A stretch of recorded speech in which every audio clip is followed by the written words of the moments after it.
Komm, schaffst du, schaffst du. Ah, ist so angenehm.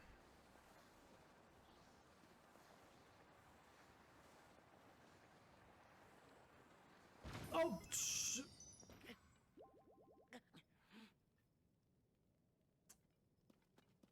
Warum war da eine Bombe?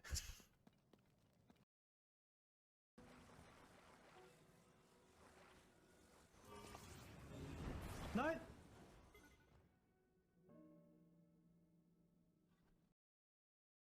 Ja, warte. Das Beste kommt noch. Das Beste kommt noch. So. Bestaunen Sie meine Flugkunst. Ich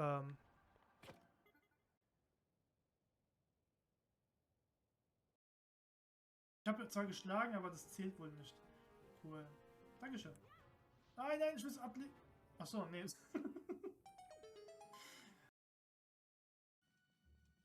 Ja. Ja, nur wegen... Nein.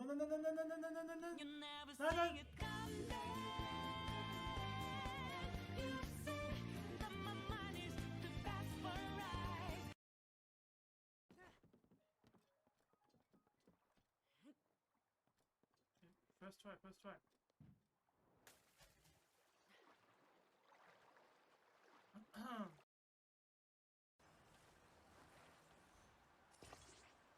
Oh, scheiße. Das war nicht so gut geplant. Nein, darf ich wieder... Junge! Darf ich wieder rauf? Komm, schaffst du. Ah, ist so angenehm.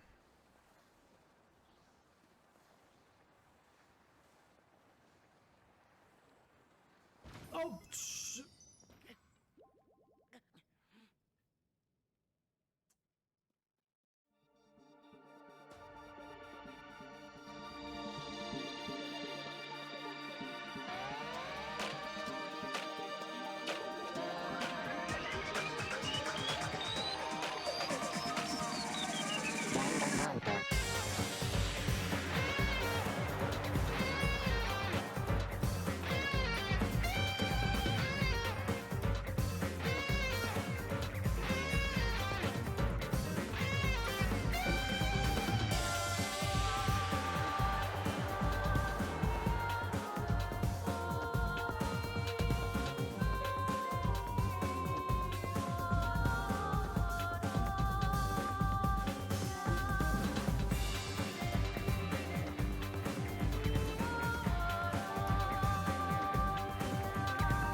Und damit ein herzlich willkommen zu Danganronpa. So, kurz mal laden, damit es auch leiser wird. So. Ah, endlich. Genau. Gestern musste es halt... Leider... konnte der Stream nicht starten. Dafür machen wir es heute. Ein bisschen früher. Aber dafür das Kapitel hoffentlich dann zu Ende spielen. Geh schon mal rein. Guck mal, was ich bei mir ein bisschen leiser mache. Ey, bei mir ist so laut. Jedes Mal. Aber ich mache es ein bisschen lauter. Dann wird es schon irgendwie gehen. Okay. Gut. Wir waren ja hier beim Final Dead Room. Gucken wir mal rein. Da ist er. der Final Dead Room. Und wenn man die Rätsel hier löst, kann man zum Oktagon kommen. Und darin befindet sich die ultimative Waffe, mit der ein Mord ein Kinderspiel ist. Ich bin mir sicher, dass der Mörder von Nekomaru auch hier drin gewesen ist. Egal wo ich suche, nirgendwo gibt es hier Waffen. Deswegen musste der Mörder hier gewesen sein. Wenn das der Fall ist, dann sollte ich seinem Beispiel folgen und auch reingehen. Denn ich fürchte den Tod nicht. Wenn ich sterbe, dann war es um allen als eine Drittleiter zu helfen. Das ist der Grund, mehr mein Leben aufs Spiel zu setzen. Dann auf geht's. Oh Gott, oh Gott. Ah, ich verstehe. Das ist also der Final Dead Room. Ein bisschen gruselig hier. Ich hoffe, dass ich keine Angst bekomme. Die Tür ist gerade zugegangen. Die Tür wurde so konzipiert, dass sie nicht von alleine versperrt. Was nicht von alleine versperrt. Aber das macht mir nichts aus. Ich dachte, ich hätte die Tür endlich wieder geöffnet, aber jetzt ist sie schon wieder zu. Ich dachte mir schon, dass du mich irgendwann nerven würdest. Aber hätte niemals erwartet, dich hier drin anzutreffen. Marito? Warum bist du denn an so einem gefährlichen Ort? Das gleiche gilt für dich. Warum bist du denn hier? Und schön, dass du da bist, du. Was gerade? Hi. Geht los. Escape Room und so. Ich hab die Ankündigung gehört und da dachte ich, etwas wäre in diesem Zimmer passiert. Und dann wurdest du eingesperrt, als du reingegangen bist. Bei dir ist echt Hopfen und Malz verloren. Ich musste mich wirklich schämen. Aber ist mir egal, was mit dir ist. Stell dich mir nicht in den Weg. Mich dir in den Weg stellen? Ich werde alle Rätsel hier aufdecken und ins Oktagon gelangen. Selbst wenn es mich das Leben kostet. Musst du das wirklich tun? Wenn ich es nicht tue, dann können wir hier nicht raus, nicht wahr? Und außerdem, ich möchte für alle anderen mein Leben aufs Spiel setzen. Ich bin eh Müll. Das ist falsch, du bist kein Müll. Es gibt keinen Menschen, der es nicht verdient hätte zu leben. Ich weiß, dass ich gerade sehr entschlossen bin, aber eigentlich springt mein Herz hin und her. Ich bin auch etwas aufgeregt. Es ist nicht aufregend zu denken, dass ich endlich nützlich für die bin, die ihre ganze Hoffnung auf den Schultern tragen müssen. Alles klar. Wenn ich das alleine schaffe, oder alles schaffe, kriege ich bestimmt einen wichtigen Hinweis, der mir weiterhelfen wird. Escape. Okay. Okay. Nagito, willst du irgendwas geben, was du nicht verstehst? Frag mich. Ich habe mich schon selber an den Rätseln versucht, deswegen kann ich bei dir beim einen oder anderen Hinweis helfen. Zeig mir, was du kannst. Mach deine Lehrerin stolz. Das hört sich versichernd an, aber ich sollte nicht zu viel von ihr erwarten. Okay, also, was haben wir hier? Wir haben hier eine 3. Und irgendwie ein Zeiger, der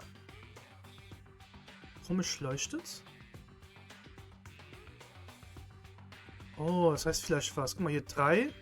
Dann 1, 2, 2. Okay. Wir gucken mal. Das ist 1. Sonst gibt es hier nichts weiteres. So. Oh, ich kann mich jetzt umdrehen. Okay. Hier haben wir einen Laptop. Da haben wir eine 6 oder 9, je nachdem. Vielleicht heißt der Strich ja irgendwas.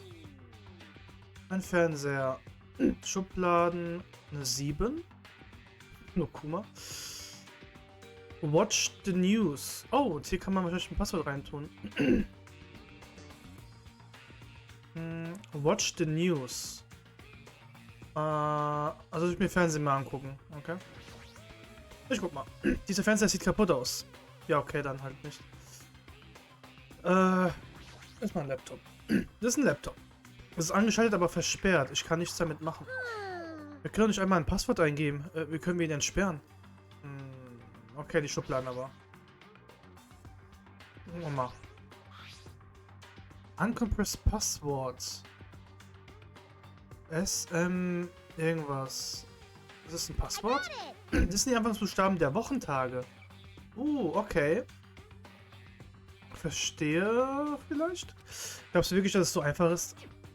Es kann sein. Muss mal gucken. Eine Kneifzange. Die nehme ich mal mit. Und ich glaube, das ist versperrt, ne? Ja, will nicht aufgehen. Ja, okay. Ich meine, kann sein. Weil der Sonntag ist ja auch immer meistens rot. Also der Buchstabe.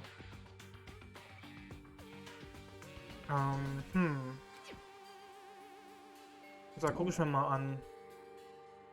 So, was haben wir hier? Plüschtier. Er kann mich nicht bestrafen. Dieses Plüschtier spricht, wenn man auf den Bauch drückt. Gib mir alle deine Ersparnisse. Eine Eigenwerbung, wie fies. Ja. Okay, hier, das Bett. Da glitzert was. Ich kann es nicht erreichen, das Bett bewegt sich kein Stück. Haben wir was, womit wir es kriegen können? Müssen wir mal gucken. Hier steht halt Watch the News. Diese Farbe, das Blut. Wie sollen wir denn die Tagesschau schauen, wenn wir keinen Empfang haben? Das ist nicht das Problem, es steht für was anderes. Was denn? Hattest du eine Idee? Lass mal kurz mal überlegen.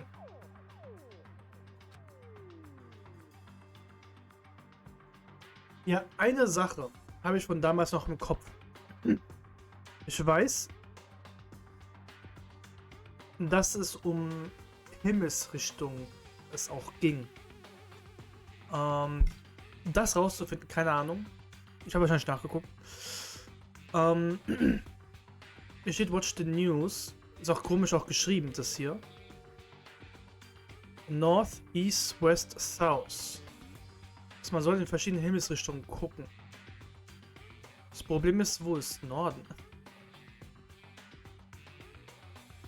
Ah, guck mal hier. Genau, auf dem Boden ist Blut. Sieht wie die Zahl 4 aus. Eine Zahl. Sieht für mich wie was anderes. Wenn ich das anschaue, erinnert mich es an das Symbol, das man auf einer Karte findet. Genau, weil der Pfeil heißt Norden. Das heißt, hinter mir ist Norden.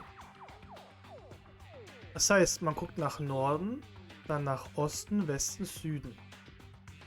Und nehme ich euch an die Zahlen davon. Also Norden wäre 3.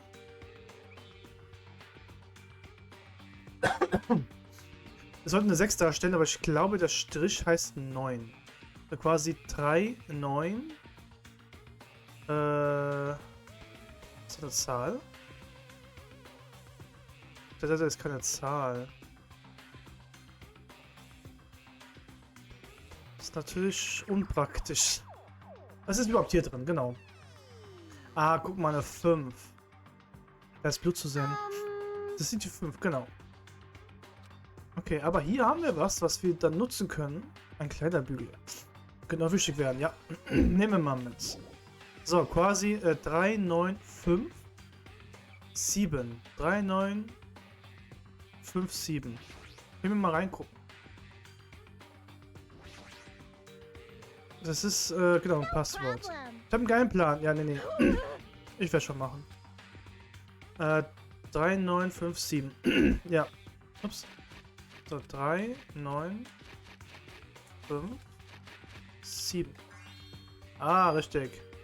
Die Digitalkamera und ein USB-Stick. Ah, sehr cool. Das sind keine Batterien. Oh. Ja, das ist natürlich unpraktisch. Aber wir haben ja den Kleiderbügel.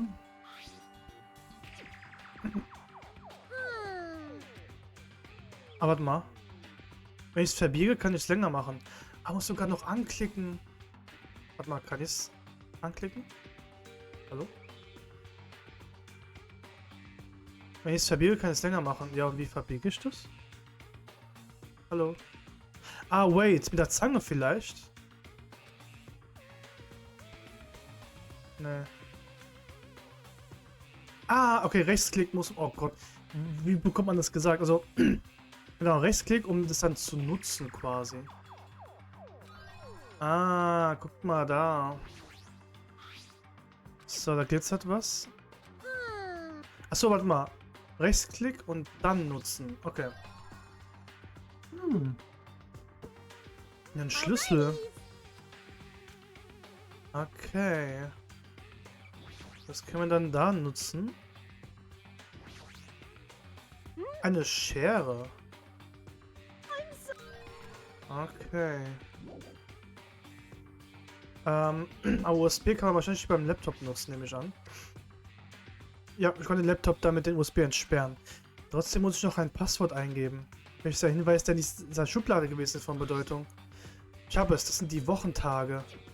Montag, Dienstag, Mittwoch. Wenn wir das alles zusammenbringen, ist es MDMDFSS. Fehler. War das falsch? Ich wusste, dass es nicht so einfach werden würde. Ja, ist das die Frage? Eine Schere, eine Zange. Oh, wait. Was ist mit dem Bären? Kann ich irgendwas aufschneiden? Wenn es sprechen kann, dann muss es irgendwo eine Batterie haben. Lass ihn nur aufschneiden. Ich hab deinen Kuchen nicht gegessen. Mir doch egal. Batterien. Sehr schön. Das nutze ich dann für die Kamera. Das können wir die Kamera nutzen, aber schauen wir mal, was da zu finden ist. Ah, sieht wie das Sonnensystem aus, das man in deinem Klassenzimmer hängen würde. Okay, also nicht die Wochentage, sondern die Planeten. Also SMVEMJS. So. Das soll so bedeuten. Das ist das Passwort. Nehme ich mal an, das ist Kamera hier. Wenn ich mir dann einen Hinweis anschaue und das mit dem Bild verbinde, ist dann klar. Achso, ich muss auch noch eingeben. Oh Gott. Shit, scheiße, was mache ich? Hä?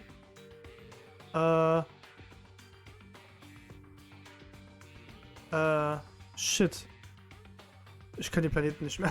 Ich muss da wieder raus. Scheiße. Sonne. Shit. Ich weiß es nicht mehr. Kann ich nicht hier raus? Ah, ich gebe einfach irgendwas ein. Ja, ich will das mal kurz raus. Ja, ich muss mir nochmal angucken. Merkur, Venus, Erde, Mars, Jupiter, Saturn, so. SM. Also, quasi wie. Gott, Alter, das hat dann Mutter. VEMJ. VEMJ. VEMJ. Ups. VEMJ.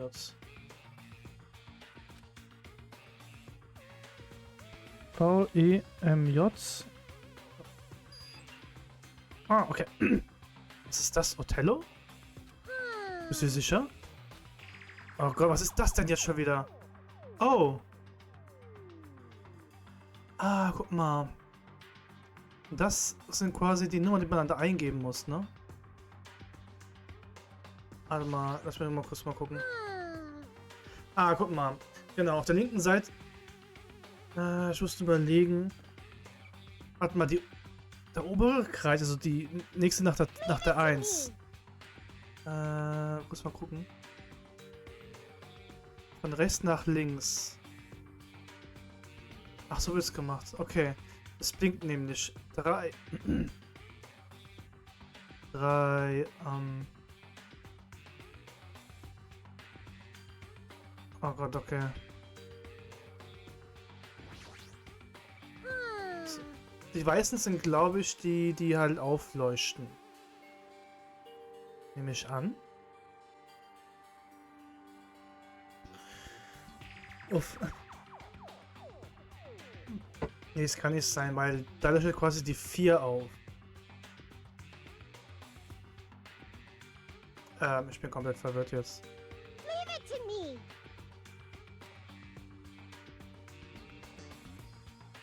Auf jeden Fall das hier.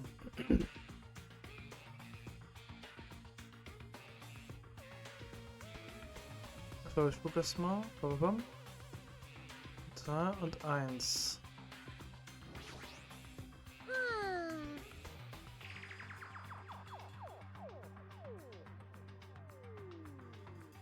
Ist die Frage, was...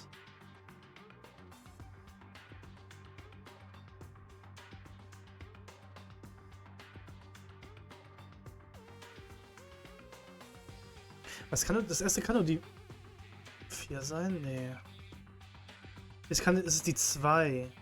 Also die weißen Punkte sind, glaube ich, also die schwarzen Punkte sind die leuchtenden.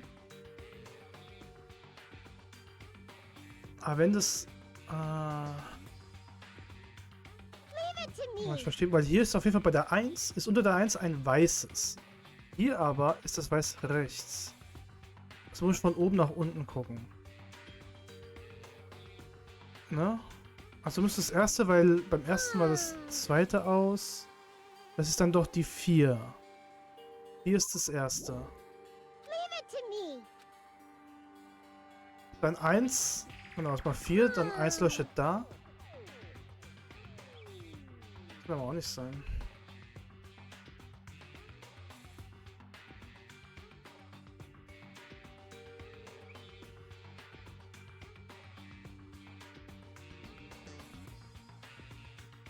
Ich bin komplett verwirrt, gell? Das stimmt da nicht. Muss ich was eingeben? Hier kann man die Eisenstange bestimmt aus dem Weg schaffen. Siehst du irgendwelche Knöpfe? Nee. Ist nicht was mit den blinkenden Lichtern. Ja, aber wie bekomme ich das denn auf? Bekomme ich es damit auf? Aber wie will ich die denn eingeben? Das ist die Frage. Wie gebe ich die ein? Kann ich irgendwas nutzen, um das aufzumachen? Das ist die Frage, ne? Habe ich irgendwas? Das Bett noch eine Bedeutung? Habe ich es auch schon gemacht? Ist da drin noch irgendwas? Scheint nicht so zu sein. Warte mal, was war das auf der einer Seite? Nee, das ist nichts. Auch wenn ich es wüsste. Wie gibt man die Sachen ein? Das ist auch egal, ne?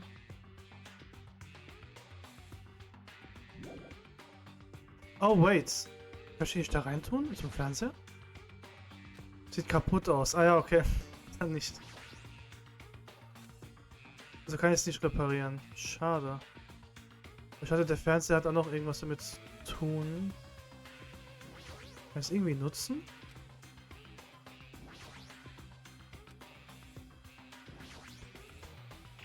Alter, bis ich überhaupt zum Gerichtsfall komme, kann es noch ein bisschen dauern. Das Bild kann ich auch irgendwie nicht mehr nutzen, ne? Da ist nichts mehr wichtig. Das habe ich schon gemacht. Irgendwas auf dem Boden? Nee.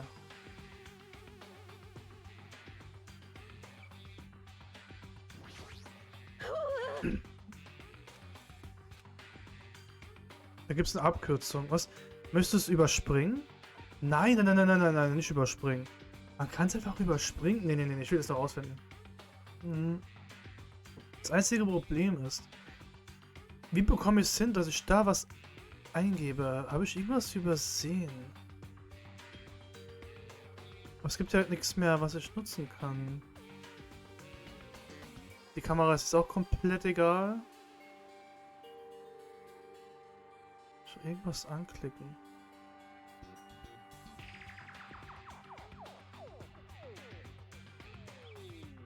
Warte mal, weißt du denn was? So grausam. Ich habe keine Ahnung, wie das mit dem Motello geht. Wir werden hier niemals rauskommen. Wir können das außer Acht lassen. Der Laptop zeigt ein Bild von den roten Lichtern, die bei einem Bedienfeld blinken. Genau, genau, das ja schon, aber schau genau nach, wie die Lichter blinken und vergleiche das mit dem Bild aus dem Laptop. Da ist was dran, aber wie kann ich die Ziffer denn eintragen? Das ist die Frage. Wie? Hier gibt es nur ein Eingabefeld, da sollten wir nochmal nachschauen. Ach, der Laptop wahrscheinlich, oder? Ja, aber ich verstehe es mit dem Lichtern halt trotzdem nicht. Da blinken 3 und da 1. Wir müssen eine Pause machen, besprechen. Hä? Es gibt nur ein... Was ist damit gemeint? Das kann sein. Aber verstehe mit den Lichtern halt trotzdem nicht.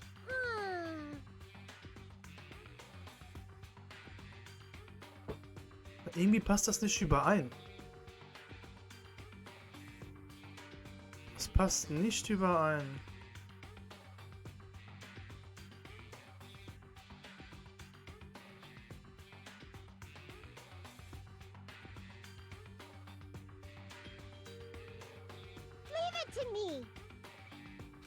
Jetzt mit dem Bedienfeld, da stimmt was nicht überein. Weil die letzten zwei, da blinken 2 rechts und 2 links. Das Problem ist, das gibt's hier nicht. Also die 3 schon.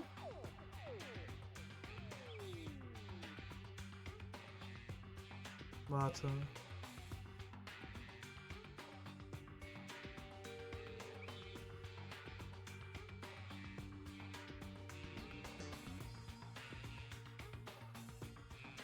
Vielleicht.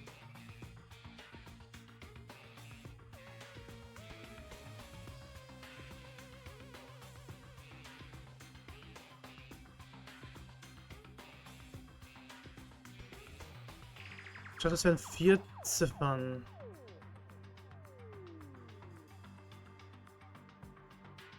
Ich nehme mal 4233.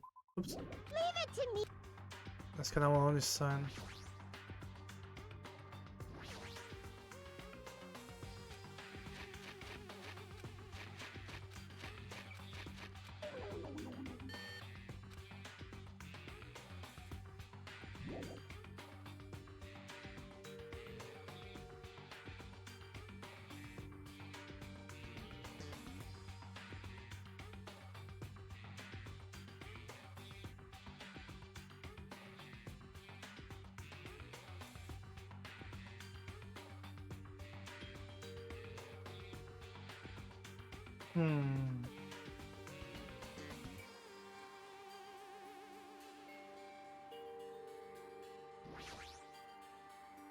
Und sie nutzen? Nee, oder? Es gibt nur ein Eingabefeld. Ja, also das ist das Einzige, was man da eingeben kann. Was die Frage, wie?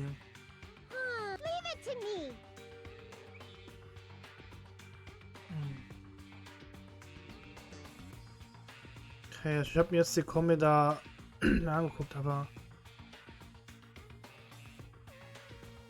es macht halt keinen Sinn.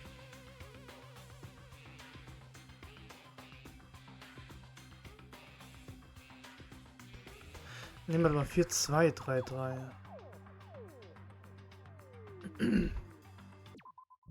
Warte mal. Ich habe das falsch eingegeben.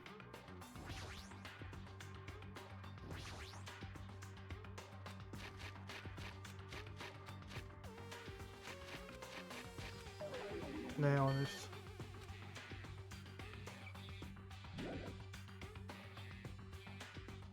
Das ist eine 1.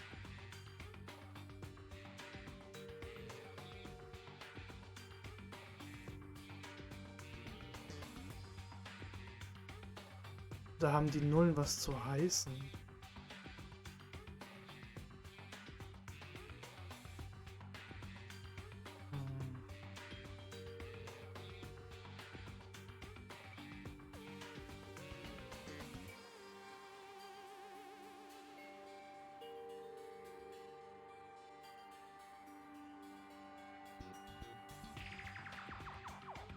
Oh, da steht irgendwie ein Bild von rechts nach links.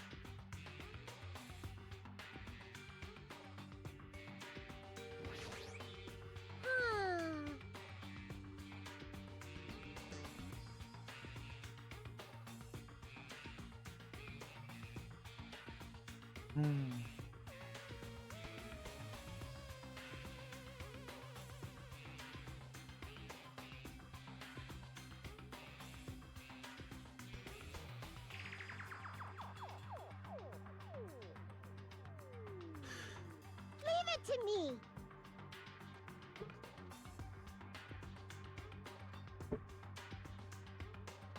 Ich hab doch länger was gedacht, ey. Das ist das Einzige, was mir nicht einfällt.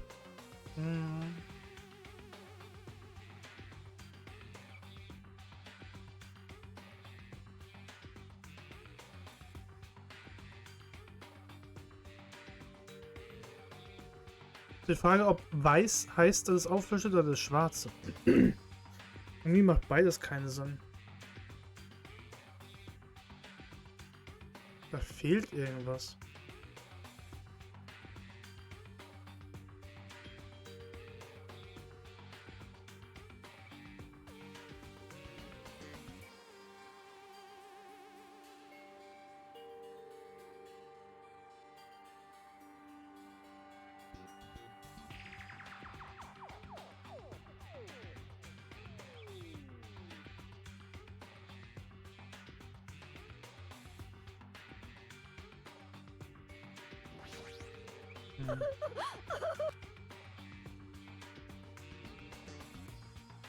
Was? Du musst dir den Kopf gar nicht mehr zerbrechen.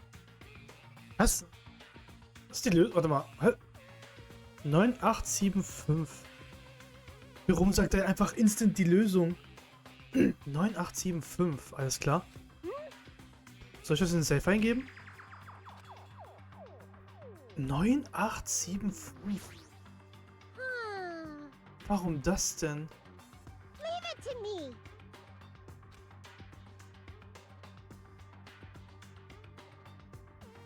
Hä? Ich bin gerade verwirrt. Warum das?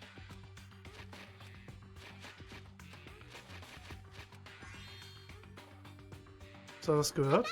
Dann können wir die Abdeckung abbiegen. Das hätte für die noch wichtiger, also zuerst angenommen habe. Was?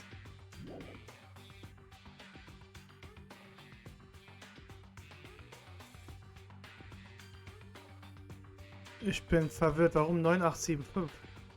Woher?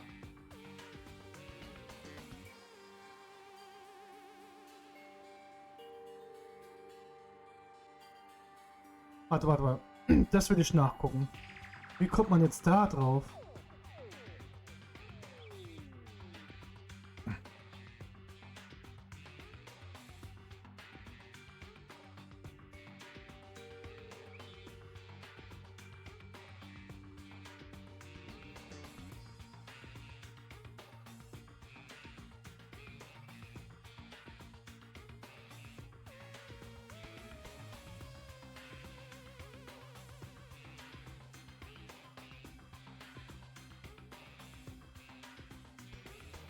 Warum 89? Must use. Aber hier kommt man auf 9875.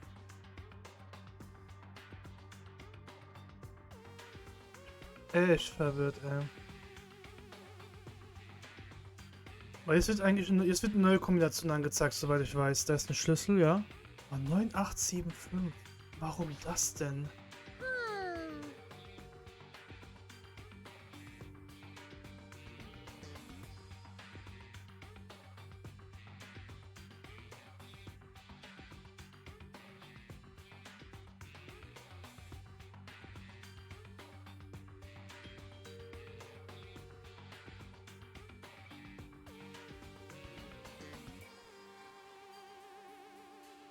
Ne, ich weiß nicht, warum man auf 9875 kommen soll oder wie man da kommen kann. Ich habe keine Ahnung.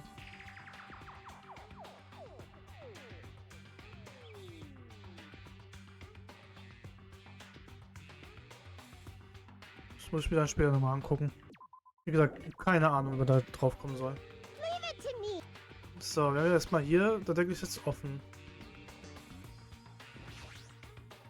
Ein Schlüsselloch? Haben wir einen Schlüssel bekommen? Haben wir einen Schlüssel bekommen? Also wir haben nur das da. Open, oh. Ja, aber come on, wie soll ich denn auf diesen Code kommen?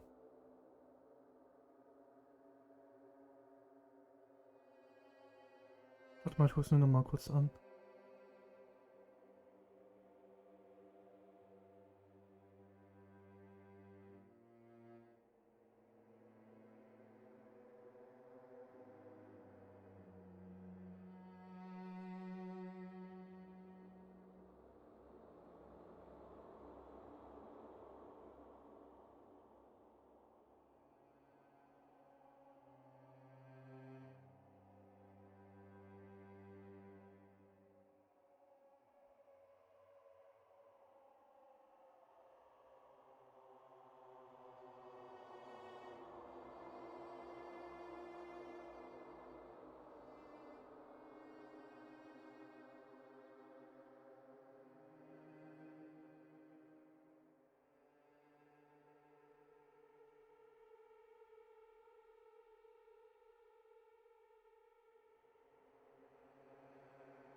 Ne, wie gesagt, keine Ahnung. Und boah, schönen guten Abend. Das eine Rätsel. Ja, da gab es wirklich, man muss im Binären denken oder was auch immer und irgendwas. Keine Ahnung. Ich fand es echt verwirrend. Aber gut. Wir haben es geschafft. Alles gut. Super, damit haben wir es geschafft. Mit vereinten Kräften waren wir in der Lage, das lebensbedrohliche Spiel zu gewinnen. Mich interessiert, dass wir es geschafft haben. Warum kann ich nicht raus? Wir können nicht raus? Ist das dein Ernst? Es geht nicht auf. Habe ich das nicht eben gesagt? Es ist nicht nur der Ausgang, sogar die Tür, durch die wir reingekommen sind, die geht nicht auf. Vielleicht ist das Spiel noch nicht vorüber. Could it be? Kann es sein, dass es noch keine Lüge... Was, dass es doch keine Lüge war? Weißt du das, wovon ich nicht weiß? Als ich das erste Mal in dem Zimmer kam, habe ich einen Brief bekommen. Einen Brief. I'm sorry. Ich dachte, das wäre nur ein Streich, deswegen habe ich es dir nicht verraten. Hör mir den Ausreden auf. Beeil dich, sag in mir. Ah, das ist das hier. Wenn du das Rätsel im Final Dead Room erledigst, erhältst du das Recht, an dem lebensbedrohlichen Spiel teilzunehmen. Du wirst eine Runde russisches Roulette mitspielen. Das ist ein ganz lustiges Spiel. Ha, witzig. Liegt in deiner Verantwortung, die Schwierigkeit des Spiels festzulegen. Je nachdem, wie hoch die Schwierigkeit ist, könntest du umso mehr von mir kriegen. Yay. Verstehe, das meint er also. Was bedeutet das? Das bedeutet, dass der Escape Room nur der Anfang war. Jetzt wird es erst ernst. Wirklich? Wir reden hier von einer Partie russischem Roulette. Ich verstehe. Eine Waffe, die aus dem Nichts kam. Das bedeutet, dass ich damit um mein Leben aufs Spiel setzen kann. Willst du das wirklich durchziehen? Wenn du mich entschuldigst? Das darfst du nicht. Das ist viel zu gefährlich. Monomi, es gibt etwas, was ich dich fragen wollte. Um dir etwas zu beichten. Ich weiß nicht genau, worum es bei einem russischen Roulette geht. Dass der Fall ist, erkläre ich es dir. Du musst eine Kugel in den Revolver packen und dann drehen. Danach hältst du die Waffe auf dich und bestätigst den Abzug. Aber das darfst du nicht machen. Es gibt eine Chance, dass du sterben wirst. Wenn ich das durchrechne, dann habe ich eine 85%ige Chance, heil davon zu kommen. Aber ist das wirklich in Ordnung? Inwiefern in Ordnung? Ich meine, wenn meine Überlebenschance 5:6 stehen, wäre das Spiel nicht ein bisschen zu leicht? Es sollte eher andersherum sein. Ich werde nur eine Patrone aus der Waffe nehmen und dann noch 5 Patronen drin. Wenn ich das mache, dann ist es genau umgekehrt. Ich kann sehr leicht sterben. Ja, auf die Weise wäre es doch viel spannender. Worauf willst du hinaus? Auf das. Hold on, Nagito. What are you doing? What am I doing? Playing Russian roulette, obviously. Mit I've only 5. removed 1 bullet. Oh So Gott. there's only a 1 in 6 chance that I'll survive. Was Bescheid ist, Nagito. Yeah. Please stop. Ja, du weißt ja, was sein Talent ist, oder? It's not much of a talent, but even I have an ultimate level talent, you know? I'm the ultimate lucky student. Er ist der ultimative Glückspilz. But if I can't win when there's only a 1 in 6 chance of success, then what kind of ultimate talent is that? Ja, Glück. I mean, Er ist if Glückspilz. my luck gets me killed like this, there's no way you can really call that talent. If I'm truly the ultimate lucky student, I need to survive here. Ich geraten. Isn't that right? Please stop.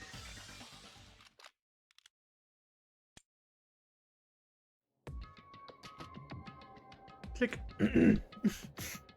Na, hast du das gehört? Die Tür wurde entsperrt. Wir haben endlich den Final Dead Room gemeistert. Ich hab Angst vor den Nagito. Hast du das? Lass uns einfach weitergehen. Und dort hinten ist endlich das Oktagon, nach dem ich so lange gesucht habe. Ja, bei ihm aber schon. Und mal Glück zu haben, hat schon sehr viele Vorteile. Das ist also das Oktagon. Was für ein chaotischer Raum. Well done. Herzlichen Glückwunsch, Nagito. Er ist hier. Glückwunsch, du hast das lebensbedrohliche Spiel in den Hintern getreten und wie? Ich meine, du hast dir sogar selbst eine bemerkenswerte Herausforderung gestellt. Das muss belohnt werden. Das kriegst du zuerst. Ist das die Akte der Future Foundation? Haben wir die nicht bereits bekommen, als wir in der Achterbahn waren? Sieh das einfach als eine Erweiterung an. Erweiterung? Hey, hey. Was gibt's zu ihm da? Mal schauen, was ich noch für dich hab. Bitte sehr. Dieses Wappen, hat es mit der Hauptpeak zu tun? Richtig, diese Akte, das sind eure Schülerprofile von eurer Zeit an der Hauptpeak. Das bedeutet, dass das die Profile sind, an die ihr euch nicht mehr erinnern könnt. Unsere Zeit an der Hauptpeak Akademie. Nach all der Zeit, ich kann es kaum glauben. Aber es ist nicht, aber das ist jetzt deine Akte. Dort wirst du alles finden, wonach du gesucht hast. Aber warum durfte ich mit den anderen an der Hauptpeak sein? Nein, das geht nicht. Wie habe ich mich in ihrer Anwesenheit gefühlt? Ich brauche diese Antworten. Ganz sicher hätte ich mich schämen müssen, in den Schatten einer solchen Schönheit zu stehen. bist du jetzt glücklich oder nicht? Verstehe dich immer noch kein bisschen. Aber das könnte mir nicht egaler sein. Ich gebe dir alles, was ich weiß. Wie du damit umgehst, ist dir überlassen. Ich schaue sie mir später an. Wenn ich mir diese Profile also anschaue, weiß ich sofort auch, was für ein Talent Hajime hat. Er wird sich bestimmt darüber freuen. Endlich kann ich ihm helfen. Aber warum lachst du? Ich finde es nur ironisch. Von allen hier muss es du es gewesen sein, der die Schülerprofile in die Hände kriegt. Du hast echt Pech. Was meinst du damit? Der bricht dir nicht den Kopf? Das alles wird sehr spannend. Du, Nagito, geh sicher, dass du ein bisschen Leben in die Bude bringst. Ich weiß wirklich nicht, wovon er spricht. Was willst du im Schilde? Lass gefälligst die Akte los. Monomi. Keine Schummeln, du hast das Ende noch nicht erreicht. Was? Ich meine, du hast das russische Roulette noch nicht gespielt. Aber Nagito hat das gemacht. Nein, nein, nein. Fass mich nicht an. Komm her, zurück mit dir in den Final Dead Room. Nein. Endlich sind sie weg. Ich verstehe aber immer noch nicht, was es mir damit mitteilen wollte. Aber ich werde die Akte erstmal verstauen. Zuerst muss ich diesen Raum anschauen, bevor ich weitermache. Ja, auf jeden Fall einige Waffen. Es gibt Unmengen an Waffen. Das ist echt gefährlich. Aber ich sehe nicht, wie eine ultimative Waffe aussehen würde. Sie muss wirklich beeindruckend sein. Früher oder später muss sie auftauchen. Aber ein riesen Hammer ist da. Verstehe, es sind auch ganz viele Schusswaffen und Explosivgewehre. Aber wo ist das, wonach ich suche? Die ultimative Waffe. Weil es muss wirklich beeindruckend sein. War das ein Fenster? Ein Fenster? Warum ist denn nur ein Fenster? Soll ich mir mal untersuchen. Hat bestimmt irgendwie eine geheime Bedeutung. Aber was könnte das sein? In meinem Kopf formten sich verschiedene Möglichkeiten, während ich langsam auf das Fenster zulief. Und in dem Moment, in dem ich aus dem Fenster schaute... Wie bitte? Was ist das? Was ich dort gesehen habe? Das war nicht mit dem zu vergleichen, was ich zuerst gedacht habe. So war es also die ganze Zeit. Was ich da draußen gesehen habe, wenn ich das jetzt zusammensetze und darüber nachdenke. Ja, ich sehe schon. Ich kriege langsam einen Überblick darüber, was mit dem Funhaus los ist. Oh Gott, hier geht's noch weiter.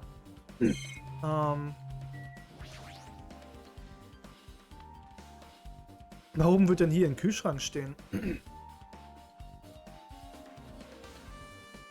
Informationen. Ja, Information. Oder Wissen ist die stärkste Waffe. Das stimmt. Ich habe mich erwartet, etwas Nützliches zu finden, aber als ich hineingesehen habe, hier ist Gift gelagert. Damit hätte man jemanden ganz heimlich umbringen können. Definitiv eine Waffe, die nicht unterschätzt werden sollte. Aber ich glaube nicht, dass ich danach suche. Das stimmt. Auch das hier.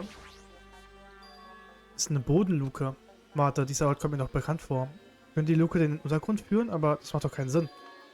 Nein, vielleicht, ich weiß es. Es wird langsam echt interessant. Wunderbar. So, das habe ich vom Oktagon erwartet. Endlich habe ich einen wichtigen Hinweis bekommen. Das Puzzle kommt langsam in Verbindung und nur deswegen, weil ich hierher gekommen bin. Eine Kettenreaktion, mit der ich die Wahrheit zusammensetzen kann. Ähnlich wie ein Feuer, das alles verschlingt und unverkennbar macht. Ich weiß, dass jetzt dafür ein schlechter Zeitpunkt ist, aber ich kann nicht anders, als mich darüber zu freuen. Vor allem dieses Fenster. Das war der Durchbruch, den ich brauchte. Mir wurde einiges klar. Mir wurde klar, was es mit dem Funhaus auf sich hat. Ich wusste einfach, dass die ultimative Waffe atemberaubend ist. Jetzt muss ich es den anderen sagen. Aber nein, davor soll ich auf jeden Fall einen Blick in die Akte werfen. Vor allem, wenn sich darin all die Schülerprofile von unserer Zeit an der Hauptspiel befindet. Vorsichtig habe ich die Akte aufgeschlagen und ich habe aufmerksam gelesen, weil ich Angst hatte, etwas Wichtiges zu verpassen. Aber das... Nein, das kann nicht sein. Ach komm, macht's nicht so spannend. Hey, kannst du mich hören? Oh. Can you hear me? Ja. Hä? Tut mir leid, hast du was gesagt? Well, Es ist 2 Stunden her, seit wir mit Fuyuko gesprochen haben. Ich frage mich, ob der Aufzug inzwischen repariert wurde. Wäre wirklich übel, wenn wir bis zum Klassengericht immer noch aufgeteilt wären. Deswegen sollten wir wohl noch einmal anrufen. Hörst du mich? Ich habe das Thema nur aufgebracht, weil ich mir wirklich Sorgen mache. Ah, tut mir leid. Was sollen wir tun? Du hast recht. Ich habe mir auch Sorgen um sie. Wir sollten noch einmal versuchen, dort anzurufen. I think. Gute Idee, ja, denke ich. Was? Hello there. Nagito, was machst du hier? Musst dich nicht stören. Wie bist du überhaupt hierher gekommen? Ich kann zaubern. Ah.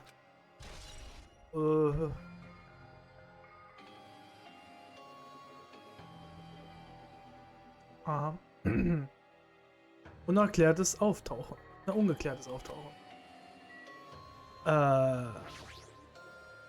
Gib mir eine Antwort. Wie bist du in der Lage gewesen, auf diese Seite zu kommen? Hey. Alter, machen wir mal halblang. Zuerst muss ich euch was erzählen. Was denn? Ich habe mir das Strawberry House unter die Lupe genommen. Now then. Zuerst gebe ich euch die Details. Wir sollten uns langsam beeilen. Nachdem ich von Nagito unterbrochen wurde, erfuhren Cherke und ich die Ergebnisse seiner Untersuchung.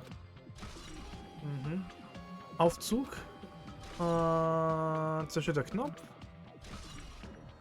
Ryukos Aussage. Und die Uhr. Genau. Okay, das wird bestimmt wichtig. Vor allem, dass die Leute im Strawberry House dieses Grummen auch gehört haben. Aber was soll die Sache mit dieser Wanduhr? Warum ist dieser Alarm kurz davor losgegangen? Und das mit dem Knopf in der Strawberry Hall sollte ich mir auch merken. Hey. Es gibt noch etwas, was ich euch sagen muss. Ich habe den Final Dead Room geschafft. Was? Could it be? Du hast das lebensbedrohliche Spiel gespielt? Wow. Es war kein bisschen lebensbedrohlich. Es war nur ein kleines Escape Game, was man mit einer kleinen Partie Russisch Roulette abgerundet hat. Russisch Roulette? Das ist ein Spiel, wo man eine Patrone in eine Waffe lädt und dann muss man Glück haben. Also hast du es wirklich gemacht? Man. So sollte man das eigentlich spielen. Dann wäre es ja doch in Ordnung gewesen, wenn ich nur eine Patrone drin behalten hätte. Monomi hatte wohl recht. Huh? Was hat das zu bedeuten? Actually. Ich hab's falsch verstanden. Ich dachte, ich sollte nur eine Kugel aus der Waffe tun. Du hattest nur eine 1:6 Chance. Well. Aber ich bin noch am Leben. Das einzige Gute an mir, dass ich so viel Glück habe. Stimmt nur nicht mit ihm. Ich wusste, dass er von Anfang an seltsam war, aber das war praktisch Selbstmord. Das ist verrückt, absolut wahnsinnig. Da ich in der Lage war, den Final Dead Room zu schaffen, habe ich einige Sachen bekommen. Aber nicht nur das, nein. Ich kann mich ab sofort frei zwischen Beinhäusern bewegen. Und wenn ich das machen will, muss ich nicht einmal das Spiel nochmal spielen. Wie würde das überhaupt klappen? Ah, Jimmy. Du gehst mir gerade echt krass auf die Nerven. Kannst du nicht einfach mal deine Fresse halten und mich aussprechen lassen? Hä? Aber ich habe definitiv Glück. Deswegen konnte ich den höchsten Schwierigkeitsgrad schaffen. Und ich habe einen Preis bekommen. Die Akte der Future Foundation? Yep. Nein, das ist eine Fortführung der Akte, die wir an der Achterbahn zu Gesicht bekommen haben. Eine Fortführung. Erinnert ihr euch an die tragische Geschehnisse an der Hope's Peak? Hier werden sie noch einmal genauer beschrieben. Ich weiß. Wenn ich mich richtig erinnere, hat Byakuya das Ganze überlebt. Ist immer noch etwas, das ich gar nicht verstehe.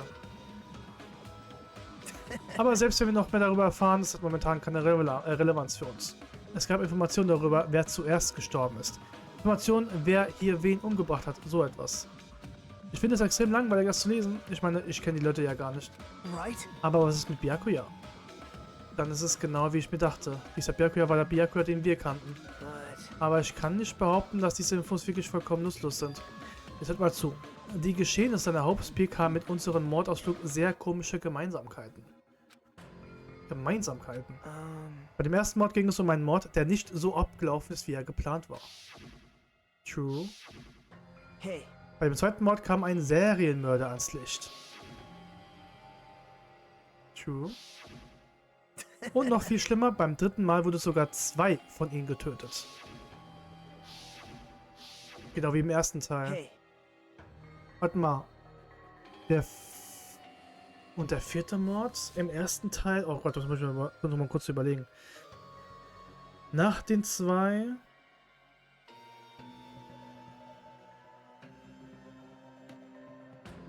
War das dann nicht der Selbstmord?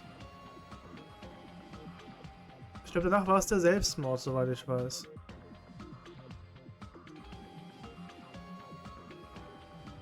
Die Sakura, die sich selbst umgebracht hat. Was denkt ihr über diese gruseligen Gemeinsamkeiten? Das wird mir echt nicht gefallen. Ich kann einfach nicht glauben, dass das alles ein Zufall ist. Vor allem deswegen nicht, weil Monokuma hinter den Motiven steckt. Worauf willst du denn hinaus? Was willst du uns damit sagen? Hey. Von dem, was ich weiß, der 4. Mord an der Hauptspeak, genau, ging scheinbar als ein Selbstmord durch. Ha?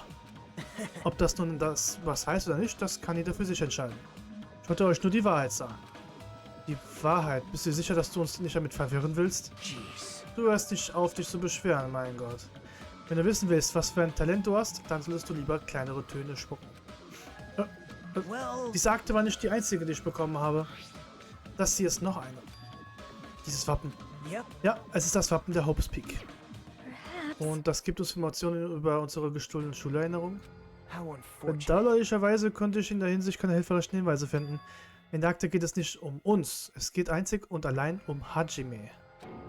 Nur um mich? Why? Ist das nicht etwas seltsam? Wieso denn nur um Hajime? Jeez. Ich wünschte, dass ich darauf eine Antwort hätte. Ich wollte schon immer herausfinden, was für ein Talent du hast, denn du konntest dich einfach nicht daran erinnern.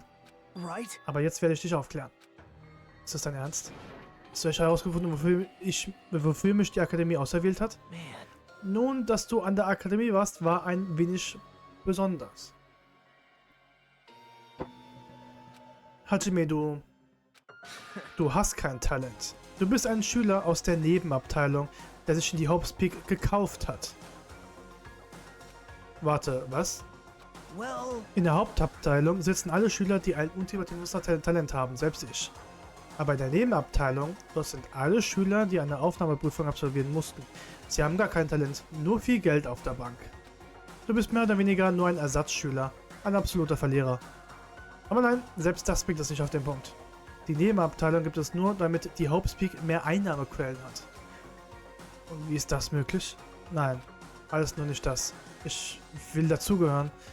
Das ist eine Lüge. Wenn man in die Nebenabteilung ist, braucht man kein Talent.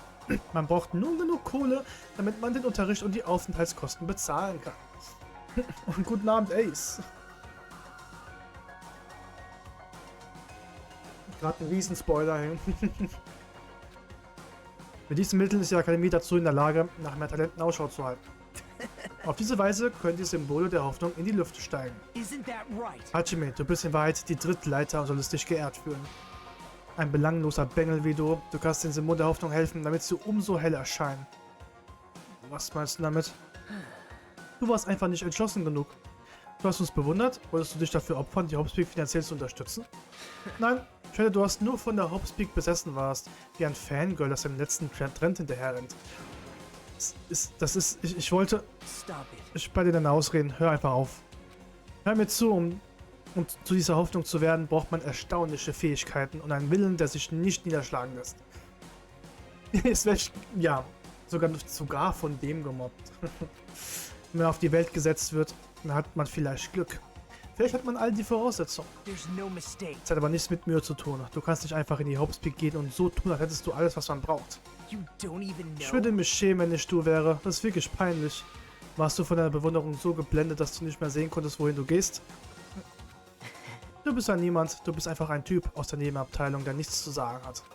Du hast vergessen, dass du wertlos bist. Das ist alles, was ich dazu sagen kann. Dann bin ich nur... Du hattest die ganze Zeit kein Talent, deswegen konntest du dich auch nicht daran erinnern. Ich habe kein Talent. Ich bin nur ein normaler Schüler. Man, Ja, ich bin mitleidig. Bist du schockiert zu erfahren, dass du nie ein Talent hattest? that's not it. Aber Kopf hoch, jetzt haben wir keinen Grund mehr, dich zu verdächtigen. Du bist ein untalentierter und unspektakulärer Junge, der seinen Platz nicht kennt. Dementsprechend kannst du mit dieser Future Foundation nicht unter einer Decke stecken. Aber wenn es Hajime nicht gewesen ist, wer zur Hölle ist dann der Verräter? Ich hätte mir noch Byakuya vorstellen können, aber der die Geschehnisse der Hauptspeak überlebt hat. Aber jetzt geht das wahrscheinlich wohl nicht mehr. Hey, Hey, hörst du mir zu? Hold it. Du musst dir das nicht länger anhören, Hajime. Lass uns gehen. what? Well, Bevor du Hajime weiter fertig machst, sollten wir erstmal herausfinden, wer Nekomaru das Leben genommen hat. Wenn wir das Klassengericht nicht schaffen, muss ich es erklären. Aber dann wird der Verräter doch mit uns sterben, oder? Das könnte eine Überlegung wert sein. Yep. Aber nein, belassen wir es dabei. hey, Du hey. meintest doch, dass du den Final Dead Room bezwungen hast. Dann hast du diese Akten hier bekommen? Das muss doch bedeuten, dass du auch im Oktagon warst, nicht wahr? Hey, Bist neugierig, was die ultimative Waffe betrifft? So, Hast du herausgefunden, was es ist? Vielleicht habe ich das, vielleicht auch nicht. Gibt es einen Grund, warum ich es dir beantworten soll? Was zur Hölle? Wenn ihr euch erinnern würdet, ich habe diesen Raum geschafft, also darf ich dann auch diese Hinweise verteilen, wie es mir richtig erscheint. Willst du das etwa geheim halten? Willst du dich also schon wieder auf die Seite des Mörders schlagen? Man, Meine Güte, wie oft muss ich mir eigentlich noch wiederholen?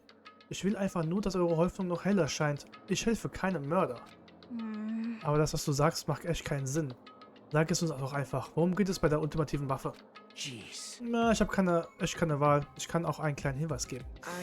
Ihr habt recht. Ich bin zu diesem Oktagon gegangen und dort habe ich ganz viele Waffen gefunden. Aber ich habe nichts gesehen, was einer ultimativen Waffe würdig wäre. Darauf zu lügen, das geht nicht. Stop it. Wer hat uns hier die ganze Zeit angelogen? Das ist eine echte Beleidigung. Du bist echt unerträglich. Oh. Okay, verstehe. Jetzt ist sowieso nicht der richtige Zeitpunkt, um uns zu streiten. Wenn du es nicht sagen willst, dann sollten wir das selber herausfinden. Wollen wir dann zurück zum Fall kehren? Wir sollten uns beeilen. Das Gericht fängt bald an. You're right. Ach Mann, ich habe den Tatort doch nicht einmal gesehen. Ich meine auch, dass der Aufzugsherr bald wieder gehen sollte. Dann müsste der Rest auch ankommen. Bye now. Ich gehe da mal vor. Lass nicht auf euch warten. Hey. Hey Hachime. Ich weiß, ich soll erstmal beim Fall bleiben. Bin echt geschockt, aber du hast recht, es gibt was wichtiger ist. Ich kann es mir nicht leisten, deprimiert zu sein. Ich muss mit den anderen überleben und nach Hause zurückkehren. Das ist das Wichtigste. Dann komm. Yep. Ich bin froh, dass ich das von dir hören konnte. Egal wer du bist, ich bin immer auf deiner Seite. Oh, danke, wirklich.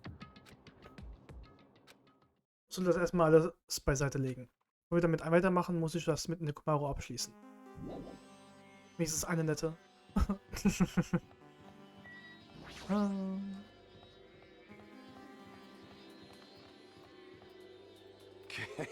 Ich bin zurückgekehrt aus den Tiefen der Höllen.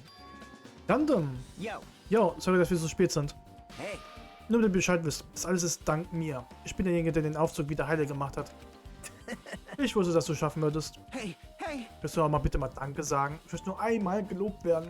Hey. Viel wichtiger, hast du dir das angeschaut, worum ich dich gebeten habe? Huh? Was mit dem Kompass? Ja, ich habe ihn mir währenddessen angeschaut, aber ich meine, dass er kaputt ist. You stay quiet. Ich habe dich nicht nach deiner Meinung gefragt. Ich will Ergebnisse jetzt.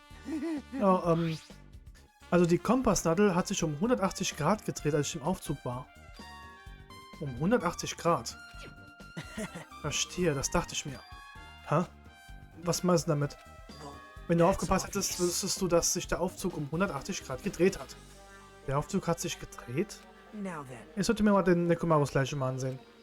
Nagito begann sich auf den Weg zum Grape Tower zu machen. Oh my. Was zur Hölle ist mit ihm passiert? Er ist echt angepisst. Wundert ihr euch nicht, dass er auch schon hier ist, oder? Nagito, was weißt du? Muss ich mir Sorgen machen? Okay. Komm, wundert ihr euch nicht, dass Nagito auf unserer Seite ist? Okay.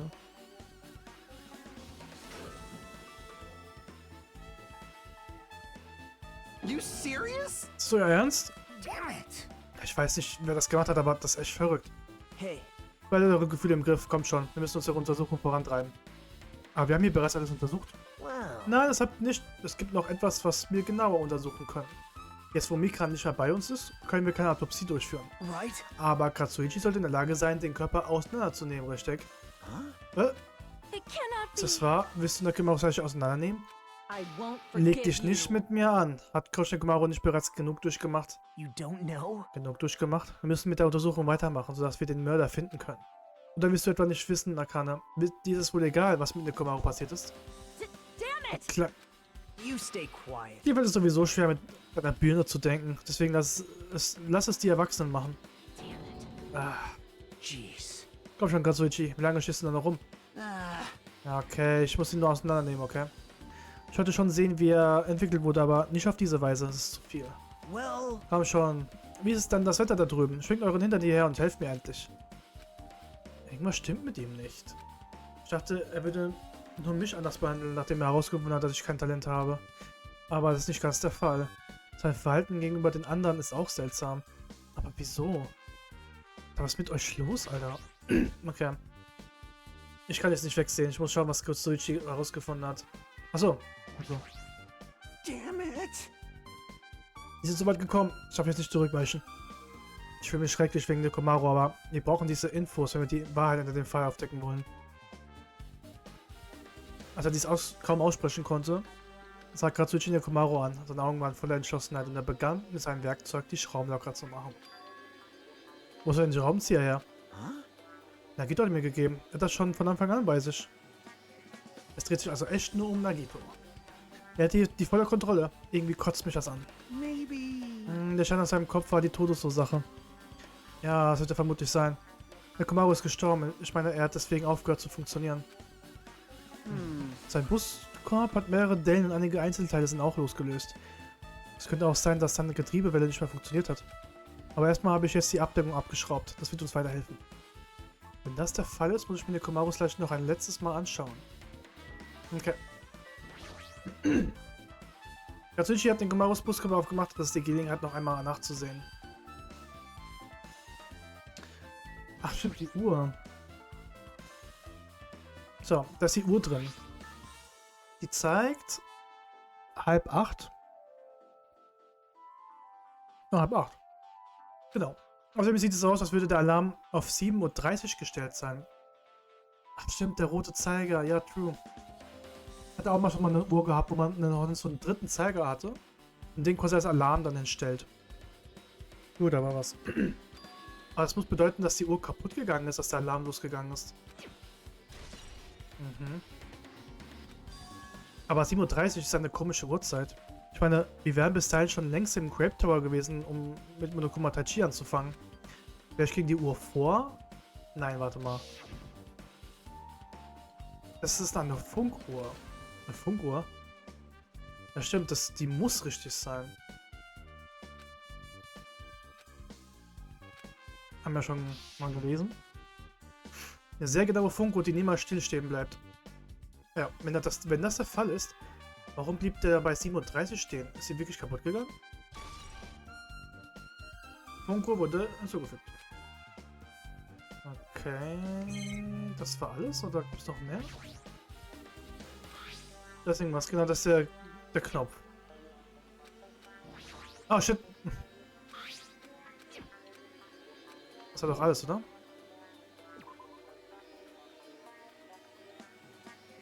Ah. Was ist los mit ihm? Er kniet bei den Komarus gleich nieder und schaut ganz entschlossen auf ihn. Was ist denn los? You're the worst. Ihr seid wirklich Idioten. Hoffnungslos. Ha? Jeez. Ihr habt echt einen wichtigen Hinweis übersehen. Das muss man schon erschaffen. Ich mir dachte, ohne mich seid ihr aufgeschmissen. Wovon redest du denn? Well, Das hier habe ich unter einem Stein gefunden. Einen Türgriff. you don't even Die know. Schrauben sind raus. Das passiert nur, wenn man mit seiner eigenen Kraft den Türgriff abziehen wollte. Außerdem sieht es so aus, als wäre da Kratzer. Hey, Ist das nicht etwas komisch? Verdächtig? see? Wenn wir uns diese Tür im Grape Tower anschauen, dann können wir sehen, dass noch beide Türgriffe dran sind. So du es erwähnst, das stimmt. Now then. Wenn das der Fall ist, woher kommt dann dieser Türgriff? Wenn es nicht die Tür ist, die zu Strawberry Hall führt, dann gibt es nur eine andere Möglichkeit. Es muss die andere Tür sein. Well, So eine Schlussfolgerung würde man ziehen. Aber lass uns doch mal schauen. Aber wie? you don't know? Meine Güte, wir gehen alle mal raus und kommen von der anderen Seite in den Turm. Nur auf diese Weise können wir sehen, wie es mit der anderen Tür aussieht. Aber der Knopf der Strawberry Hall ist doch kaputt. It's obvious. Dafür haben wir den ultimativen Mechaniker. Wir reparieren das einfach. Well, Mag stimmen, aber ich bräuchte Ersatzteile. Das müsste möglich sein, aber ohne die richtigen Ersatzteile. Katsuichi, möchtest du mich auf den Arm nehmen? see? Schau dir den Mekamaru an. Ich bin mir sicher, dass du ihn aufschrauben kannst und viele Ersatzteile daran findest. Warte mal kurz. Wir können ihn doch nicht einfach das antun, der war doch unser Freund. Wir müssen recyceln. Hast du nicht gelernt, so viel wie möglich weiter zu verwerten? Recyceln? Hey, Katsuichi, die Uhr tickt, mein Lieber. Ich könnte bestimmt was finden, womit ich arbeiten lässt, aber ernsthaft, lass das. Das heißt, wenn wir den Knopf wieder funktionstüchtig machen, vergesst nicht die Kette. huh? Kette? Die Kette ist um den Türgriff gewickelt, so wird die Tür nicht aufgehen. Selbst wenn wir den Knopf wieder zum Arbeiten kriegen, geht die Tür trotzdem nicht weit mehr auf.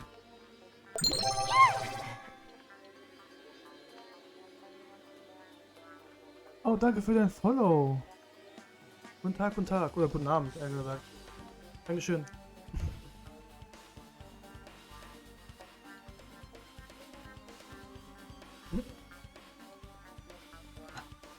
Ich hab den Sound kaum gehört, weil ich das so leise machen muss, weil der Sound von Danganronpa ist viel zu laut ist. Vielen Dank. Ja. Da musst du dir keine Sorgen machen. Keine Sorgen, aber was hat das zu bedeuten? Now then. Katsuichi, du sollst dich zu Strawberry Hall sputen und den Knopf reparieren. Ich habe noch... Hajime, du wirst auch mitkommen. Dafür werde ich sorgen. Ich meine, wenn nur eine einzige Person hier bleibt, dann geht die Tür nicht auf. Right? Soll es also zumindest versuchen, keine Last für uns zu sein. Nachdem er mir das ins Gesicht gespuckt hat, verließ Nagito freudestrahlend die Gegend. Okay. Was soll das mit ihm passiert? Er kommt mir echt angespannt vor. Keine Ahnung. Damn right. Das erinnert mich. Katsuichi sollte irgendwas für ihn tun, nicht wahr? Yep. Meine Katsuichi sollte die Kompassnadel überprüfen, dass er in dem Aufzug gewesen ist. Sie hat sich um 180 Grad gedreht. Hey. Um euch die Wahrheit zu sagen, habe ich auch eine Aufgabe von ihm bekommen. Er hat mir gesagt, dass ich alle Uhren in dieser Gegend untersuchen sollte. Die Uhren? Ich hatte noch Zeit, also habe ich mir alles angeschaut, aber alle Uhren waren gleich. Jeez. Warum wollte er, dass ich das mache? Manchmal verstehe ich diesen Idioten nicht. Wir sollten erstmal zu Strawberry Tower, um das mit dem Türgriff zu überprüfen. Aber es gibt immer noch viele Rätsel, die ich nicht verstehe. Wenn wir zum Strawberry Tower gehen, könnten wir vielleicht einige Antworten drauf kriegen. Jeez. Das sollten wir dann wohl im Angriff nehmen. Lass uns so übergehen. Du hast recht. Aber wie kann Nagito die Tür aufkriegen, wenn diese dicke Kette uns davon abhält? Sie wird auf jeden Fall nicht mehr abgehen. Hat Nagito irgendeinen Plan? Es wird immer schlimmer. Oh Gott.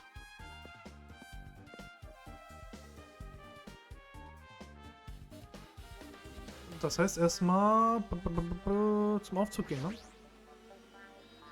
So, der Aufzug funktioniert wieder. Okay, lass uns gehen. Wir sind in den Aufzug gestiegen und haben es auf den Weg zum Strawberry Hall gemacht. Ja?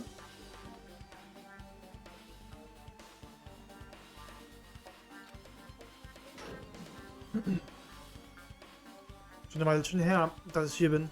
What's Hier up? war. Hey, seid ihr? Hey, hey. Katsuichi, wie sieht es mit dem Knopf aus?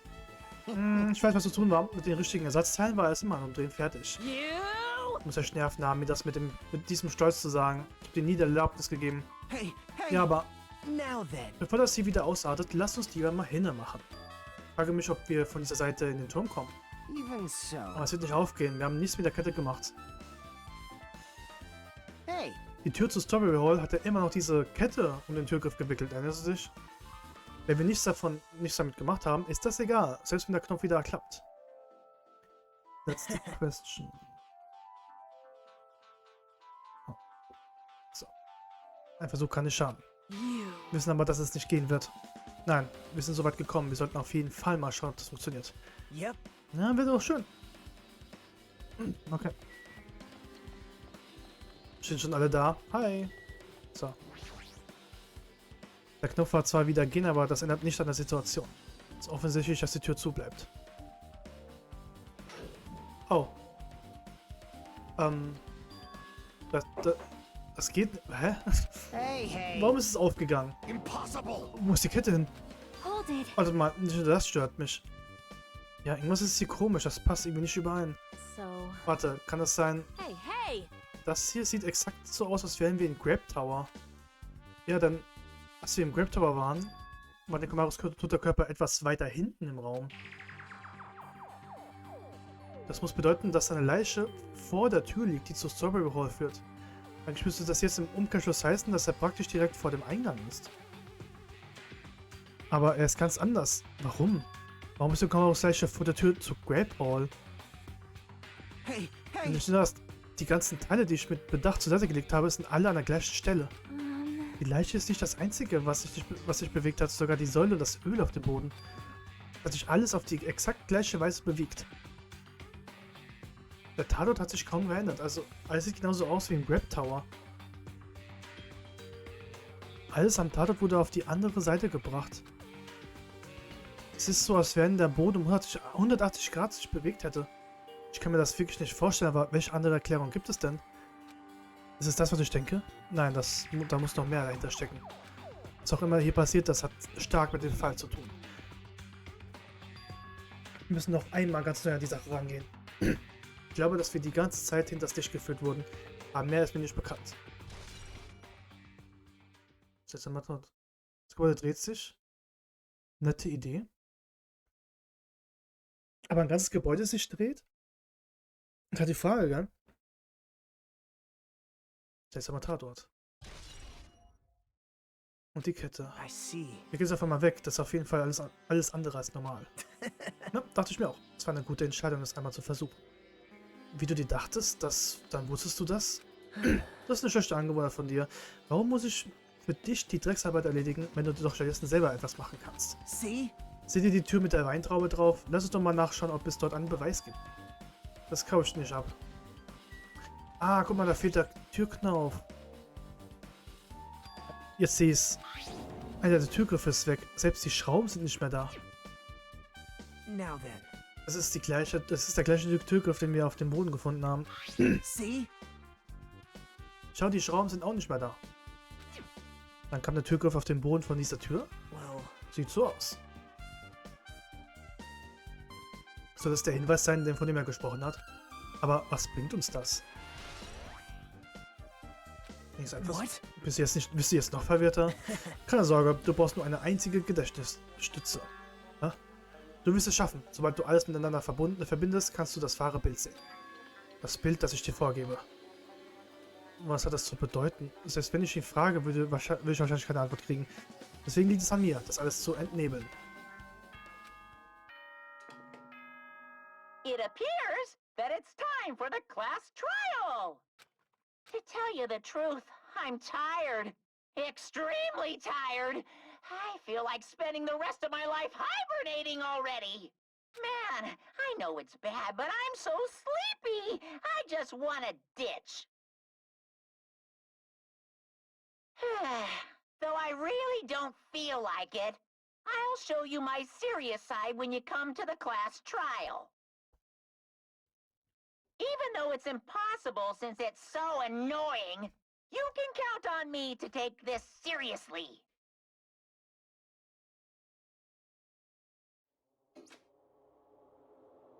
Es fängt wieder an. Das Gericht, in dem es um alles geht. Hey, hey! Aber wir kommen zum Gericht. Damn it! Du hast recht, wir können nichts machen, außer wir kommen hier irgendwie raus. Kann er ist was? Hey, hey. Nein, aber hört ihr das? Was hören? Hey, hey. Ich kann auch so ein Krummeln hören. Daraufhin begann alles sich bei einem Erdbeben zu schütteln. Und dann tauchte es vor unseren Augen auf. Oh. Die haben...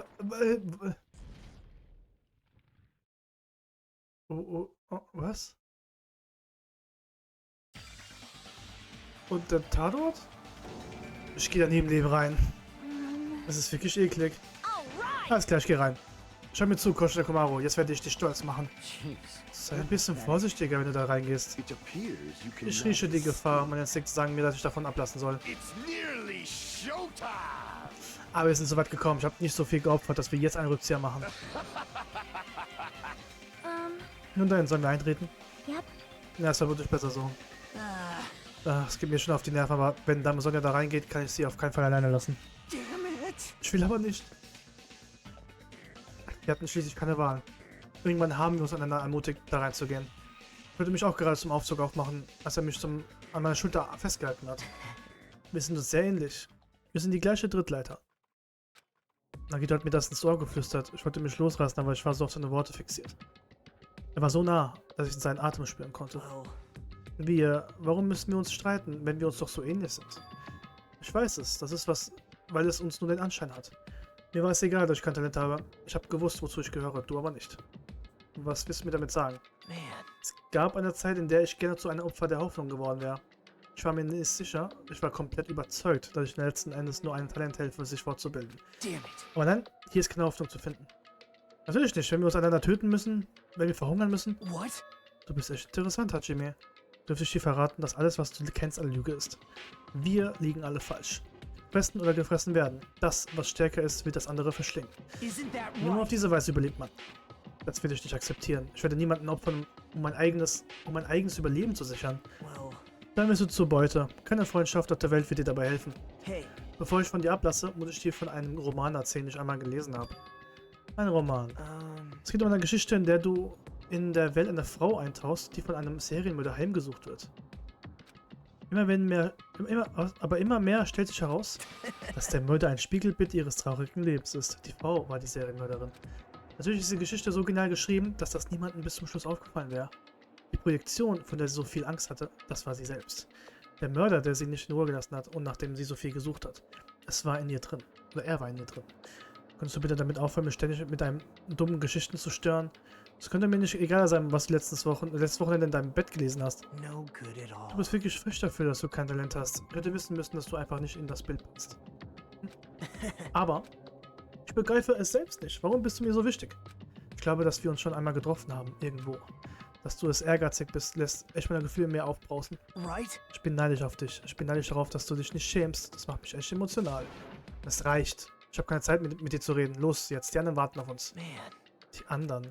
Wenn ich du wäre, dann würde ich sie mir ein letztes Mal ins Herz schießen. Denn es kann sein, dass du sie bald nicht mehr wiedersehen wirst. Du belangloser Ersatzschüler. Nagitos furchteinflößendes Gelächter brachte mich dazu, endlich in den Aufzug zu steigen.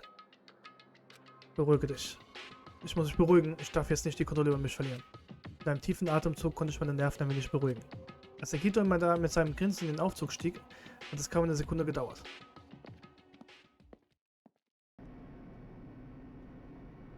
Der Aufzug hat stark gerüttelt und er wurde immer schneller. Hey. Wenn wir in einem Aufzug sind, der so krass rüttelt, dann kommt mir in den Sinn, wie leise der Aufzug im Funhaus war. Well, yeah. Da ist was dran. Der Aufzug hatte echt Schwierigkeiten damit, wieder nach unten zu fahren. Aber trotzdem ging es immer weiter nach unten. Aber dann hat es aufgehört, wie auch immer. Die Tür ist aufgegangen. Well now. Ich verstehe, dass ihr eure Spannung bei diesen grellen Farben kaum in Zaum halten könnt. Aber es ist so erschöpfend, über das zu reden, das nicht von Wichtigkeit ist. Deswegen sollten wir einfach schnell anfangen. So traurig, mein Bauch tut weh.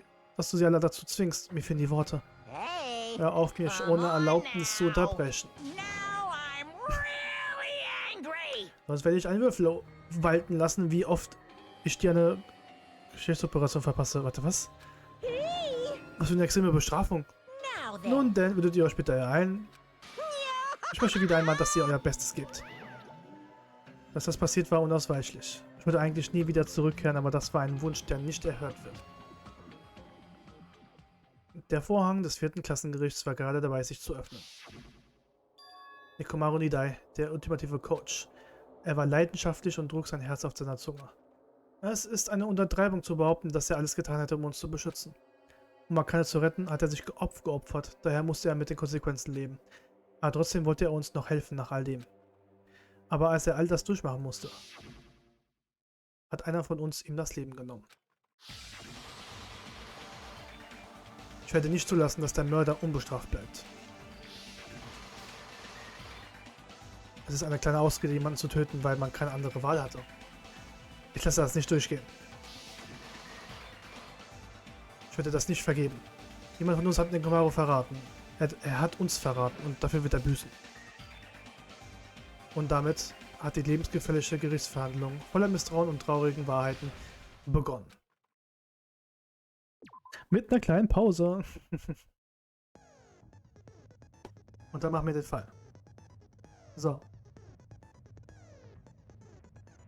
Dann geht's los. Okay, dann kleine Pause. Bin dann gleich da und dann geht's weiter.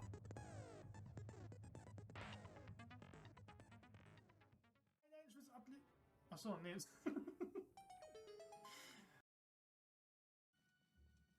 Ja. Ja, nur wegen. Nein, nein, nein, nein, nein, nein, nein, nein, nein, nein. Nein, nein.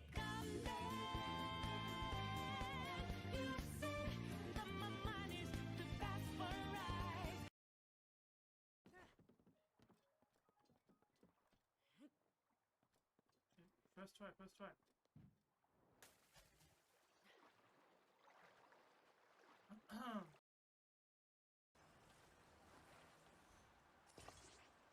Oh, scheiße. Das war nicht so gut geplant. Nein, darf ich wieder... Junge! Darf ich wieder rauf? Komm, schaffst du, schaffst du. Ah, ist so angenehm.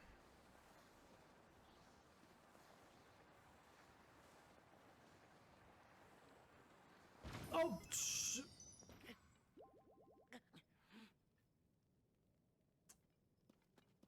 warum war da eine Bombe?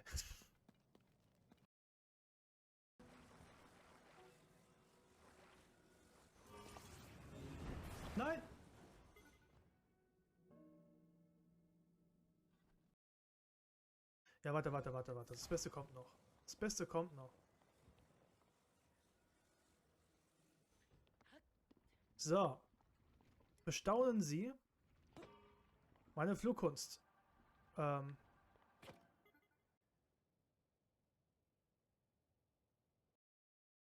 Ich habe zwar geschlagen, aber das zählt wohl nicht. Cool. Dankeschön. Nein, ich muss ablegen. Achso, nee.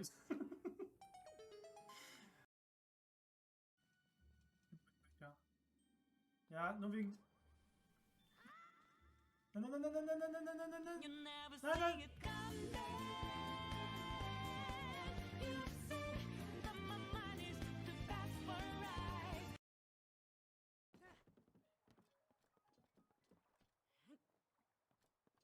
First try.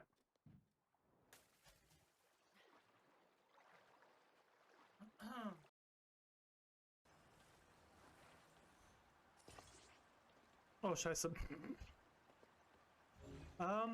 Das war nicht so gut geplant. Nein, darf ich wieder... Junge! Darf ich wieder rauf? Komm, schaffst du. Ah, so angenehm.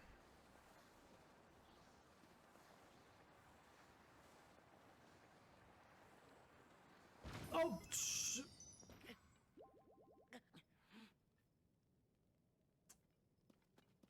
Warum war da eine Bombe?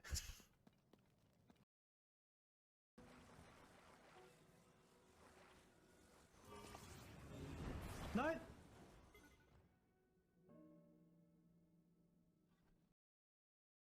Ja, warte. Das Beste kommt noch. Das Beste kommt noch. So. Bestaunen Sie meine Flugkunst.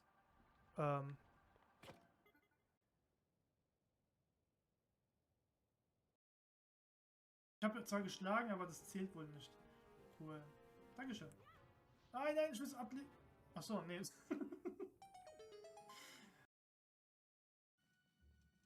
Ja. Ja, nur wegen... Nein.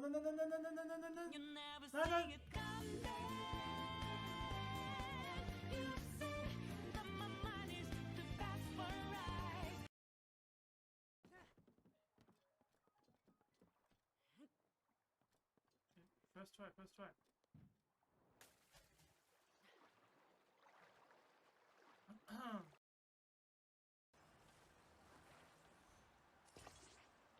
Oh, scheiße. Das war nicht so gut geplant. Nein, darf ich wieder... Junge! Darf ich wieder rauf? Komm, schaffst du. Ah, so angenehm.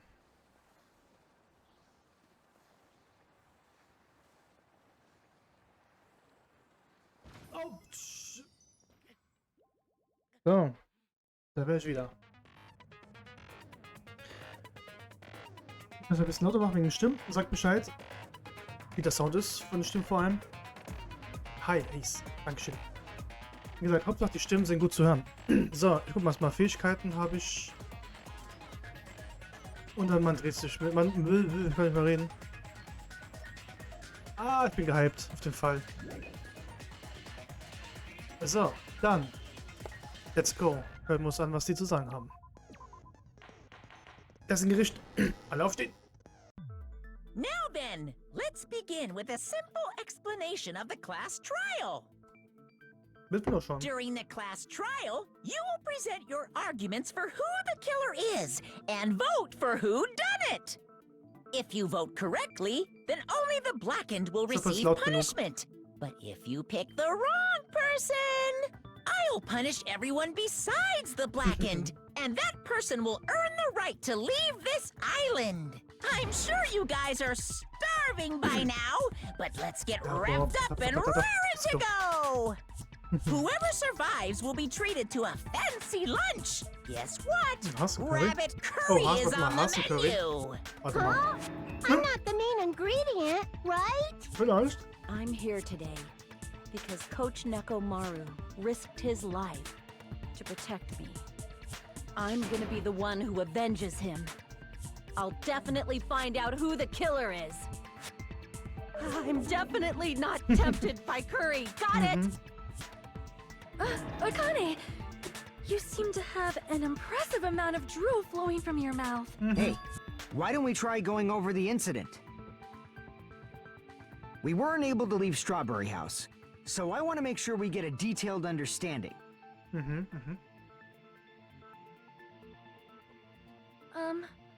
I discovered Nekomaru's body a little before 7 a.m. I headed over to Grape Tower from Monokuma Taichi and found the body there. Hajime and Chiaki were also with me. Hajime was with Miss Sonia and Chiaki that early in the morning? Don't tell me you three were together since last night! Also wir haben doch... Imbecile!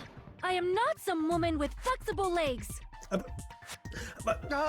course you're not! You're much classier than that! Was zum Teufel? Hä? Das hat doch niemand gesagt. Like those. I could probably do the splits real easy. We just happened to run into each other on the Alter, first floor was of zum Grape Teufel? House and went to the tower together. Nur mit dem Messer. Messer weg, bitte. And then, the three of us discovered Nekomaru's body. The body discovery announcement was made soon after. Akane heard that and rushed over. We heard the body discovery announcement too, from Strawberry House, obviously. As I recall, we found out the elevator was out of order, which left us stuck. So we decided to go to the tower for the time being and headed for Strawberry Hall. But someone even broke Strawberry Hall's door button. We couldn't go anywhere because of that. Thinking we should at least find some method to communicate, we set our sights on the lounge telephone. Forget these boring intros. Let's talk about the killer. Wie denn? Anyway, it's definitely someone from Strawberry House. What do you mean, definitely? Warum das denn? There's no way a chick would kill someone so cruelly. So it must be one of you Strawberry House dudes. One of you better hurry up and confess, or I'll break all of you in half! You're the cruelest one here! Now. Enough with the lovers' quarrel. We need to think about this seriously. We don't have the luxury of discussing irrelevant things. The incident this time has many questions. The incident notwithstanding, I also have many questions. Then let's start with something even Miss Sonia can understand. The weapon. Die Waffe. Huh? Well, the weapon is obvious, right? Huh? What the heck, you guys? The weapon! You could totally tell just by looking. Hä? Ich glaube kaum, dass er jetzt schon die Waffe kennt. Aber am Titel war auf jeden Fall das, was ein leichtes Licht führen konnte. Ha.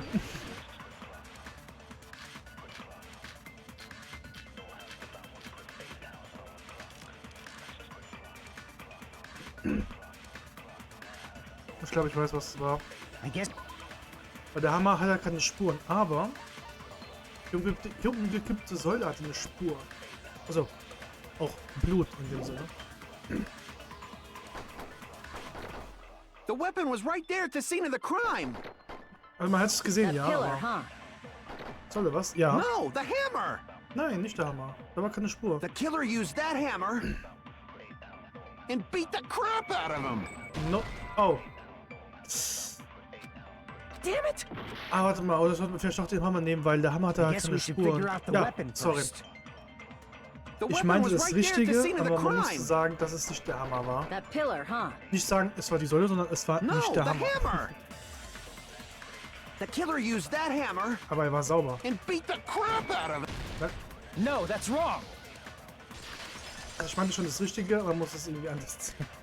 Oh Mann. No, I can't accept that that hammer was the murder weapon. Why not? Why can't you accept it? War jetzt nicht so warm. A lot of oil was flowing from Nekomaru's body, just like human blood, right? If the hammer was used to beat Nekomaru, you'd expect some oil to be on it at least.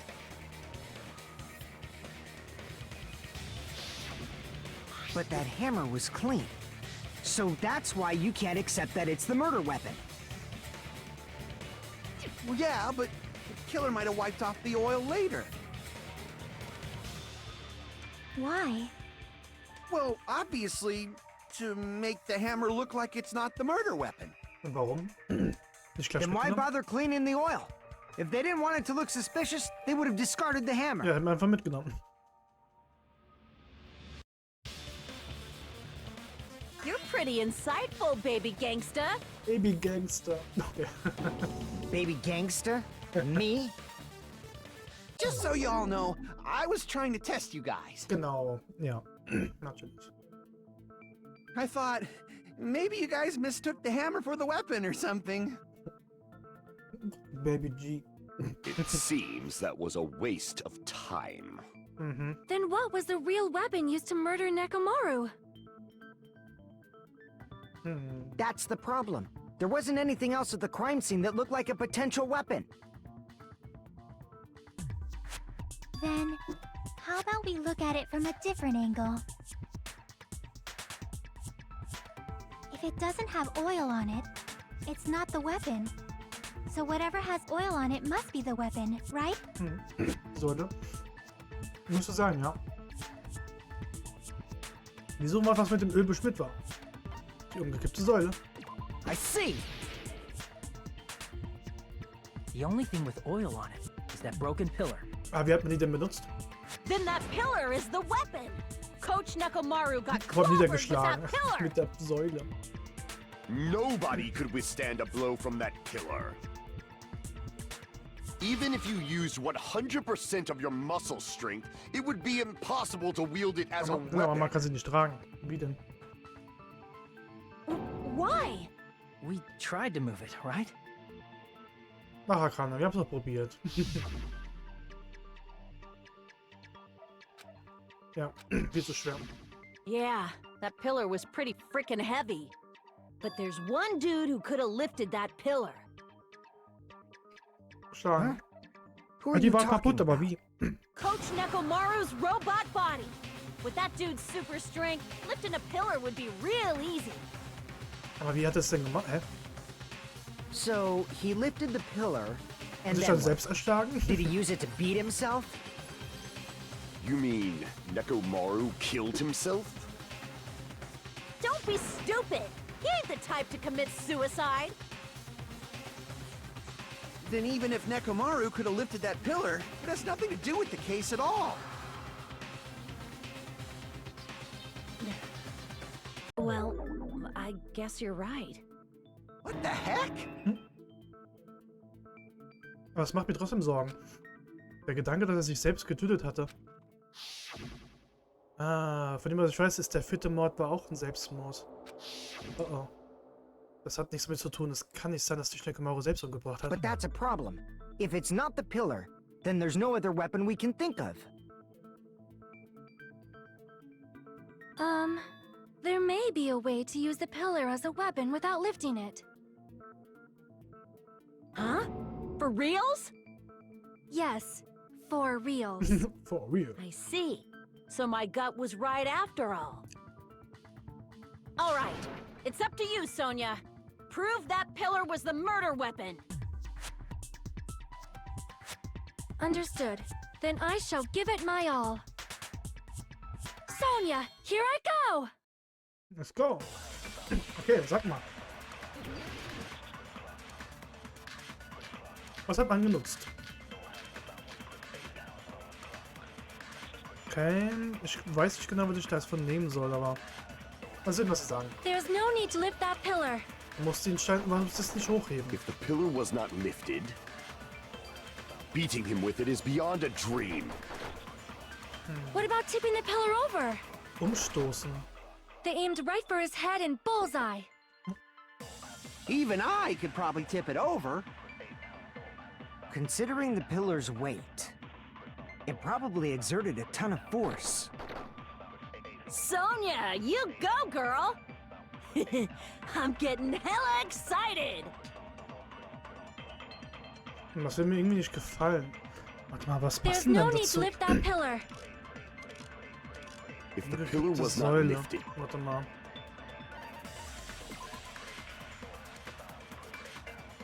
Aber kann man die denn... Aber wenn der umgeworfen hat, wieso lag dann die Leiche auf der anderen Seite? Nicht da, wo der aufgekommen ist. beating him with it is beyond a dream. Ach, wait. Hier haben wir noch kleine Steine. Unter der Leiche. Aber auf seiner Leiche war nichts davon zu finden. Also wenn die Sonne auf ihn draufgefallen wäre, dann könnten ja normalerweise keine Steine unter ihm sein. What about tipping the pillar over? They aimed right for his head and bullseye. Even I could probably tip it over. Ah, schon wieder. Considering the pillar's weight, it probably wow. exerted a ton of force. Danke, Finn. Sonia, you Hi. go, girl! I'm getting hella excited!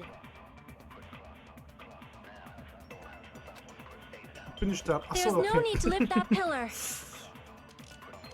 If the pillar was not lifted, beating him with it is beyond a dream. Dann nicht. What about tipping the pillar over? They aimed right for his head and bullseye. Even I could probably tip it over. Okay. Considering the pillar's weight. Ne. Das ist schon wahr. Aber umstoßen. Damn it! Ich glaube, es hat mit den Steinen zu There's tun. no need to lift that pillar. Aber umstoßen ist halt was nicht not so lifted. falsch. Beating him with it is beyond a dream. What about tipping the pillar over? Ah, okay. No, that's Ich sag wrong. richtig. Sehr gut.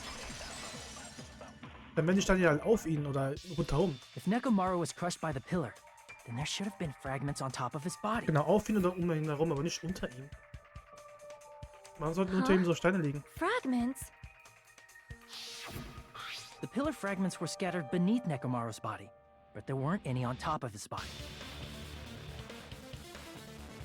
If the pillar had been tipped over and crushed him, the fragments should have been on top of his body instead.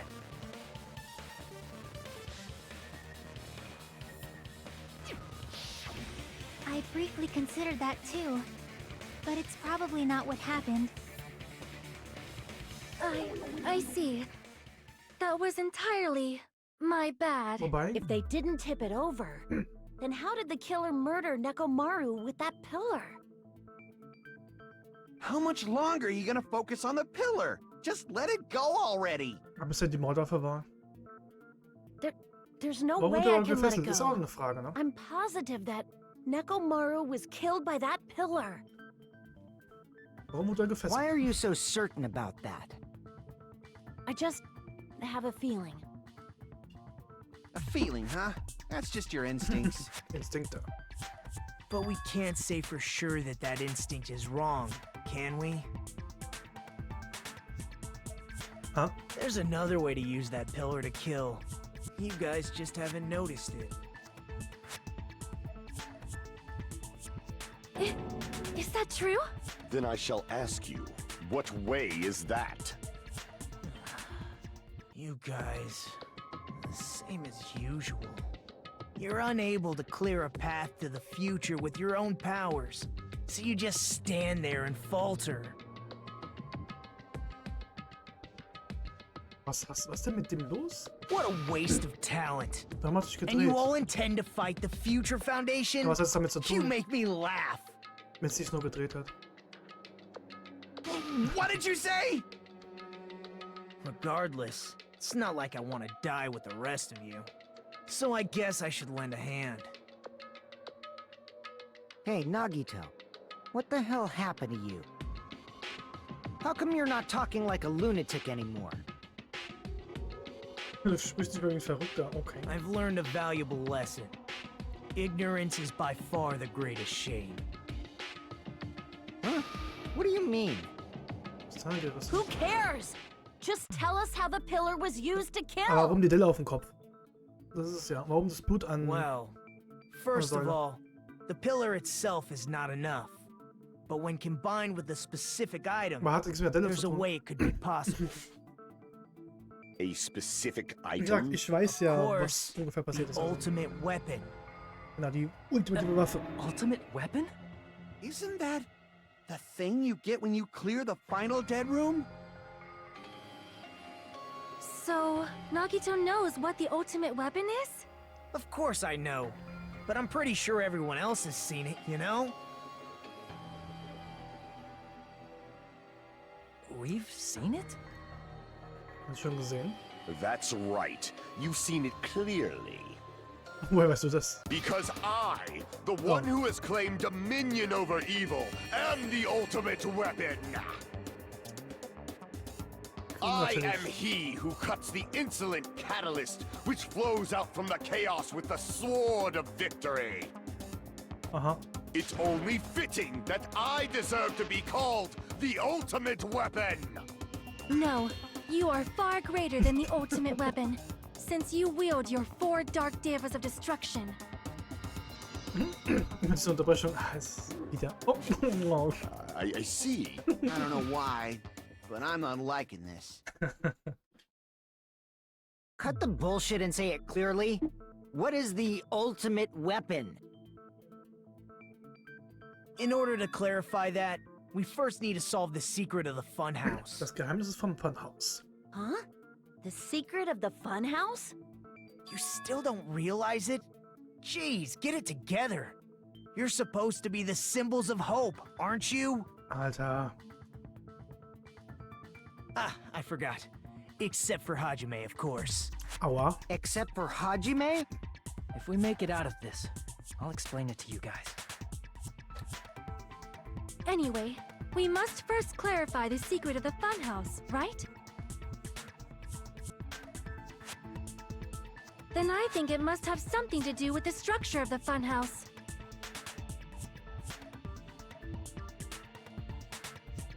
Strawberry House leads to Strawberry Tower, and Grape House leads to Grape Tower. But in actuality, they are both the same building, and both houses are linked to the central tower.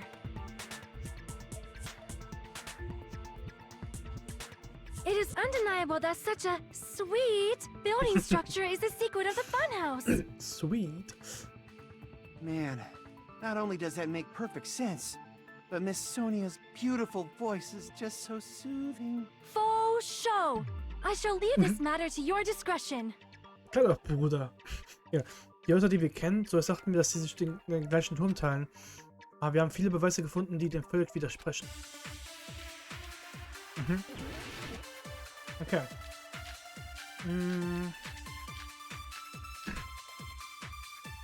Seltsames Verhalten vom Tatort. Ja. Ganz kurz, ganz kurz. Genau, aus irgendeinem Grund verändert sich der Tatort, wenn man von der anderen Seite kommt. Die Position der Leiche und der Säule ist mal ganz woanders. Selbst das Öl und so weiter sind ganz woanders. Also es sieht trotzdem genau gleich aus, egal aus welcher Tür man kommt. Warum? Und die Kette war einfach mal weg. Eine gute Idee. Aber wie gesagt, wo ist dann die Kette? Ja, die Tür war mit einer Kette. Und warum ist das dann rausgerissen? Ich meine, er hat wirklich eine Delle bekommen. Woher kommt dann die Delle, wenn sie sich nur gedreht hat? Das ist die Frage. Die beiden Türme Are actually the exact same place. sind der gleiche Ort. So that's the secret of the funhouse. Is that really it? Ist das wirklich das? It's weird to say they're both the same place. I mean, the walls are different colors. Andere And the Farbe ist designs on the egal. floor are also different. Ist auch We've anders. already settled this problem. Give it 10 years before you argue with Miss Sonia. Wir müssen alles von Grund auf hinterfragen. Das bedeutet auch, dass ich alles auf den Kopf stellen muss. In truth, Hat man das Muster? Sehe ich unten gar nicht.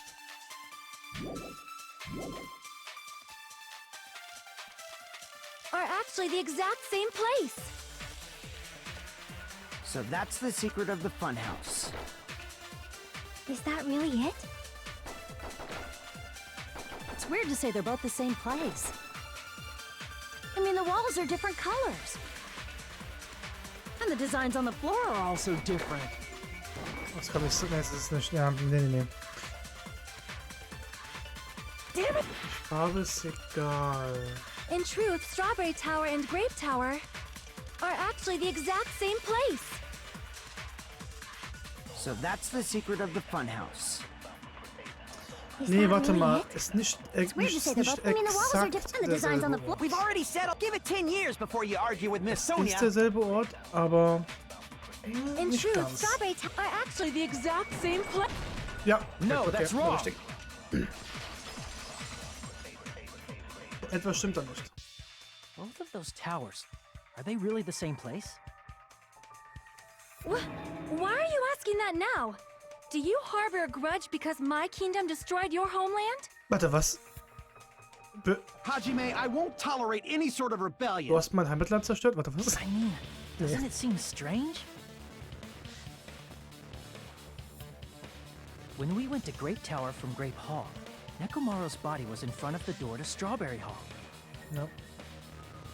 Als wir vom anderen Seite reinkamen, sogar was dann so. But when we went to Strawberry Tower from Strawberry Hall, his body was in front of the door to Grape Hall.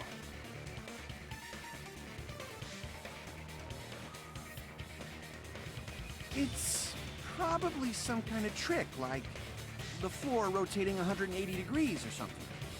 If it is, then see? That means it could have passed as the exact same place, right? Wo ist dann die Kette? If Oder so, Tür? then what? Do you seriously think such a simple answer is the correct answer? Die Tür hätte nicht aufgehen können Does wegen der that mean Kette. he's wrong? Oops, I guess I've said too much. Ah, Nagito, Mann. If the floor didn't rotate, then that means we need to think about the structure of the building again. Bow down. Oh Gott. Warte mal, was? Ich soll mich niederknien? Warte mal, was? Then how about this? Somebody moved Nekomaru's body. Tschüss. Ach, ne Idee. Well, we were moving from Grape Tower to Strawberry Tower, but we should have all been together during that time. Even if they tried to move the body inside the tower. Then Monokuma did it. Aha. While we were moving, Monokuma quickly moved things around. But Nekomaru's body wasn't the only thing moved. Are you saying the broken pillar was moved too?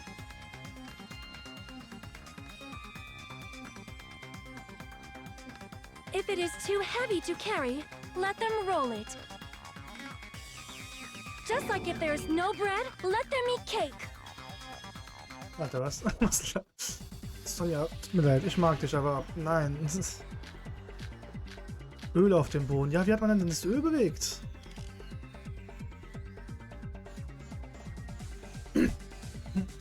There are Alter, many ja. different ways. The body and the pillar could have been moved. The pillar could have been rolled. And Nekomaru could have been moved piece by piece. Aber was I mit dem Öl? decree it was Monokuma's doing. Oh, ich hab kein... Shit, ich kann nicht verschlagen. There are Gott, many Alter, ich different hasse das. ways. The body and the pillar could have been moved. The pillar could have been rolled. And Nekomaru could have been moved piece by Oh, shit, piece. ich hab I verkackt. decree it was Monokuma's doing. Nein, ich hab... Ah, ich verstehe das mit diesen There are many Schneiden different nicht, ways. ehrlich. The body and the pillar could have been moved. The pillar could have been rolled. And Nekomaru could have been moved piece by piece. I decree it was Monokuma's doing. Ja, okay, endlich. Warte. Moving the body and the pillar in such a short time. That might be hard even for Monokuma, don't you think? It seems you have forgotten. Monokuma is surprisingly strong, wielding the power of the futuristic Robo-Bear. The pillar, the body, everything Nicht at the alles. crime scene. Allow me to cut through those words. Wie willst du Blut bewegen? Ohne Spuren zu hinterlassen. Moving the body and pillar is possible, but it would Also have been Öl in impossible dem to move the oil on the floor. Huh? When the position of Nekomaru's body and the pillar changed, the oil surrounding his body moved too. Physically moving all of the oil like that is simply not possible, no matter how you look at it. Then it's impossible to think it was moved. I am terribly sorry. I cannot believe I got so fired up. It's all right. A fired up Miss Sonia is awesome to watch. Na, komm. So what really happened? Does that mean the two towers aren't the same building? We can't be certain of that either. Not when the experiment involving the handbook I left on the tower floor was a complete success. Yeah, the e-handbook was still there. That's why we thought the two towers were the same building. If they're not the same building or two different buildings, then what are they? Das ist die Frage, ne?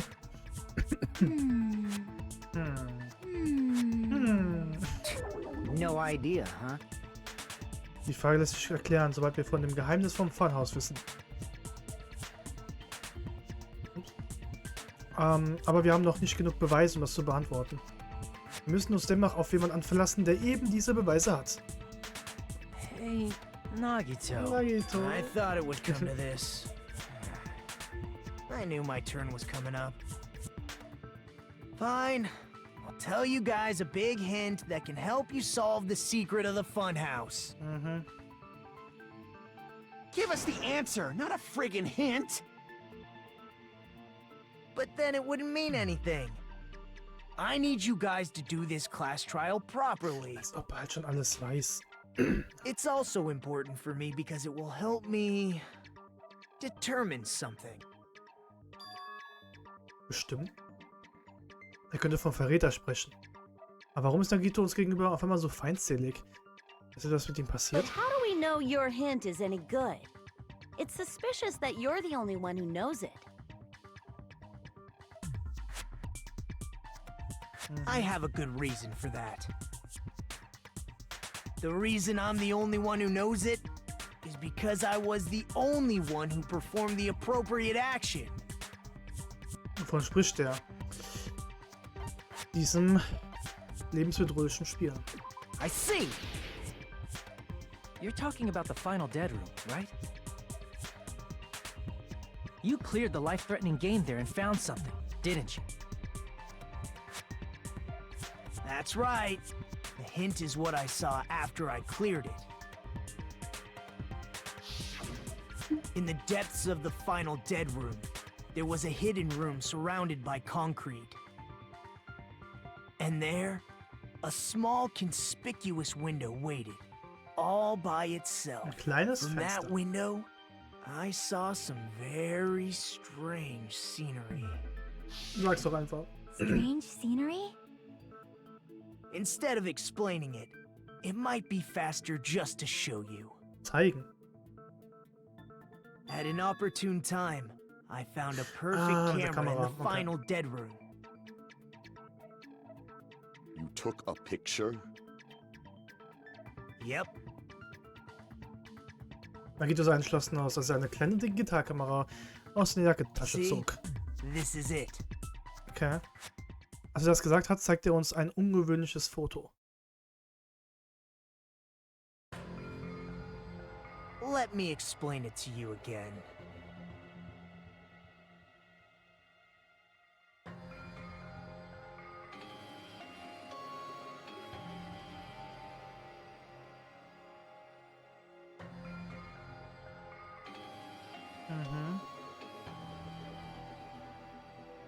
I took this picture on the first floor of Strawberry House, from the secret room within the final dead room.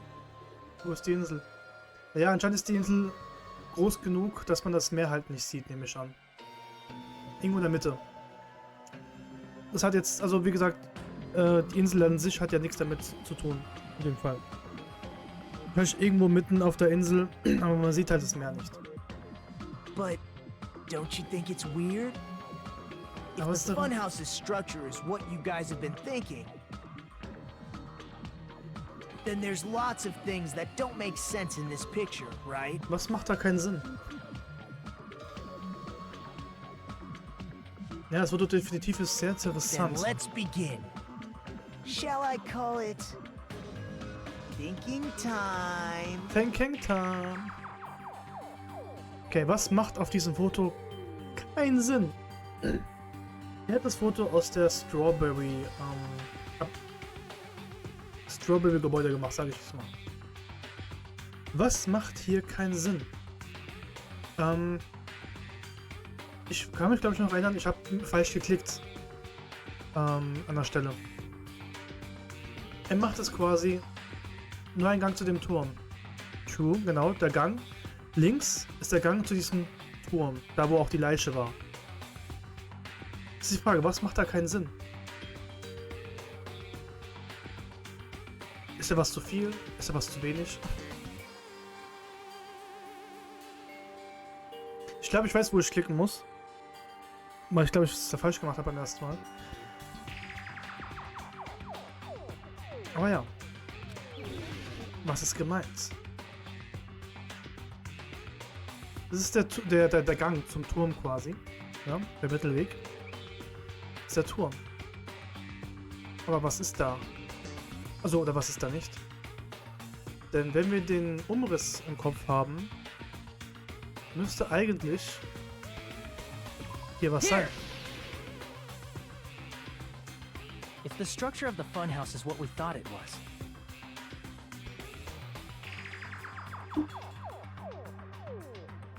Grape House and Strawberry House should link to the tower in the middle.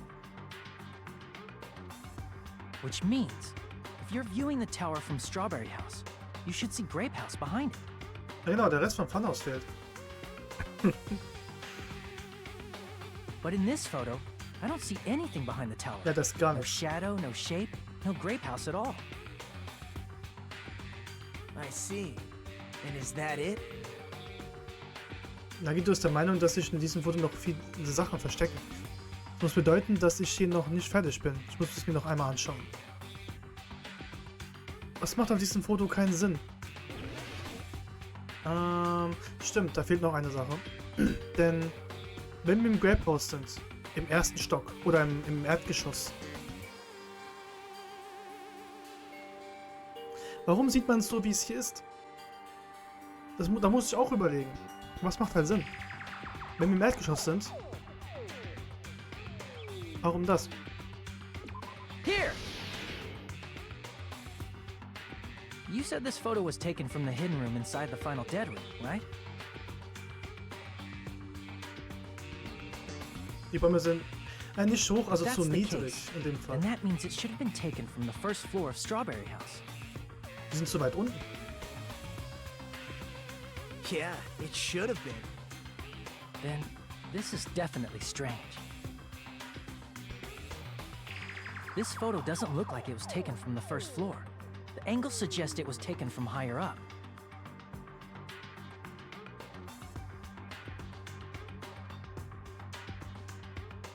That's right. Good call. In summary, this is the truth contained in this photo. The first floor of Strawberry House is located in a high area, and Grape House is not behind the tower. Hat nichts zu heißen, wenn das Stockwerk da, also das Erdgeschoss weiter It's oben ist. not. Are you saying that Grape House is merely an illusion spell cast by Monokuma's cursed eye? From this point on, do your own thinking. Now that you've finally met the same requirements as me. If you guys are truly symbols of hope, you can easily solve a simple mystery like this. It might be possible for Hajime to solve it too, even though he's just a normal high school student. Despite the fact that you don't Grape House have a und real das Strawberry talent, House. you already Schöne know Idee. about the other clue. Mal gucken. Der andere Hinweis. Meint er den Moment, in dem er auf einmal während der Untersuchung aufgetaucht ist? Dachte ich mir, wo kommst du denn her? Stimmt. Ich kann zaubern. You're referring to when you suddenly appeared on the second floor of Grape House, right? I'm asking you just to be safe. At the time, where do you think I came from? The top floor, right?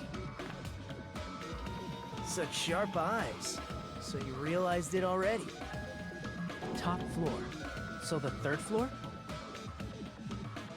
But the Monokuma Archive should be the only room on the third floor of Grape House. What does it mean? Wir kommen der Sache schon zum Greifen nah. Es liegt mir auf der Zunge. Wie konnte Nagito auf einmal im Grape House auftauchen? Mit dem Foto, das er geschossen hat, bin ich vielleicht in der Lage, das Puzzle zusammenzusetzen. Ich muss mich nur an das erinnern, was ich gerade gesehen habe. Dann wird es klar. Oh Gott. Oh nein. Achso, okay, das... Okay. Wenigstens kein Galgenmenschen, ey.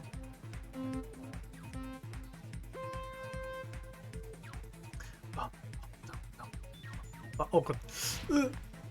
Okay. Kein Problem. Da. Oh Gott. Okay, ja. Okay, ja, natürlich. Okay. Frage. Gibt es die beiden Häuser wirklich? Ja.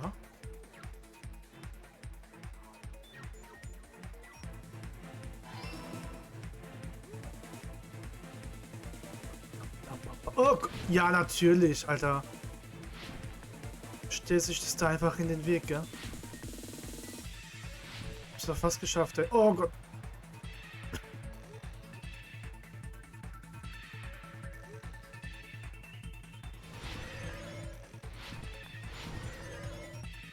Frage.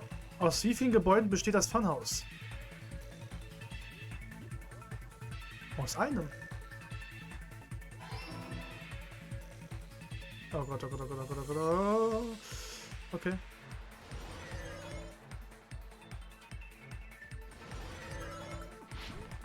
Oh, ja, war doch klar.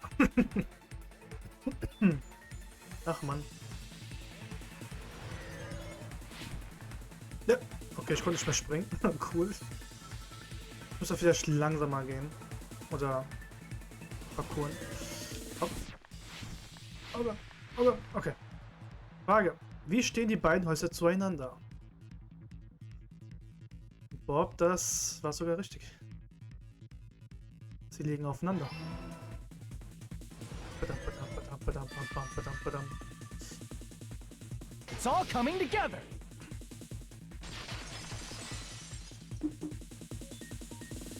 I got it. I know the secret of the funhouse. Then let me hear it.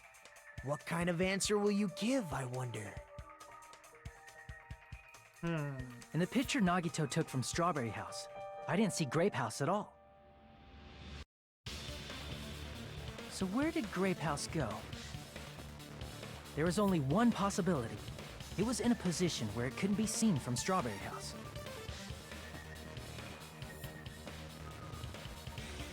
Which means Strawberry House and Grape House are in the same building, but on different floors.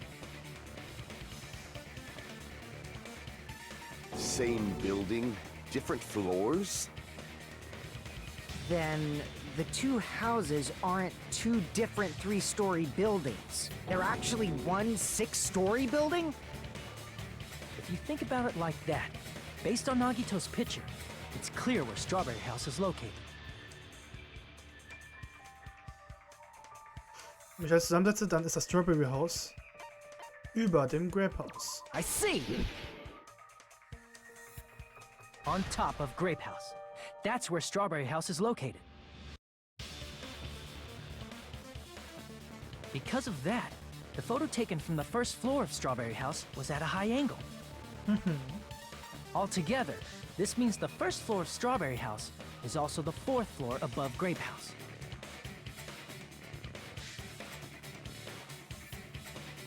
Oh, snap! I never No snap. expected that the two houses were connected vertically. But what about the shape of the building? The two houses were completely different shapes. Überleg mal, Bob. Warum in der Drehbewegung? Wenn wir doch dasselbe Gebäude sind. Warum soll dieser Raum sich dann drehen? Strawberry House is four-sided, and Grape House is Es ist six-sided, ja egal, ob es right? 4- oder 6-eckig ist. It never Ist occurred eigentlich to us egal. that they were the same building because it was structured with two different shapes. Der Raumturm, ja genau, aber warum soll der sich drehen? Wenn wir von beiden... A quadrilateral kommen. and a hexagon. Overlaid atop each other to misdirect how we would perceive them. Ja, aber das ist die Sache. Es gibt, wie gesagt, ich kann es jetzt schon mal sagen, es gibt keine Drehbewegung im Turm. Aber es wird auf jeden Fall noch gesagt.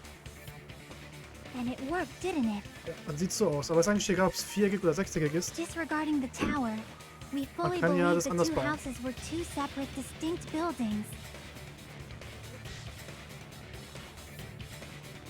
In order to conceal the unique design of the funhouse, Ja, der Tür Monokuma war voll put us to verschlossen, ja. sleep so we couldn't look at the outside of Aber the hat nichts mit building Dreh when zu he tun. brought us to it. Soweit ich das noch weiß. You've just been Kuma'd! Hier wurde gekumert. Oh Gott.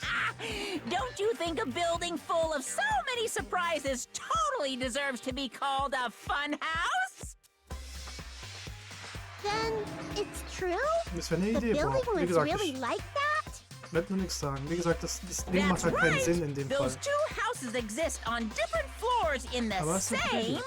building! Constructing a building like that on your own without my knowledge? Hm, Mikros. How horrible! Then what about the towers? Are they arranged vertically just like the houses? Yeah, Strawberry Tower and Grape Tower should have also been different floors inside the same building.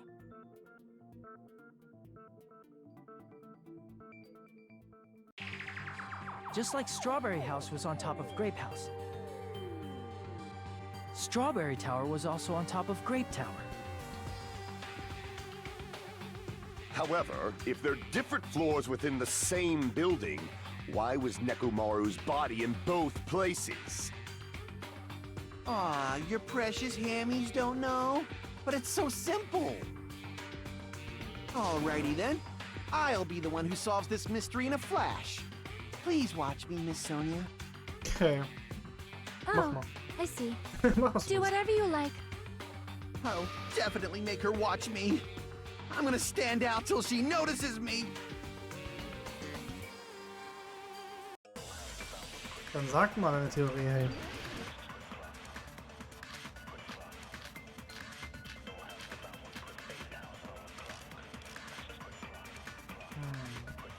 Der Türgriff könnte vielleicht ein Punkt sein, aber I'm gonna solve this mystery in a flash. dann mach mal. Then hurry up, Dann dumbass! mach mal.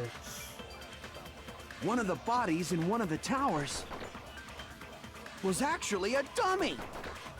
Was? You mean a fake body?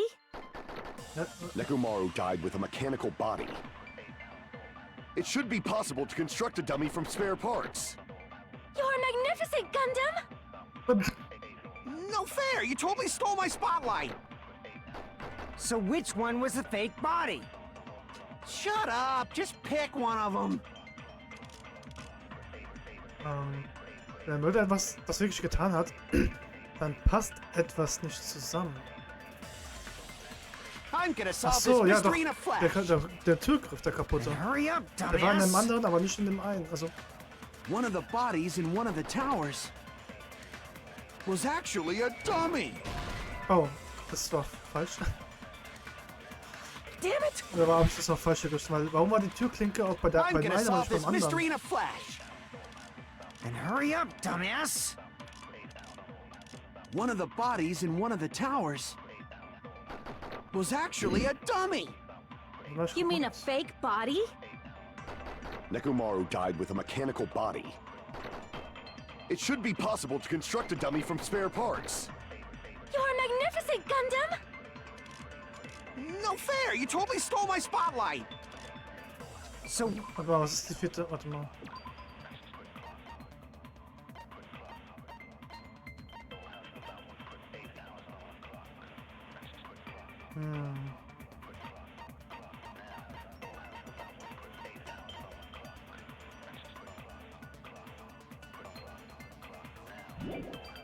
Aber was für ein Beweis kann denn da richtig sein? Metalldraht. Shut up! Just pick one of them!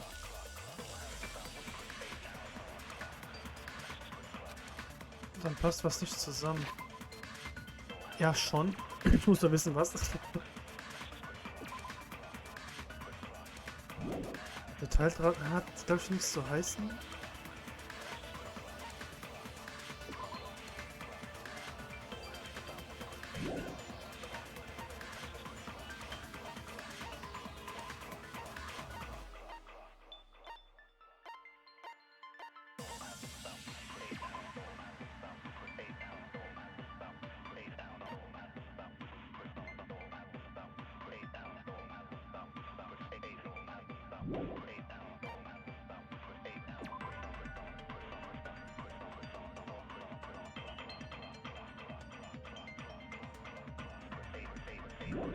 War das jetzt nicht...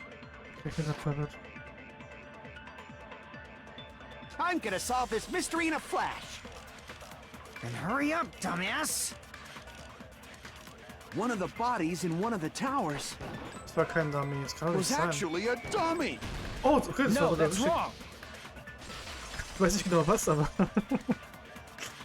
Das kann nicht sein. Nekomaru's body wasn't a dummy. That can be proven by Kazuichi's account. Oh, das hat es mir sogar selber gesagt. Me? Remember? When we moved from Grape Tower to Strawberry Tower, War alles exakt gleich. we thought the body had moved. And that's when you said,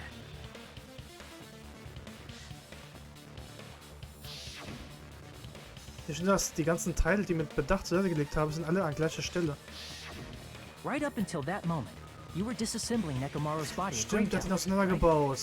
Wäre es ein Dummy gewesen, wäre es The da killer nicht couldn't have gewesen. known how you'd take apart his body, so they couldn't have Ja, built okay. a dummy. Er hat sich selbst Unless widerlegt. Kazuichi was the one who built the dummy, then it would be a different story. Dann war er der Mörder. Miss Sonia, that's a pretty harsh joke. Oh Gott. You are joking, right? It's alright. Kazuichi is not the killer. Oh, okay. Sicher? If he was, he wouldn't have fixed the elevator or the button in Strawberry Hall. True. Hätte er sagen können, ich kann es dir reparieren. True. It'd be much more convenient for the killer if it stayed broken. Das stimmt. I see.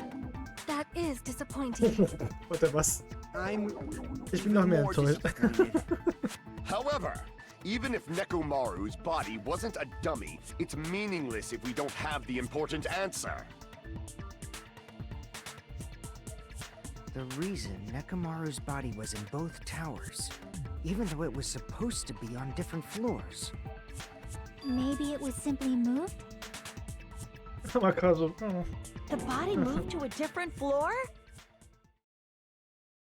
You can't think of a device like that? A device that moves things to different floors Ja, in the es same gibt's. building? Es gibt ein Gerät, was dazu führen kann. Da kommt eine Idee. Etwas zum anderen zu bringen. Das geht ja das, womit man es schaffen könnte. Ihr habt es doch auch benutzt. Ich meine, ich habe es schon mal gesehen. Etwas. Ja, muss schauen, warum es hier geht. Was? Welches Gerät kann eine Sache zum anderen Ort bringen? Warte mal. Hä? Ah, falscher Knopf. Shit, wollte ich nicht. Achso, ja. Ich habe ein anderes Wort im Kopf gehabt, aber ja, das passt. Ja, und das brauche ich jetzt nicht.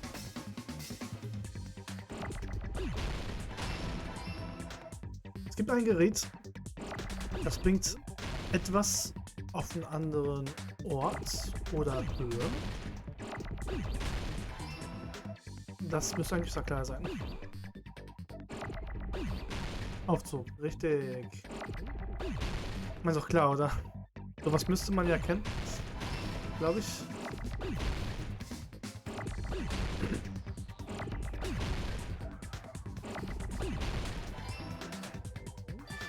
Got it! Ohne um die Teile zu bewegen. You must be talking about an elevator. What? Are you saying Nekomaru's body was transported using an elevator? Where the hell is this elevator anyway? It's the tower itself. Der Turm an sich. The inside of the tower is one big elevator. Which means the tower was designed so that the whole room goes up and down like an elevator. Die Farbe ändert sich dann auch, je nachdem, wo man ist. So whether you enter from Strawberry Hall or Grape Hall, Man guckt auf jeden Fall it all leads to the same selbe, room. auf derselben right? Seite. Deswegen hat sich auch die Leiche nicht So bewegt. that's why quasi. we could only enter it from one side or the other. Now that you mention it, sometimes when I pressed the door button, it took a while for it to open. I see. We were basically waiting for the room to arrive, just like an elevator. Please hold on. If the inside of the whole tower ascends and descends like an elevator, then why is there a picture of a strawberry on the far back door when you enter from Grape Tower? And a picture of a grape on the far back door when you enter from Strawberry Tower. Ja, die Türen sind schon da, aber If the room just moves up and down like an elevator, there's no reason for the doors to change. Plus, after the incident, the far back door in Grape Tower had chains wrapped around it, right? But when we entered Strawberry Tower, those chains were gone. Not just that, but if I remember correctly, even the doorknob was broken off. There are too many strange things. Was that tower really an elevator? When you see people and things, make sure you focus on the good parts instead of the bad. der Unterschied ist schon, ja, ich denke schon. What did you say? So, let's put aside what's changed and focus our attention on what hasn't. Why do we have to do that? It's fine. Come on.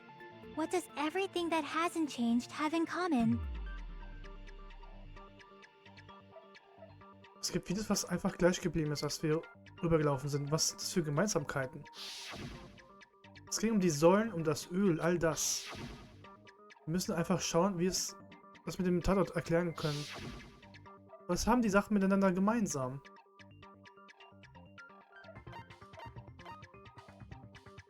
Es ist alles auf dem Boden. I see! Stimmt. Is it safe to say that all the items on the floor didn't change? And? And? Why did the picture on the far back door change? If you can figure that out, you'll have the answer. Die ist schon immer an der Wand, die Tür. Also die führt, glaube ich, zu nirgends. Also sie ist immer zu. The reason is because that elevator has something unique about it. Warum ist der Aufzug besonders? Es ist sehr schnell, es gibt keine Decke, man muss auf ihn warten, nur der Boden bewegt sich. I see! So that's it. The elevator was designed so only the floor moved. Only the floor moved? Which means the whole room wasn't an elevator, only the floor was.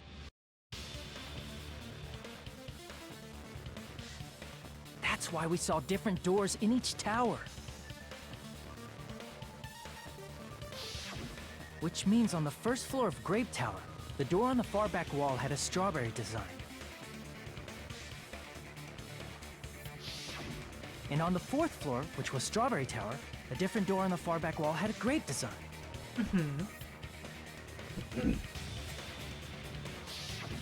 Then, where do the different floors lead?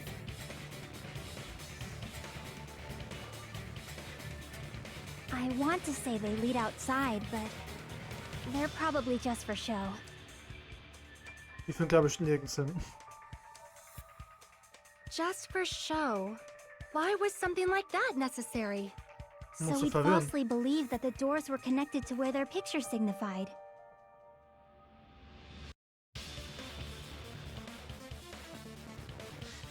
It was actually very effective. Because of that, we totally misunderstood the building's structure.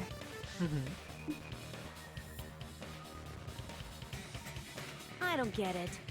But I guess it means whoever designed this building had a totally twisted personality. Did you hear that, mon ami? Warum machst du das Don't blame Monoreal? this on me. Take responsibility for yourself. Then I'll take responsibility and gently caress you. Warte, was? Like, there's no way that's gonna happen. Stop with the tasteless jokes. Ich habe mal versucht, eine Tür By the way, aufzubrechen. what does the chain on the far back door in Grape Tower mean? It Hat was er auch vorhin versucht, ne? probably wrapped there by the killer to keep us as far from Strawberry Tower as possible. Why? Because of that chain. You guys thought you couldn't enter there, right?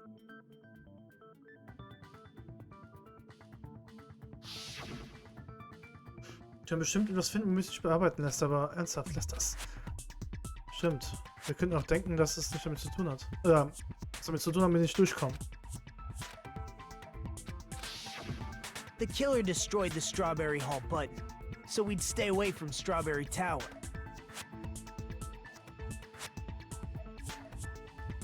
Everything was done to tamper with the evidence, so we wouldn't find out about the secret of the funhouse. The appearance of a body in the tower would contradict what we thought we knew about the building.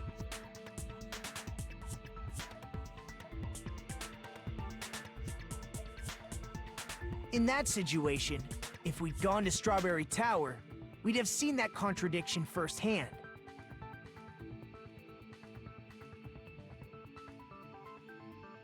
And using that as a clue, we might have discovered the truth.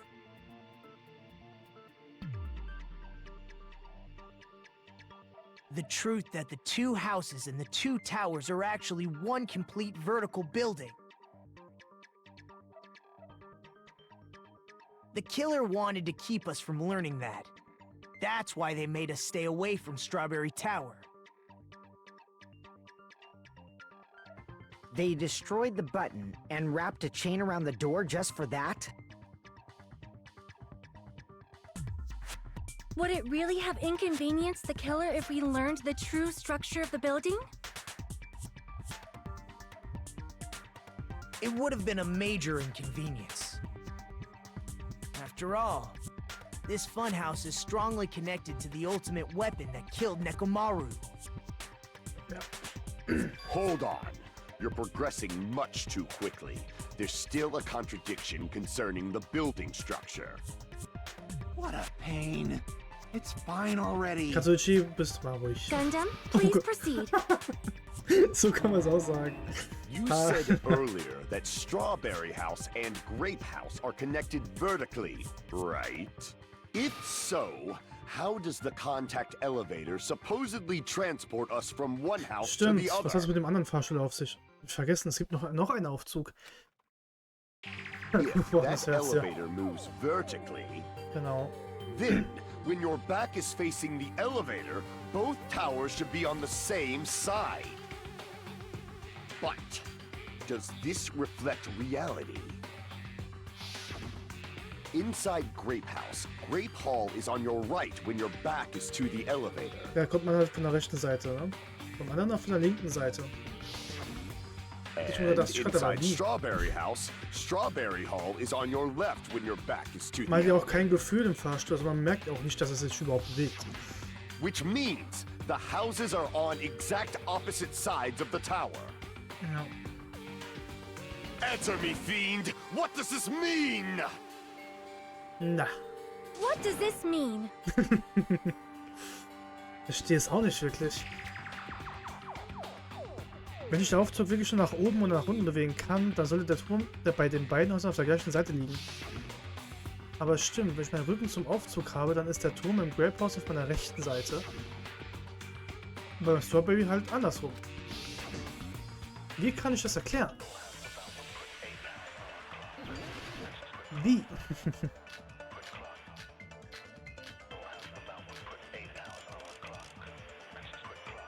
If the two houses are connected vertically, The elevator should move. vertically, not horizontally. However, at both houses, if the contact elevator is behind you, the towers are in opposite directions. Which means your reasoning. It's clearly contradictory. Die arbeiten einfach zusammen.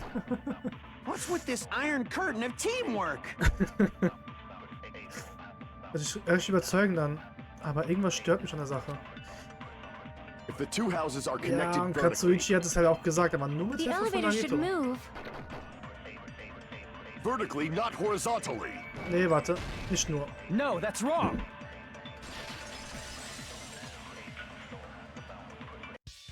The elevator wasn't just moving vertically. Nicht nur senkrecht. Isn't that right, Kazuichi? Huh? Me? Come on. You used the elevator while you were holding that compass Nagito gave you, right? Mann, Katsuichi, denk nach. Oh, that. Yeah, it was pretty strange. From start to finish, somehow the compass needle rotated 180 degrees. Rotated 180 degrees? Meaning, as the elevator moved between the two houses, it also rotated 180 degrees. It was probably following the building's perimeter as it rotated to the other side, Alter. which means the exit would be on the opposite side once you arrived at the other house, right? And thanks to that, the tower we saw on our right side when we arrived at Grape House appeared on our left side when we were at Strawberry House. Dann passt's ja. An elevator that rotates while it moves. Is that even possible? It's like something from an amusement park. Na, wir sind doch in einem Freizeitpark. Well, a funhouse is an amusement park attraction, you know. Ja, abgefahrener And Fahrstuhl since auf the jeden Fall. building doesn't really need to be structurally practical, it makes for some splendid fun. That's not splendid at all! You're inhuman! You say I'm inhuman, but I'm just a bear. So I was never human to begin with. True. I'm different from these lowly humans. So we're done with the secret of the funhouse, right? Then let's start talking about the important stuff. What's the ultimate weapon that killed Nekomaru? So, genau, And was how'd hat, they was hat ihn combine it with the umgebracht? pillar? Das ist die Frage. Huh? You still don't know what the ultimate weapon is yet? It's what I found at the Octagon, you know. What is the Octagon? I haven't heard about that yet.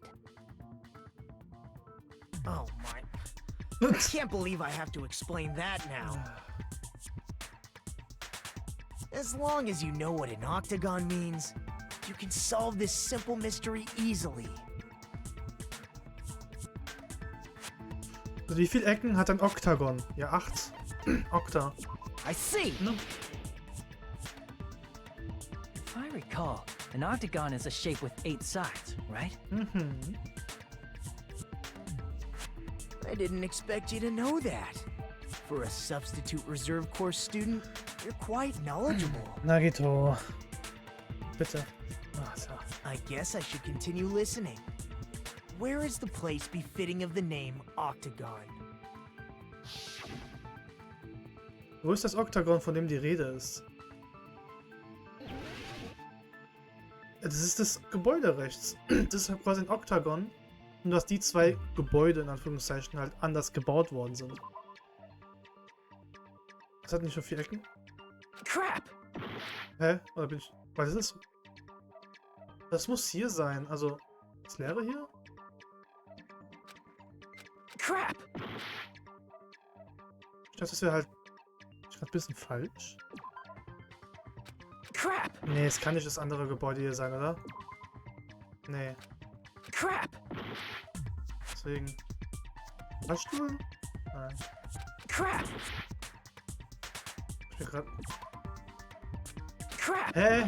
Ich bin verwirrt. Es muss. Das Oktagon ist halt. Grapehaus ist ein Hexagon. Ja, ja. Aber das die beiden Gebäude. Das hier insgesamt ist ein. Ich verstehe es nicht. Crap! Ja, wo soll ich draufklicken? Hä? Ich weiß nicht, wo ich draufklicken soll. Crap!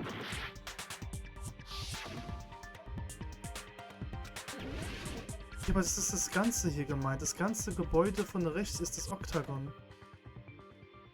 Hier vielleicht? Crap! Oben.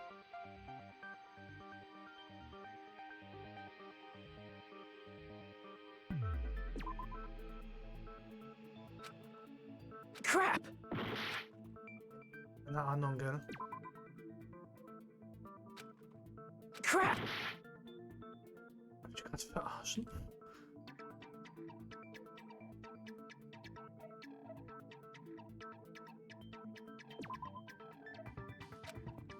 Crap! Nee, wie gesagt, ich habe keine Ahnung, was ich anklicken soll. Meiner Meinung nach ist quasi das Gebäude mit Grape und Strawberry zusammen das Hexagon, nur dass die Gebäude in sich halt anders gebaut This is worden my... sind. We will never give up! Ah nee, oh Gott, das ist... Nein, stimmt. Das Erdgeschoss quasi von Strawberry House. Das war das Hexagon, das Oktagon meine ich. Das da. Nee. Crap! Ja, was ist das zweite? Nee, das war das zweite Stock? Nee, das war das erste Stock. Das war der erste Stock. Ich bin gerade verwirrt. Der erste Stock hier? Crap! Ich bin verwirrt. Crap!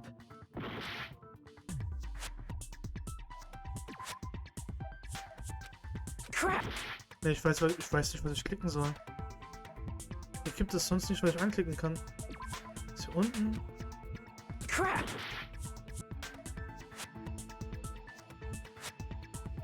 Ich habe keine Ahnung. Kann ich irgendwas drehen oder so? Nee, ich kann nichts machen. Crap! Crap!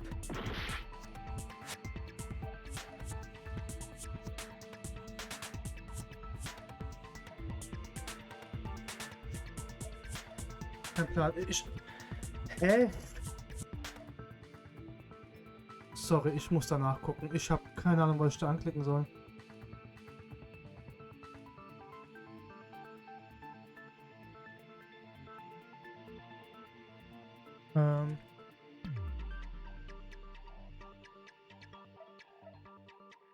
Spot Selection, ja, hier.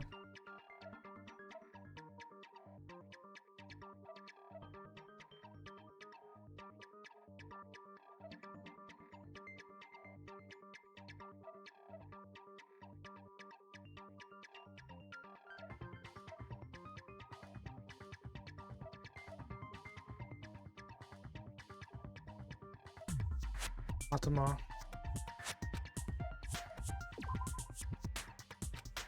Crap!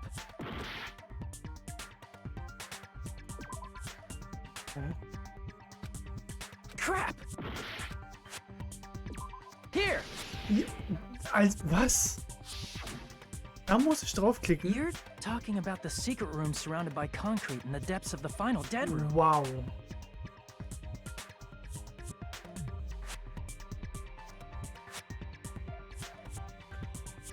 Keine Ahnung. Okay. Why is that place the octagon? You know how the four-sided strawberry house is on top of the six-sided grape house?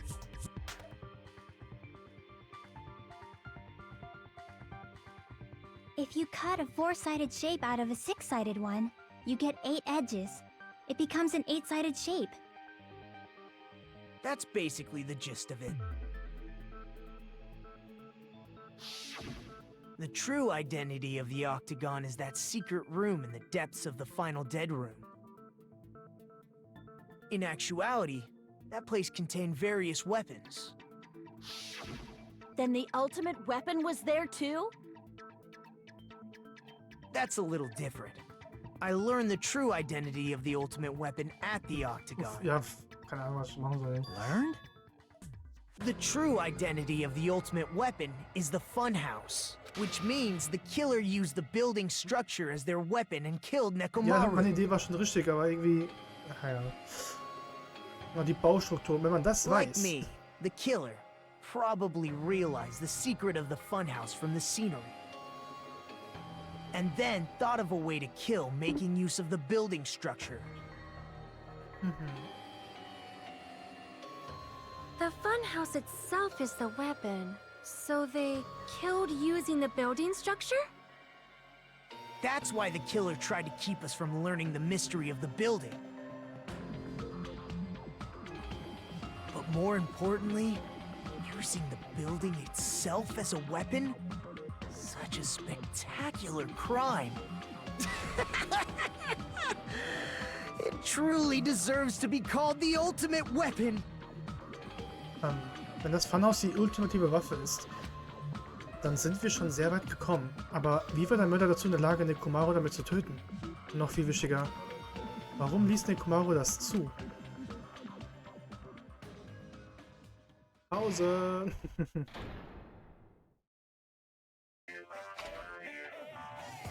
Hiya!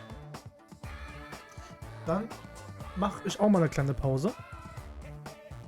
Auf jeden Fall. Und dann gucken wir, was danach passiert. Okay. Also, kleine Pause, Gedankenrückgabe und bis gleich.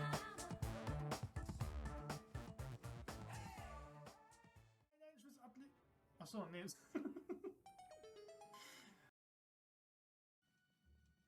Ja. Ja, nur wegen... Nein, nein, nein, nein, nein, nein, nein, nein, nein, nein, nein. Nein, nein.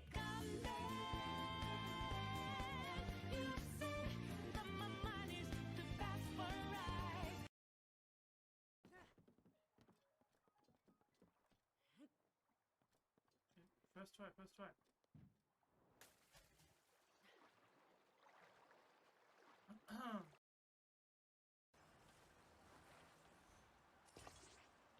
Oh, scheiße. Das war nicht so gut geplant. Nein, darf ich wieder... Junge! Darf ich wieder rauf? Komm, schaffst du, schaffst du. Ah, ist so angenehm.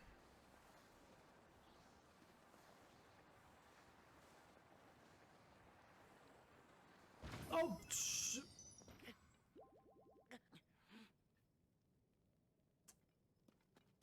Warum war da eine Bombe?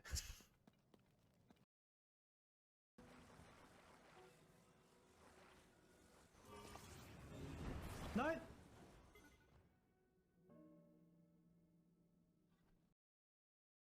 Ja, warte. Das Beste kommt noch. Das Beste kommt noch. So. Bestaunen Sie meine Flugkunst.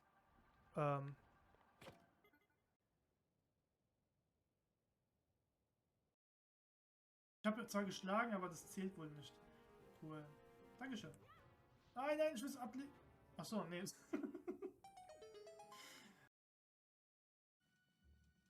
Ja. Ja, nur wegen... Nein, nein, nein, nein, nein, nein, nein, nein, nein, nein, nein. Nein, nein.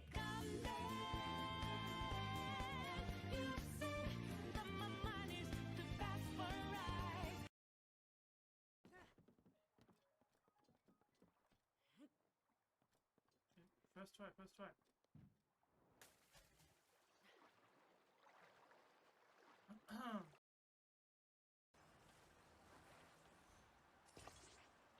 Oh, scheiße. Das war nicht so gut Plans. Nein, darf ich wieder... Junge! Darf ich wieder rauf? Komm, schaffst du, schaffst du. Ah, ist so angenehm.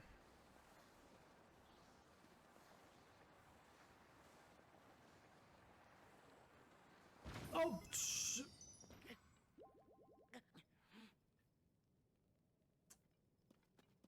Warum war da eine Bombe?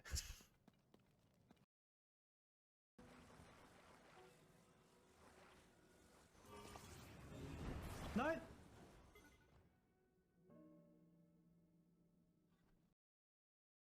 Ja, warte. Das Beste kommt noch. Das Beste kommt noch. So. Bestaunen Sie meine Flugkunst.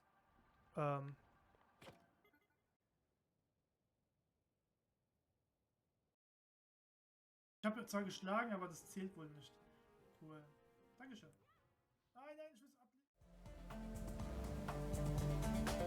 So, wieder da. Ich habe aus Versehen weiter geklickt. Das können wir mal nachlesen. So. Also ich habe mir ein neues Schimpfwort ausgedacht, das ich für Monomi benutzen kann. Wow. Oh, ich sehe schon, das wird mir nicht gefallen. Lass es mich mal direkt sagen. Ich bin schon gewohnt, beleidigt und geschlagen zu werden. Eine Beleidigung wird mich nicht ausmachen.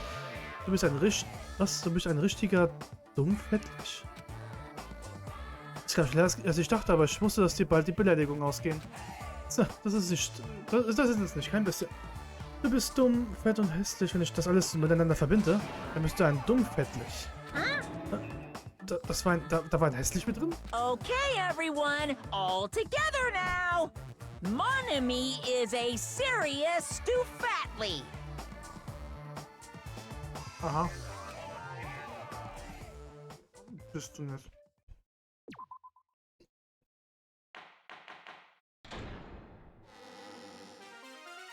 Hello! I hope your day is well.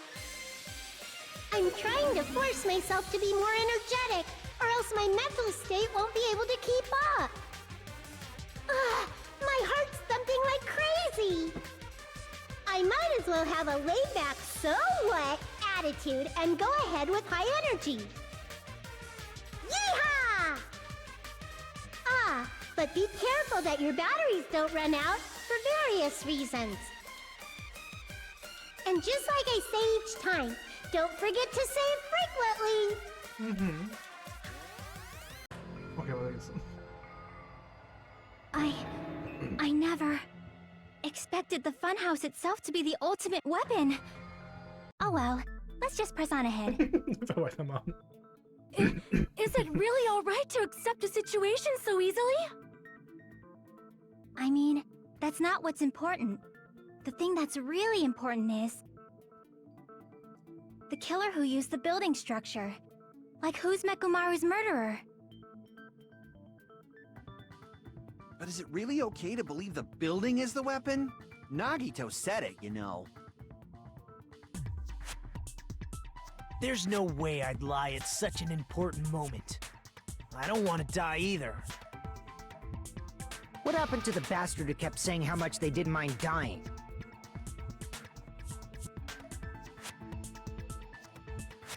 He's right. There was a time when I thought I could become a stepping stone for your hopes, but I will sincerely retract that remark. Retract? I'm disappointed too, you know.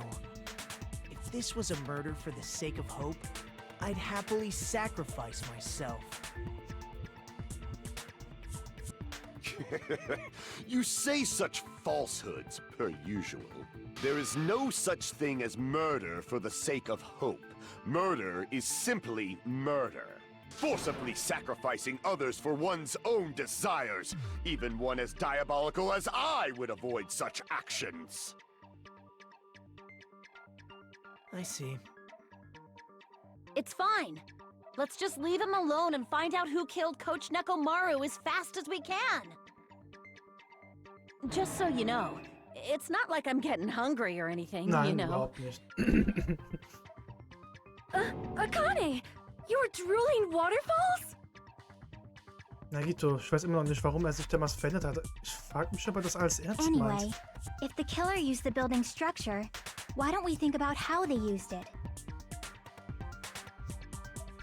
How they killed Nekomaru. Stimmt, wie hat er das jetzt It gemacht? might be better if we clarify the cause of death first, don't you think? Was war die Todesursache? Es war unfassbar schwer beschädigt und er hatte Unmengen an Dellen. Ich muss mich an all die Beweise erinnern, die ich am Tatort finden konnte. Was ist mit ihm wirklich zugestoßen?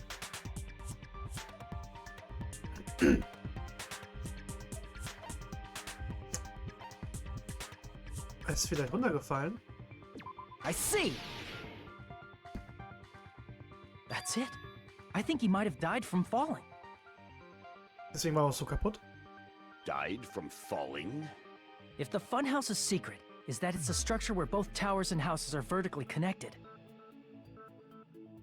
Nee, wieso? then the killer made use of its height and caused Nekomaru to die from falling.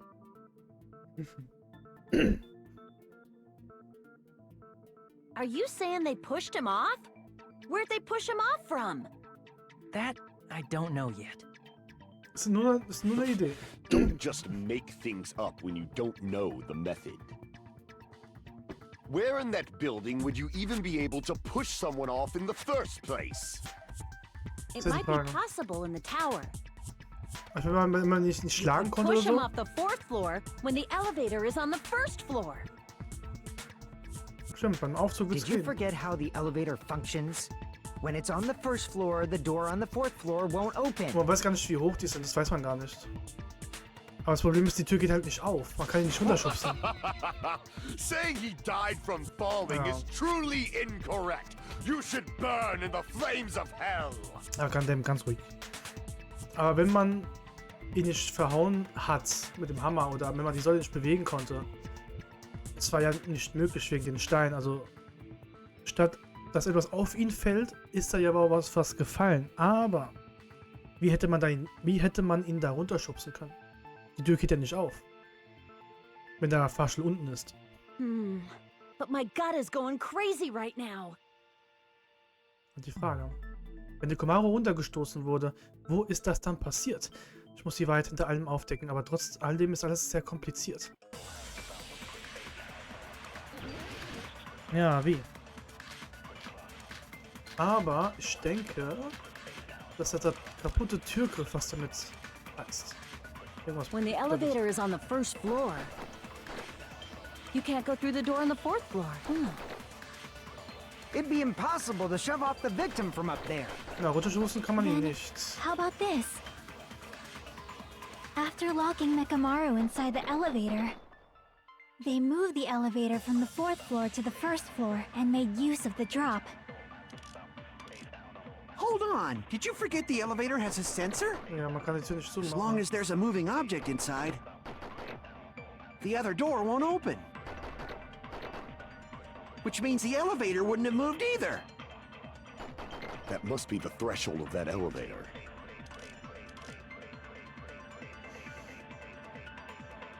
Ah, wie ist er wirklich gestorben? Ich sollte versuchen, das für alle verständlich zu machen. When the elevator is on the Ja, aber 1st wenn es sich floor, nicht bewegt hat oder nicht you lebendig can't go war, through the door on the 4th floor. dann könnte man die Tür zumachen. It'd be impossible to shove off the victim from up Bei there. runterschubsen geht nicht, weil die Tür geht ja nicht auf. How about Der this? Fahrstuhl ist. Zielmodus. Richtig. After locking wäre Nekomaru eine inside the Idee. elevator, they moved the elevator from the 4th floor to the 1st floor and made use of the drop. Hold on, did you forget the elevator has a sensor? As long as there's a moving object Ja, aber inside. No, that's wrong! der Sleep-Modus. That sensor should only work if something is moving. If Nekomaru wasn't moving inside, the elevator sensor wouldn't have detected anything. Could it be his sleep mode? When Nekomaru's goodnight button is pressed, all of his functions shut down, and he enters sleep mode.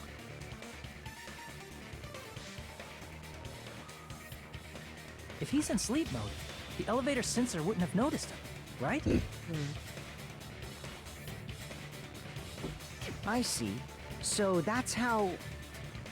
However, even if they moved the elevator in that manner, Nekomaru would have just moved along with it. Ja. There would have been no drop for him to fall and die from, yes? That's what I was about to explain before Kazuichi interrupted me. Ja, Kazuichi, ehrlich. Silence, pest! Now you're calling me a pest? Aua. Wie konnte der Mörder dafür sorgen, dass Nekomaru in seinen Tod stürzt? Ich habe dann eine Idee, aber warum geht es denn hier wirklich?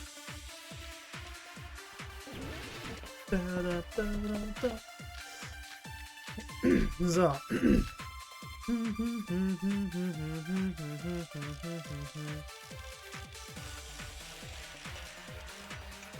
Guck mal. If you arrange it a certain way, Für die richtige you Vorbereitung. can cause the drop within the elevator. Könnte man ihn tödlich fallen lassen. So you're telling us all to think about the arrangement, right? Die Vorbereitung. That arrangement is... Es geht darum, dass The hammer is suspicious. der Hammer, der ist unwichtig. Isn't it about time we went over the pillar again? Die sollten... What about the oil on the floor? Ne? The doorknob on the floor seems suspicious. Ja. Ah, shit. Nee, andersrum. Oh Gott.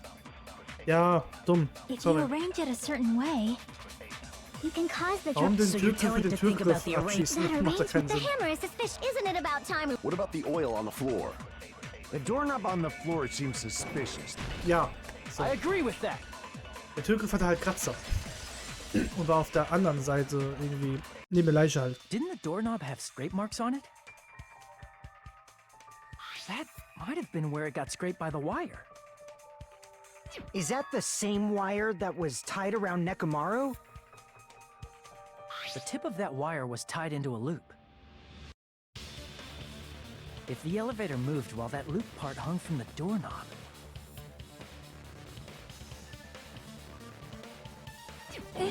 If they did something like that, he would have been suspended in midair. That's right. He was suspended in midair. Huh? The killer tied up Nekomaru with the wire while he was in sleep mode. Tied the tip of the wire into a knot and hung it on the doorknob to the 4th floor. With that, they moved the elevator from the 4th floor to the 1st floor of Grape Tower. And suspended Nekomaru in midair. That's right! He was so well hung! Kinda like... You better not finish that sentence! Warte, was? Oh. the killer took advantage of the elevator's unique feature. Only the floor moves. By doing that, they created a drop so Nekomaru could fall to his death. Too easy. Oh. So what if they created a drop? There's no way you can make him fall and die with just that. Mal wieder. Ja. Why? Ist alles weiter weg hier. If Nekomaru is suspended in midair like Wie that, fällt er denn da runter? then how do you get him to fall? Tja. Because if he's suspended in midair, he won't die if he doesn't actually fall. Aber es gibt eine Sache, bei dem er halt auch aufwacht. Er war zwar im Schlafmodus, aber es gibt eine Sache. Even if they suspended Nekomaru, how would they make him fall? There's no one in the tower to push him. There's no way they could do that. Scheiße, ich hab keine Klingen mehr. Oh, Mann. Aber geschafft. Doesn't mean someone had to push him off. It's possible that he fell on his own. What? Nekomaru fell on his own? Ja. Nekomaru should have still been in sleep mode, right? Ja, warte. Allow me to cut through those words. Genau, der ist angegangen, der Alarm. What do you think would happen if Nekomaru woke up while he was suspended upside down in Was würde midair? man tun, wenn man kopfüber aufwacht? What are you saying? Ich würde Panik bekommen. How would he even wake up? He has an alarm inside his body. As long as it was armed, it would have deactivated his sleep mode.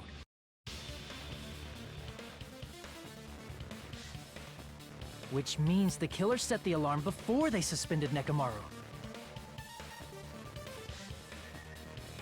If you woke up from an alarm and realized you were hanging upside down and had no clue why,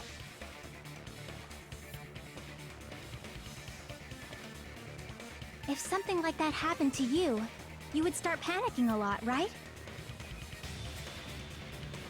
Instinctively, your body would start moving. Nekomaru probably did exactly that. And then, in order to make him fall from the force he was generating, the wire was hung on the tip of the doorknob so it would easily slip off. In actuality, the scrape marks caused by the wire were near the tip of the doorknob, right? But Nekomaru didn't fall because the wire came off, right? Es ist halt bewegt. In He dem Moment. fell because the entire doorknob came off. When Nekomaru awoke, he must have struggled much more than expected, which caused the doorknob to break off. Also was Glück, dass der Türknopf da noch da war. Was that unexpected for the killer too? Hat's nicht damit Well, gerechnet. that's probably it.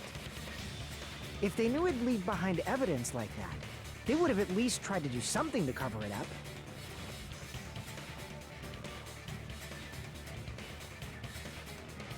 Der Mörder hat nicht gedacht, dass der Türgriff abbrechen würde, aber das alles ist bestimmt nur passiert, weil...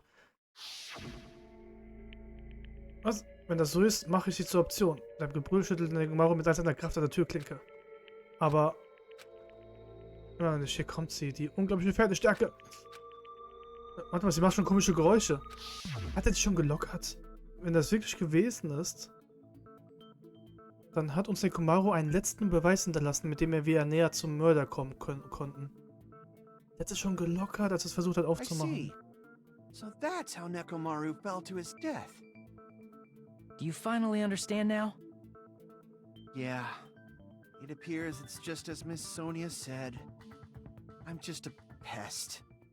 No, I'm not just a pest. I'm a total fucking pig. Isn't that right, Miss Sonia? If I'm a fucking pig, you can say so! No, I believe you gave your all. Hey! Why aren't you teasing me anymore? This guy. He gets off on this! So thanks to Machen wir that weiter. alarm, Nekomaru ended up falling while he was still hanging upside down. Mhm. That doesn't mean he just crashed straight into the floor. Of course, you know that too, right?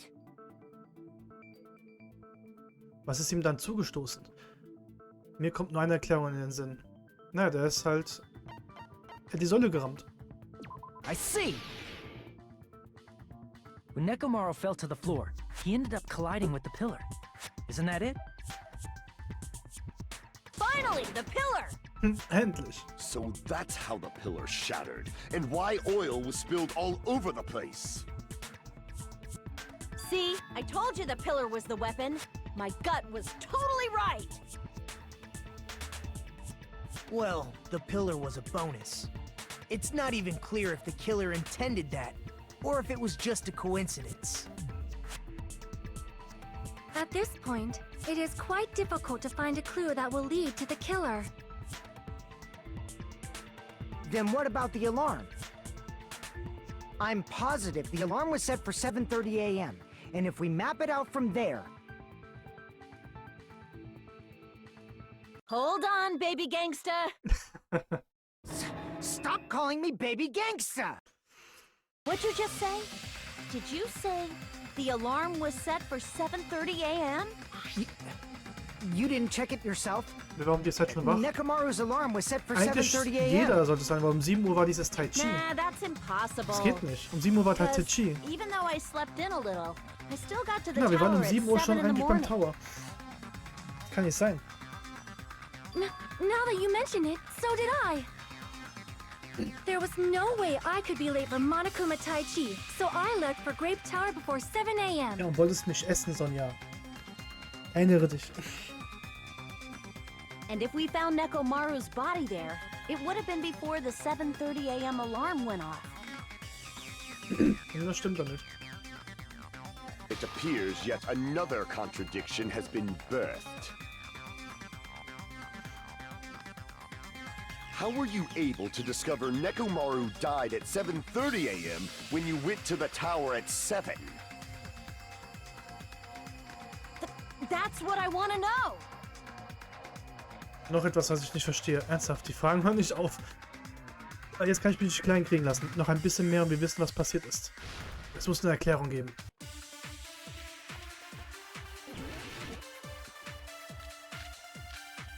Die Uhr wurde verstellt. Das kann auch sein. Warte mal, die Funkuhr. Die Funkuhr von ihm müsste stimmen. Wir gucken mal, was sie sagen. We headed for Grape Tower. Wir müssten... Before 7 a.m., I am certain. Ah, shit. Nee, sorry. Ah. Ja, aber... wie gesagt, seine Uhr war eine Funkuhr, deswegen muss die ja richtig sein.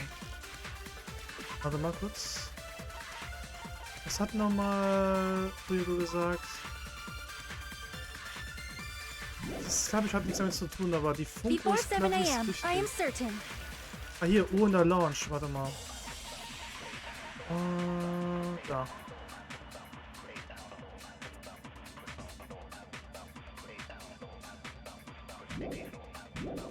Jetzt muss die Funkuhr But the alarm sein. inside Nekomaru's chest was set for 7:30 a.m. Ja. Nekomaru died because of that alarm, right? His time of death and the time the body was discovered. One of those must be an illusion. The killer probably did some tampering. They probably messed with the clock inside Nekomaru's chest. Nee, genau, das ist falsch. No, Aber seine that's Uhr war eine wrong. Funkuhr. Die kann man nicht verstellen. No, the clock inside his chest was a radio clock, so it would have been impossible to mess with. So you're saying there's no way the killer could have tampered with the clock? Maybe the clock Miss Sonia saw was the one that got tampered Und with. auch Monokuma hat was gesagt, dass wir die Leiche gefunden haben. The clock inside Grape House? Das, was No, wichtig war. I checked all the clocks inside the funhouse. Oh, that's what I asked you to do. So you really listened to me and checked all the clocks. And because of that, I can confidently declare that all the clocks had the same time displayed. Ah, If welche there's Zeit? no possibility that the time was tampered with, then we must doubt that human's testimony. Please believe me, we are not lying. Then maybe it's a misunderstanding? I never misunderstand. I'll crush you into dog food. Sein Problem. Ich bin mir nämlich auch ganz sicher, dass wir um 7 Uhr hingegangen sind.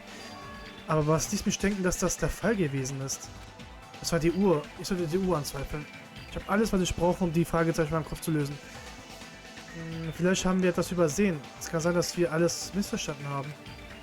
Ich muss einfach nachdenken und das Ganze in Ruhe angehen. Das sollte schon klappen. Oh no. Logikparcours. Also die Uhren, wie du schon gesagt hast, Bob, mussten verstellt worden sein. Eigentlich. Aber dann beide. Aber da hätte doch eigentlich Fuyuko rausfinden müssen, dass die Uhrzeit generell nicht stimmt. Oder wurden die wieder zurückgestellt? Das kann ja auch nicht sein.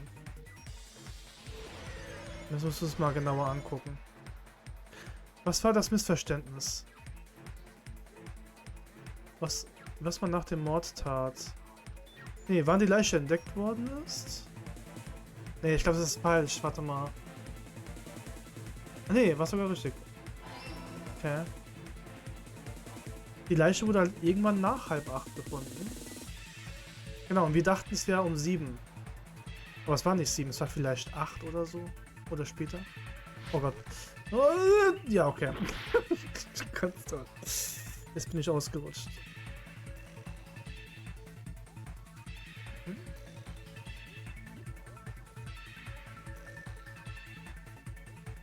Nochmal, hopp.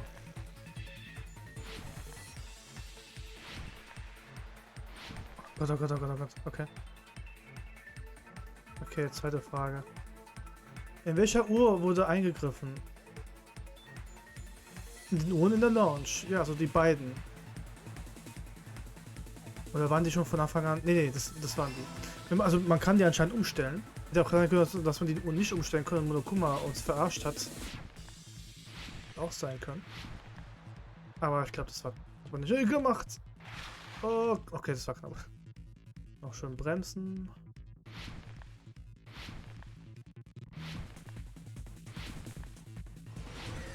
Okay. Wann wurde die Leiche wirklich entdeckt? Nach 7:30 Uhr. Weil die Funkuhr halt, ja, für 7:30 Uhr eingestellt worden ist.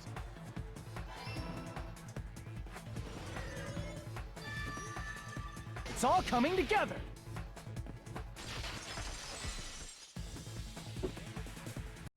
You said you checked all the clocks inside the building. Isn't that right, Fuyuhiko? Yeah, welche Uhrzeit waren none die of the denn? clocks had the wrong time. But what if all those clocks have been messed with? What?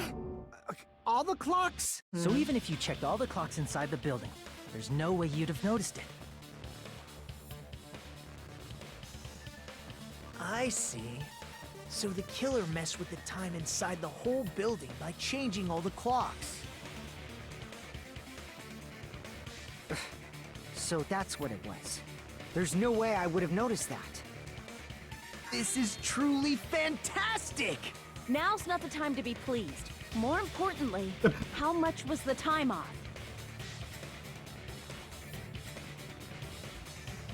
Das ist ein wichtiges Problem, das ich lösen muss. Ich muss klarstellen, wie groß der Zeitunterschied war. Das ist definitiv das nächste, worauf wir eine Antwort brauchen. Fuyuhiko hat jemanden gesehen und zu einer bestimmten Zeit.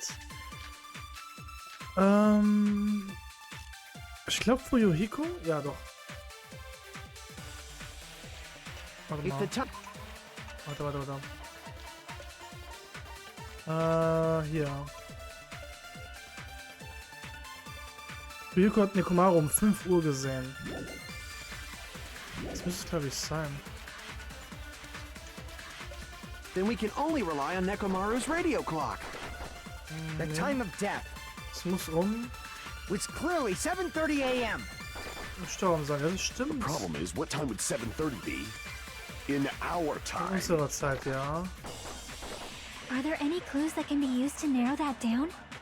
Können wir, ja. If only I heard the sound when he fell. Ist It es would have auch. been a great clue.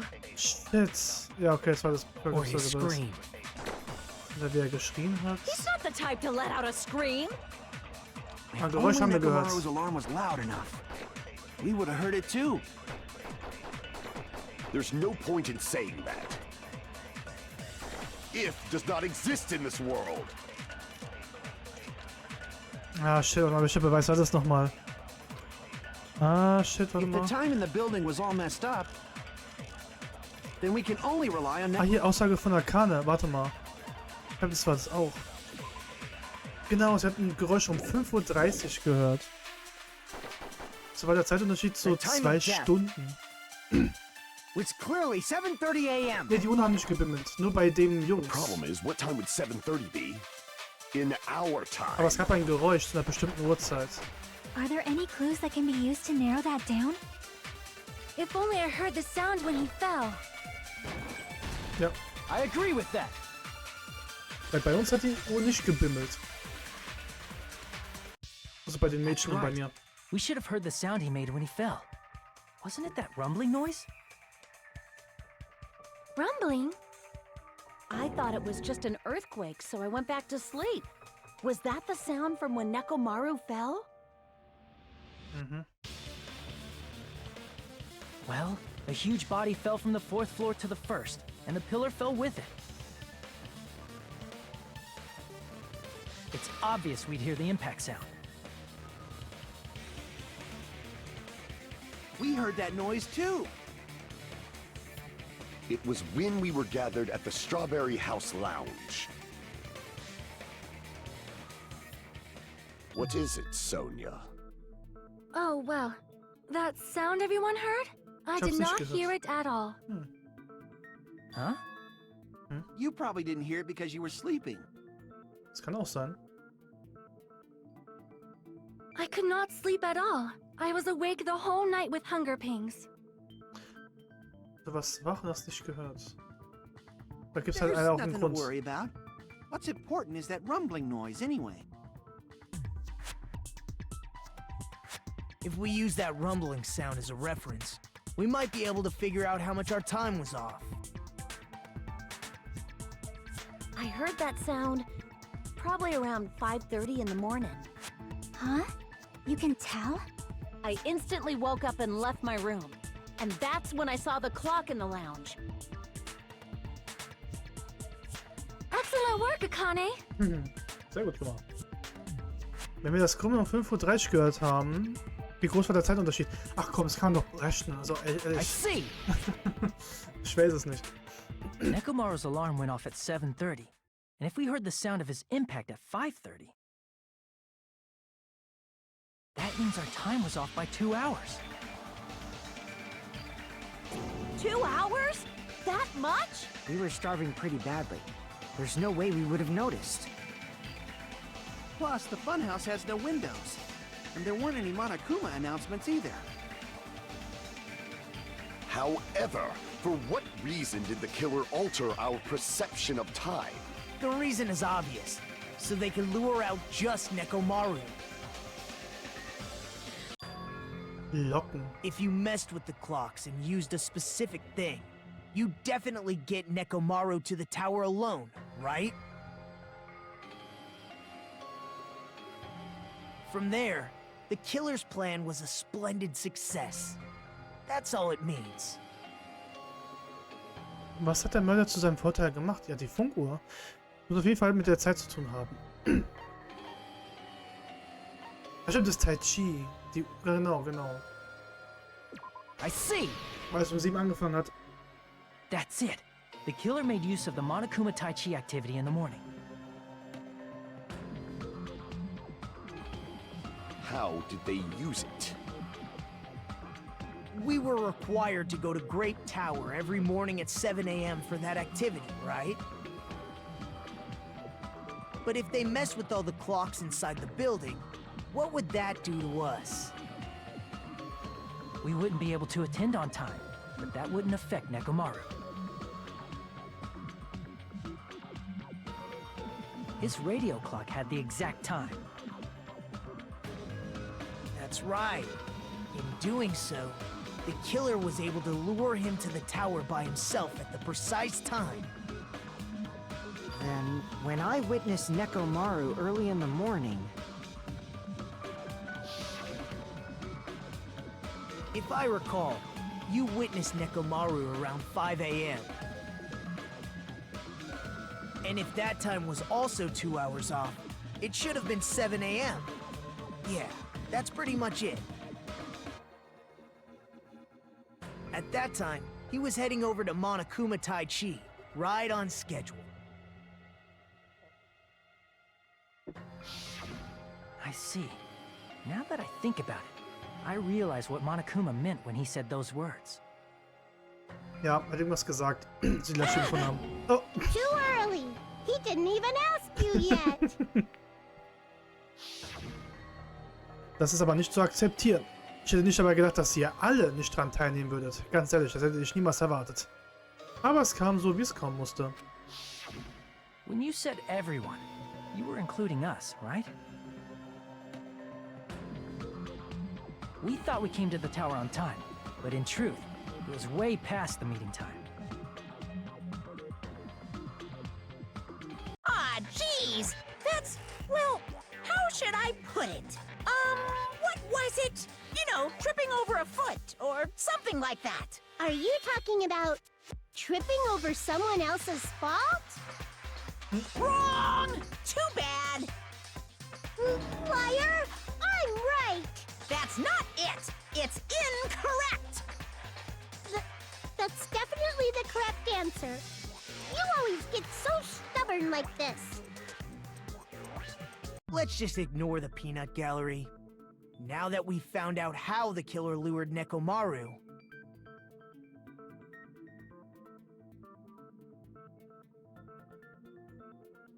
Alter, ich hab mich gerade erschreckt, gell? Ich guck mal meinen Stream, es hat irgendwie gehangen, aber ich bin noch da, ne? Ich gerade erschreckt.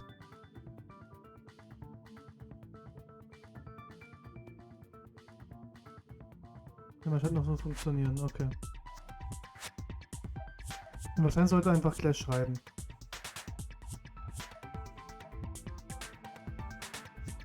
Okay, wie gesagt, ich habe mal kurz geguckt und da hat es ein bisschen geleckt. Deswegen, okay, passt. Dankeschön. The number of suspects has drastically decreased.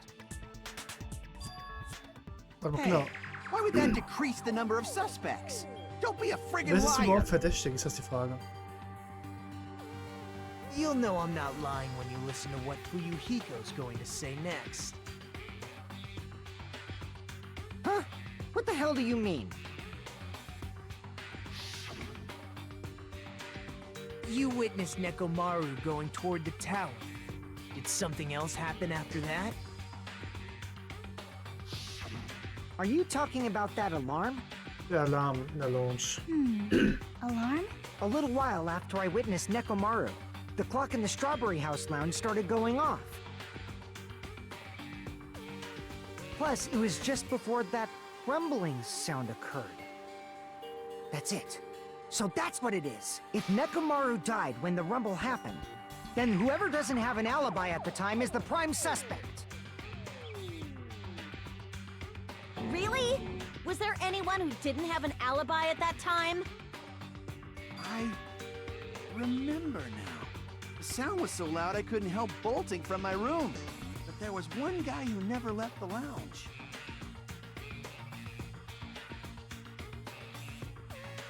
We were both on the same floor. It's pretty weird that bastard never came out of his guest room. Which means that person does not have an alibi for when Nekomaru fell? Ja, musste man da sein? Who's the bastard? Das ist die Frage. Man musste ja nicht dort sein, als er runtergefallen ist. Das ist halt das Ding. Ah, gut. Ja, definitiv einen Hauptverdächtigen. Ich muss nachhaken, wo er gewesen ist.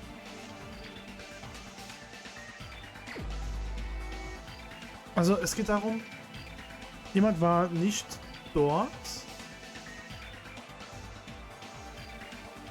Hey, warte mal. Shit. Weil Narito war in seinem Zimmer und hat das alles nicht gehört. Ich guck mal, ob das richtig ist. You're the Ja. only one! The one who wasn't there. It's you, right, Nagito? That's right. Nagito wasn't there. It was just me, Gundam, and Fuyuhiko. You didn't come out, even though the alarm was going off like crazy. You weren't in your room, were you?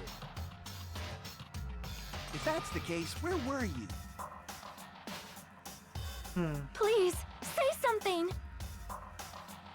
If you don't hurry up and answer, I'm gonna Die haben alle suicide nicht dive you! aufgepasst. Oh Mann. If I may be frank, even if I wanted to go to the lounge, I couldn't. You couldn't? What do you mean? It's merely the foolish talk of the weak. Not only did I not hear the alarm, I never even heard that rumbling Ich hab weder sound. Alarm noch das Rummeln gehört. Warte, was? You're definitely fucking lying. However, Ja, aber that sie is auch. also true for me. It is obvious that I did not hear the alarm in Strawberry House. But I did not hear the rumbling sound Ja, genau, either. Sonja hat's auch nicht Is gehört. that Genau not wie du sagst. strange? I mean, Ah, warum? everyone else heard it. To be honest, it's not just them. Sie The hat's auch same nicht goes for me gehört. too. Hä? I was in a pretty deep sleep, so I thought that's why I couldn't hear it, but... It wasn't that. I probably couldn't hear it at all. Ja, sie konnte es auch nicht hören. Couldn't hear it? What does that mean? You still don't know. Think about what the three of us who didn't hear a sound have in common, and I'm sure you'll figure it out.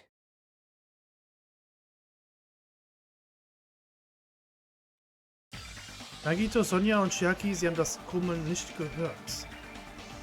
Was haben sie gemeinsam, sodass es Sinn macht? Könnte es auch zu einem neuen Hinweis führen. Warum sagst du jetzt schon die Lösung? Oh Gott. Achso.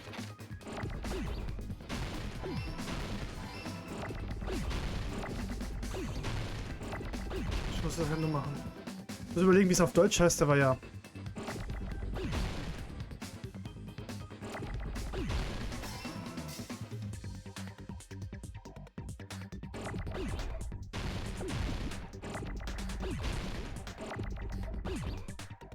Habe ich noch das S bekommen? Nice, dankeschön. Was vorher schon mal angedeutet wurde. True. Das wird ja auch gesagt. Deswegen hätte man den Mörder gefühlt schon ein bisschen früher verdächtigen können.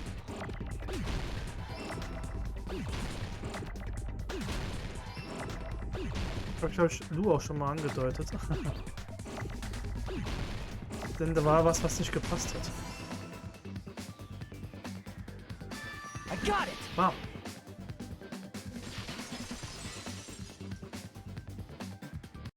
Nagito, Sonia, and Chiaki. The three of you were staying in deluxe rooms, right? Deluxe. If I recall, the deluxe rooms are... Sind schallisoliert. Ja, Gästezimmer sind die Qualitätsstufen unterteilt. Luxuszimmer ist schalldicht und hat eine ausgezeichnete Belüftung.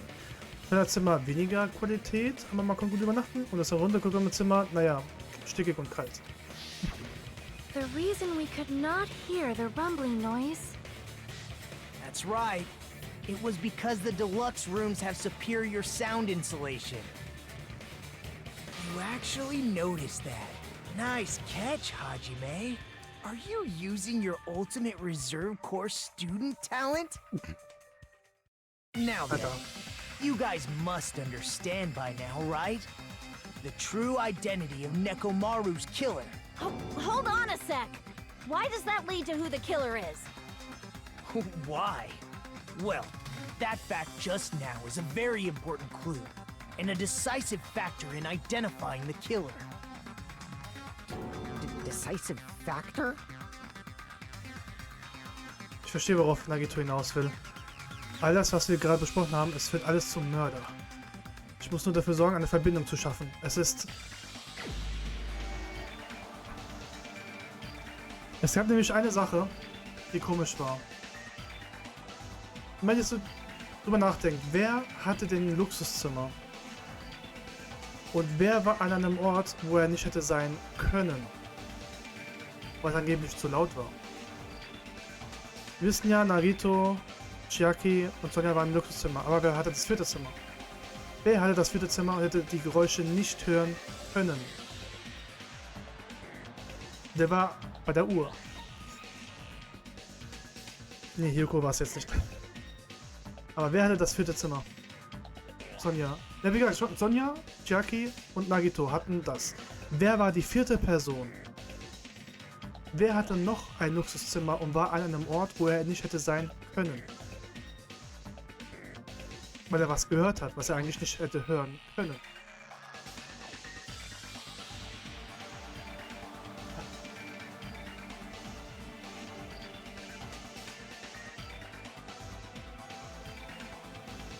Tut mir leid, Lu. You're the only one! Gundam, there's something I want to ask you. When the alarm rang at the Strawberry House Lounge, you rushed over there too, right? What's wrong with that? If the bell of catastrophe rings throughout the night, it is the universe's providence to stop it. Why were you able to hear it? Ja, warum hat er es gehört? Hear what? I mean, you were also staying in a deluxe room, right?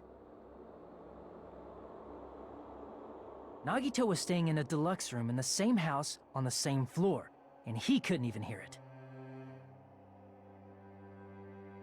So why were you able to hear that alarm? Huh? Now that you mention it... Gundam? There is only one possibility. You weren't in your room at the time. That's why, even though you were staying in a deluxe room, you still went to the lounge. Am I right?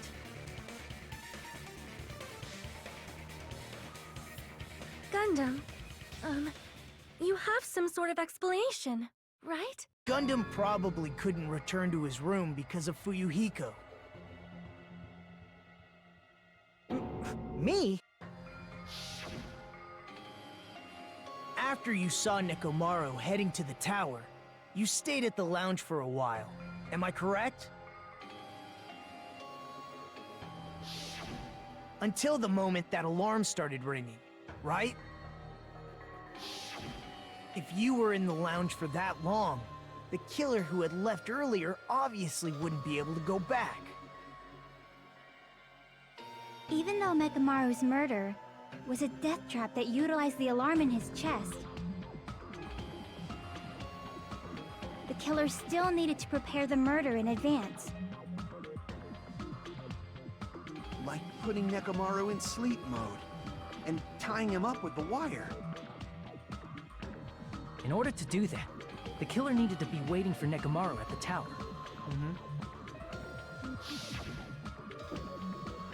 Which means when Fuyuhiko witnessed Nekomaru, the killer was already at the tower.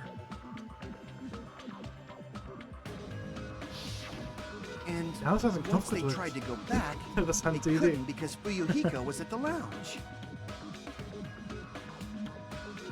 In their original plan, the killer should have returned to their room before the alarm in the lounge went off. And they were supposed to stay in their room. They weren't planning to come out and go to the lounge. Which means they wouldn't have heard the alarm or the rumbling sound, thus proving they were in the room. Just like us. Aber er hat's nicht The best geschafft. case scenario would have been if those two in the lounge had gone to check the deluxe rooms. After all, if they personally saw the killer sleeping in their room, it gives the killer a stronger alibi. Unfortunately, they failed to secure that alibi. Because I was in the lounge. So the killer couldn't go back to their room, and ended up hearing the lounge's alarm.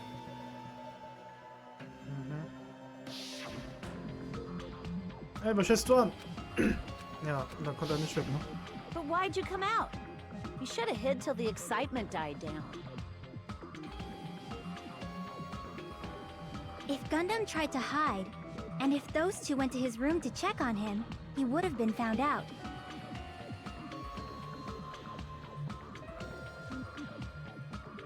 That would have been the worst possible outcome. That's why he couldn't just stay hidden. If those two had just checked the deluxe rooms as planned, that would have been ideal, but... How ironic. The moment Fuyuhiko set foot in the lounge, your plan was doomed.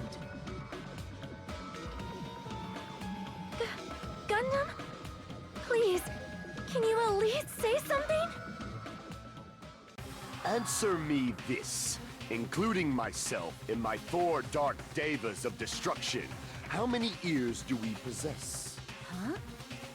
The answer is 10. That's right, I possess 10 ears. Okay. That means I have 5 times the hearing of a normal human. The soundproof system here may as well not exist. Das. Is that your argument? You bastard! Do you understand the situation you're in right now? Do not panic. The truth shall now commence. At the time, I left my room to go to the bathroom. By coincidence, I heard the alarm. Ja, wir müssen es That's ausklären. right. That's all it was. Stimmt, er hätte auch einfach All zum is Bad gehen always können. So simple. Are you saying it was just a coincidence? Isn't that timing a little too perfect? Es gibt viel zu viele Timings, die gut sind. And yet, I'm being suspected by all of you. It seems it was actually horrible timing on my part. I see. You're still holding out. Well, you don't have to admit it. We're going to decide who the killer is with the majority vote anyway. So, why don't we just go ahead and start voting? It's obvious that Gundam is the killer.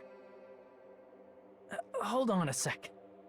You know, Hajime, this class trial, this killing, it's merely the opening act, you know.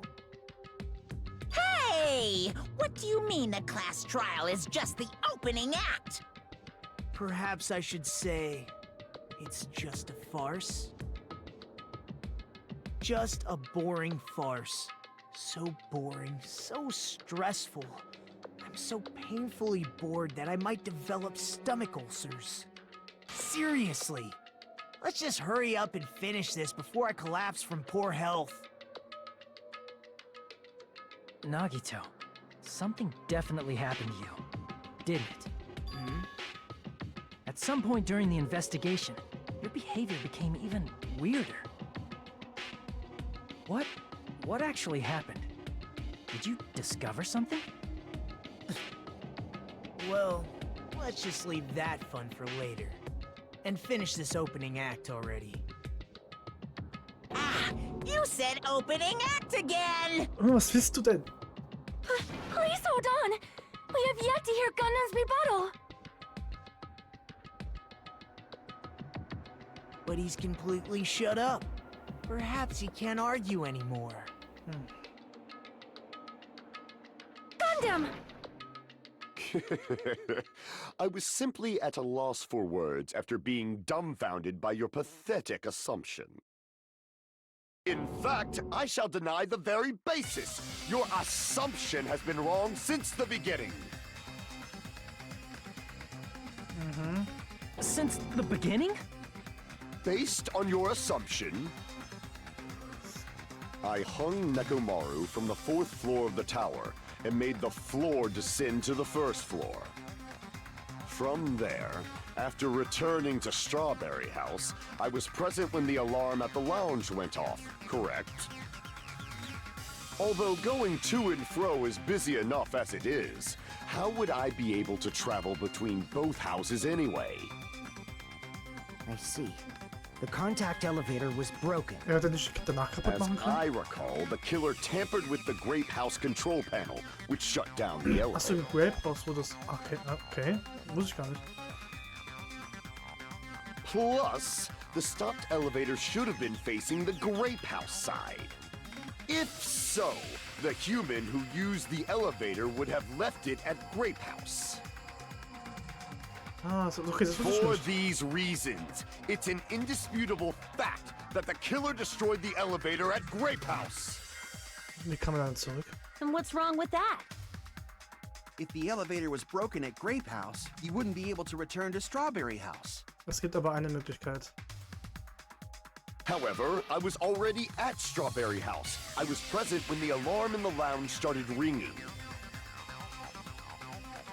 Which means your assumption is clearly wrong. Are you serious? And here I thought it's already been decided. Have you learned your lesson, pitiful humans? You cannot wer weiß overcome davon. this contradiction. Das stimmt nicht. Ich weiß, was ich zu tun habe. Ich muss ihn aufhalten. Für jede Lüge gibt es einen Weg, sie aufzudecken. Warte.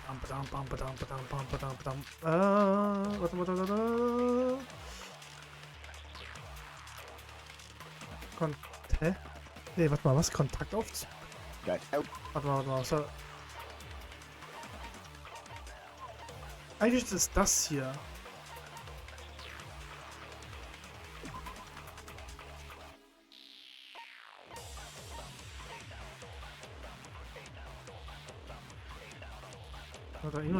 Oder muss ich irgendwas nehmen? Das kann auch sein. The only means of travel between the two houses. Nein. As long as that elevator was broken, your assumption collapses.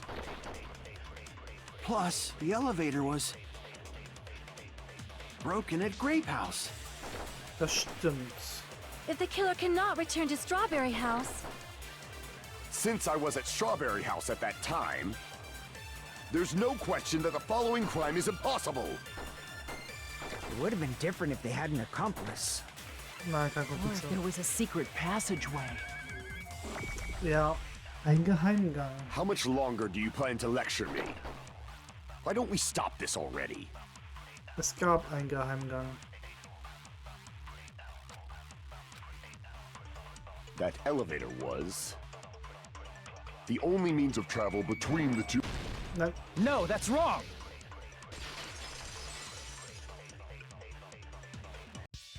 No, there should have been another way to move between the two houses without the elevator.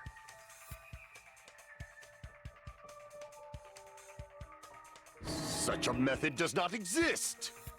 Then why don't we ask the person who actually used that method?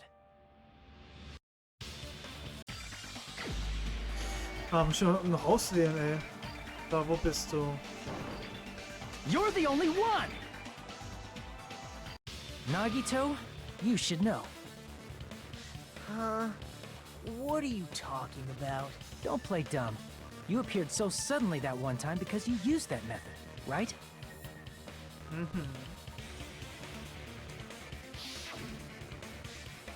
Okay, was hast du hier? Jo. There's a secret passage connecting the first floor of Strawberry House to the third floor of Grape House. Isn't that right? Jeez. Once again, I let the reserve course show up. But you're right. There's a door on the floor of the Octagon, which is on the first floor of Strawberry House. After I opened the door and went down, surprise, surprise! I ended up in the Monokuma archive, which is on the third floor of Grape House. Meaning the third floor and the fourth floor are actually connected. Plus, once you've cleared the final dead room once, you can pass through it as many times as you want. If they used Da that war secret niemand passage, im they could have gone between the Archiv. two houses as much as Es they war nur wanted. dieser, da ist nur der Geheimgang. Nicht wichtig. Wir wissen, wer da war. Infinity Oh Gott. Unlimited Flame! Okay. However, what if the killer was unaware of the existence of the final dead room? There's no way they didn't know. Im Archiv? Nee, vorher nicht, weil wie gesagt, der Archiv ist einfach nur ein normaler Raum. Da kann jeder reinkommen und reingehen, wann er will. Nur, wie gesagt, dieser Geheimgang ging da durch. Im Archiv war ich auch nur einmal drin. Da gibt es einfach Infos über Monokuma. Mehr ist da nicht. That is merely an illusion you have fabricated from your own suspicion. If you value your life, you should stop with your scrutiny. There's no way I can stop. Du, was meinst du genau, dass jemand da drin war? Did you say? Don't make me angry. Der Hammer war in You diesem wouldn't Raum mit den like Waffen. me when I'm angry. Da kommt der Hammer her. Also sollte. Da waren ja die ganzen Waffen.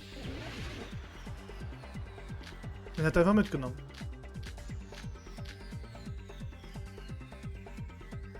Oh Gott, was soll ich denn hier machen? Even if the turbid box doesn't exist, you could travel through multiple planes, provided you use a spacious wormhole. However, how frail I say! Your decayed illusion.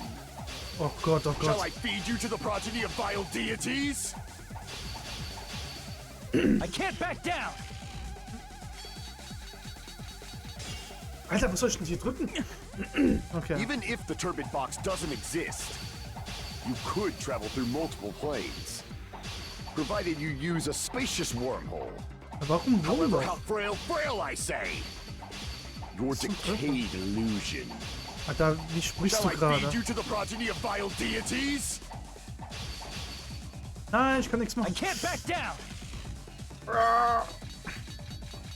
Alter, ich kann nicht so schnell drücken, Alter.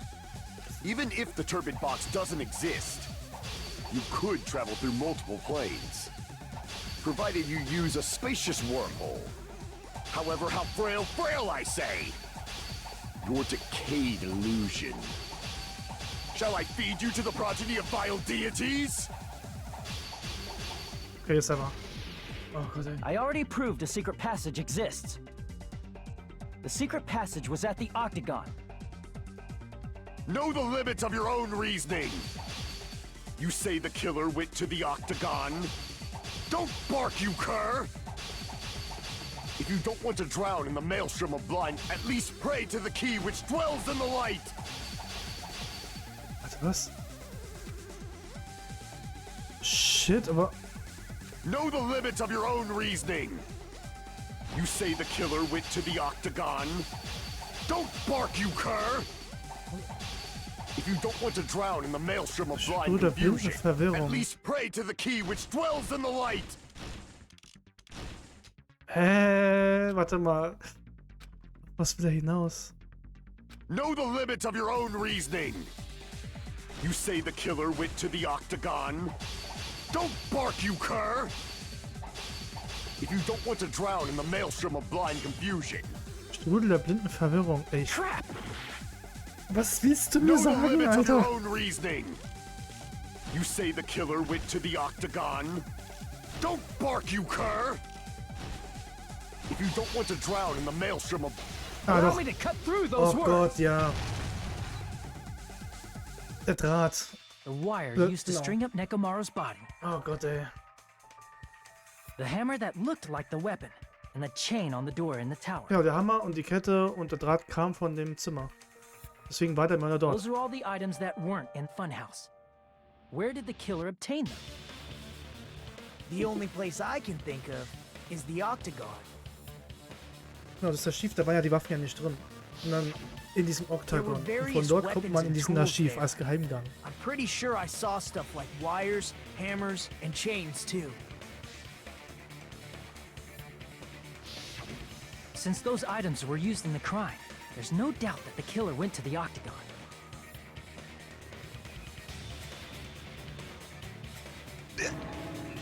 If that's the case, they obviously know about the secret passage too, right? Oh Gott. Seems this is the end.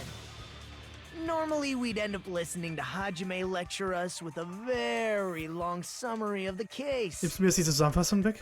But there's no reason to waste any more time on Du this nimmst mir die opening Zusammenfassung act. jetzt nicht weg, oder? So I'm going to end this right now. Ach komm, Nagito.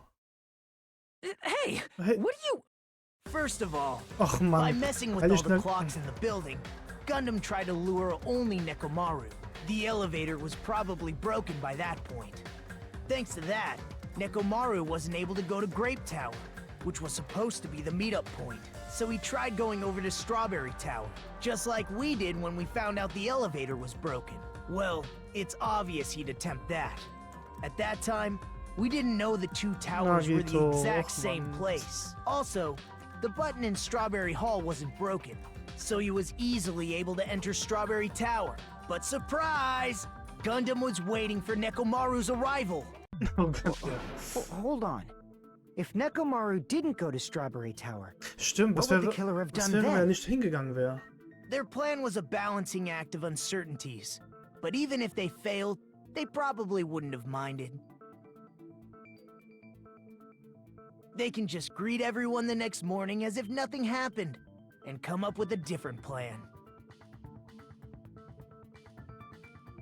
And without such a risky plan, they wouldn't have been able to lure him at all. I'm going to continue summarizing the case, okay? Ach, komm. Through this, Gundam successfully lured Nekomaru to Strawberry Tower. There's no way he could fight head-on with the Nimmt einfach robotic meine Arbeit weg. Nekomaru. So by pressing the goodnight button, he rendered Nekomaru powerless without fighting him. Hold on! You... What did you just say? That I didn't battle? What's wrong with that? Don't mess with me! Don't mess with me! I cannot ignore those words! Why are you angry all of a sudden? You fools do not understand! You don't understand at all! Ha! You make me laugh! After all this time, you still don't understand anything at all! I don't understand anything. What does that mean? It appears I cannot finish just yet. Maybe I'm just a human destined for hell.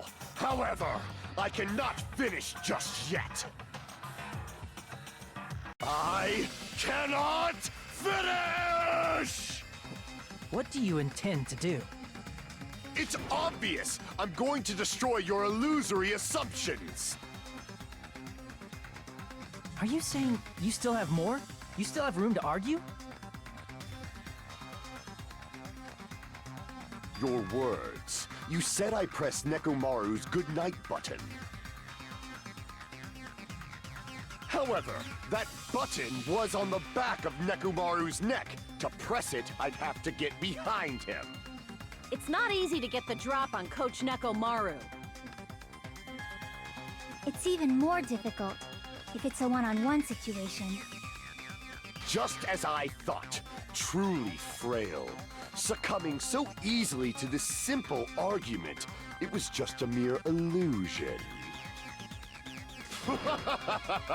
If you want to set me up as the killer, at least surpass your own human limitations. That's wrong, Gundam. You're the one who's wrong. Such a wonderful line. However, I cannot say that I'm satisfied. Listen well. I shall teach you 2 tips for making someone admit their defeat. First, you must crush them with your own overwhelming power. And as for the other, you must provide a reason that will persuade that human. You have not fulfilled either of those yet. Du willst es also nicht zugeben? Dann werde ich dich ein für alle Mal überzeugen. Ich werde dir keinen Freiraum mehr lassen.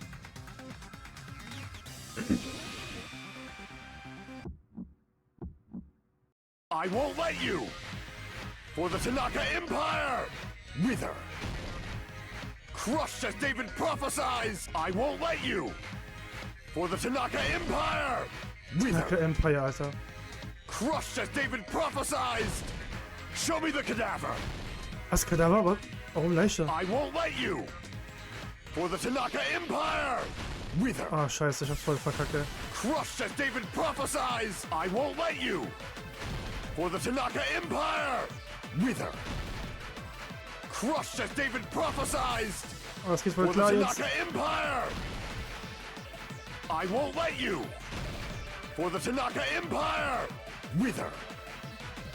Crushed as David prophesies! I won't let you! Ah, das ist echt. For the Tanaka Empire! Komm, komm, komm, komm. Wither! Jetzt. It's Nekomaru's back. Do you really think I can get behind him so Deine easily? Hamster. This is the end! Die 4 Dark Terrors of Destruction. Also. Even if you didn't get behind Nekomaru, you should have been able to press the button on the back of his neck. As long as you had the power of the hamsters you keep with you. Das sind keine Hamster. Are you seriously saying he used his hamsters to press the button on the back of Nekomaru's neck? Of course that'd be impossible for a normal hamster, but it would have been possible for Gundams.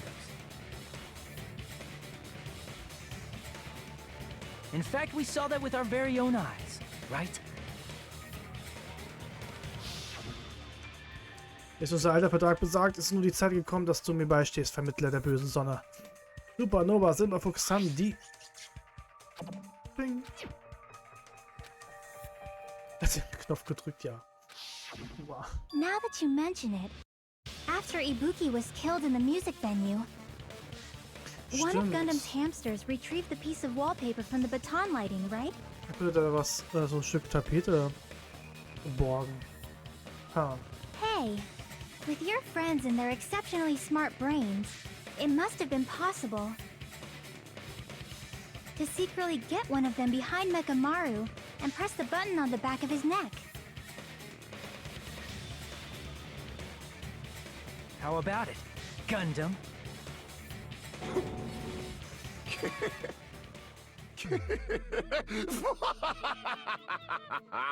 Not just myself, but you actually brought up how splendid my subordinates are. I have no recourse but to admit it. Admit it? Did you say you admit it? It appears I've obtained a one-way ticket to hell. Fine! Then you must trample me underfoot and advance. Victory can only be built upon a foundation of corpses. You cannot find peace without sacrifice anywhere. Now, trample this life! Trample it as though it were mere trash on the side of the road! Pull the curtain strings of this worthless performance with your own two hands! Okay, Maske, sei bereit. Ah, mach ich's doch. Oh, ich mach's doch. Ah, okay. Oh, sorry. So, mein Job. Was hast du da gemacht? Die Uhr umgestellt? Wer hat denn die Uhr rumgemacht? Warte mal. Ah, doch, hier. Genau. Es kann uns eine lange Unterbrechung geben. Ja, so lang war es ja auch nicht. Es geht. Hier. Angriff der Hamster. Der wir fertig war. Genau, hier, die Uhr hat er gemacht. Ich muss mal gucken, wo das war. Genau, das aufgemacht, hat sich gedreht, genau, das Ding ist kaputt gegangen, genau, hier war es. Und ich muss mir überlegen, der Hammer? Ah, hier. Genau. Mal gucken, was er runtergefallen ist. Ein Geräusch gehört. Genau, ich auch.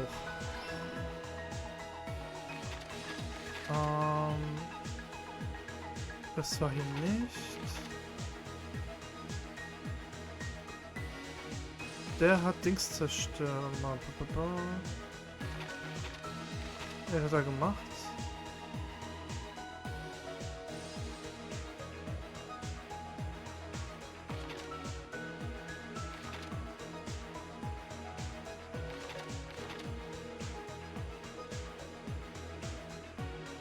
Ah, hier. Genau. Aber habe ich das nicht schon gesehen? Hat er das schon vorher kaputt gemacht? Doch, er hat es vorher schon kaputt gemacht. Ja, cool.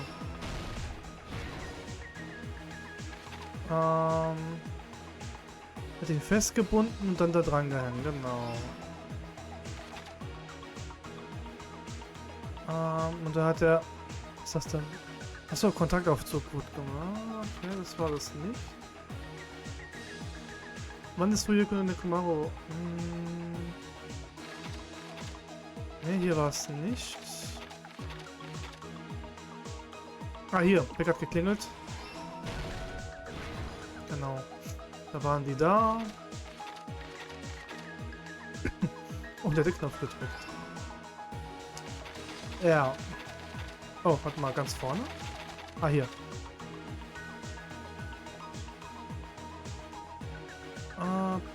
Ah, die Uhrzeit. Ach so. Ach, das ist die Uhrzeit. Okay. Here's everything that happened in this case. So macht man's. Let's first go over the many tricks the killer prepared before they committed the crime.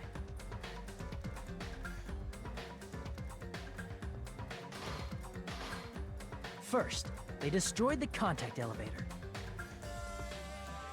This separated Nagito and the others in Strawberry House from our group in Grape House. Next, they lured Nekomaru out by himself by turning back all the clocks in the funhouse by 2 hours.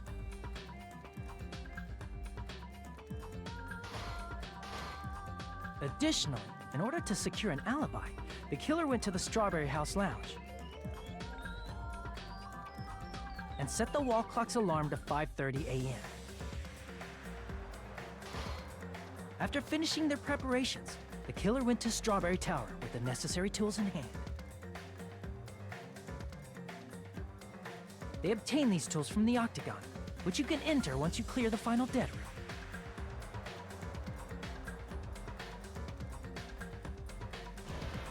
This means the killer discovered the secret of the funhouse faster than anybody else.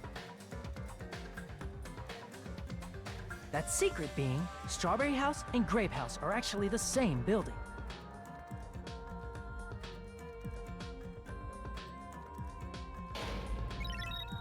On the morning of the incident, Nekomaru woke up and headed over to Grape Tower for a specific reason.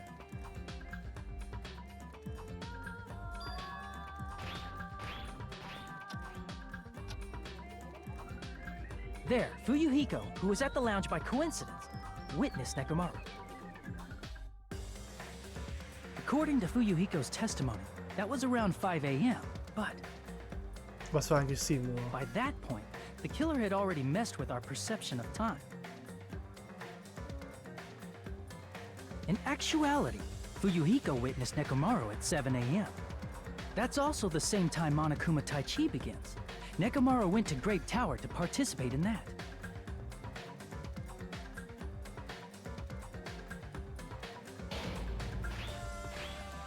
However, because the contact elevator was broken, Nekomaru was unable to go to Grape Tower. So he decided to try going to Strawberry Tower.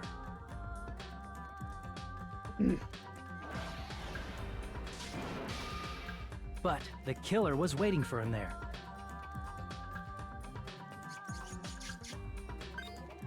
With the power of hamsters, they were able to press the good night button on the back of Nekomaru's neck.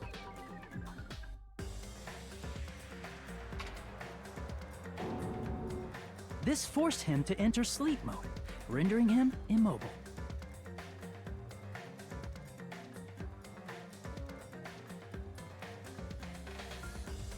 From there, the killer began preparing to use the ultimate weapon.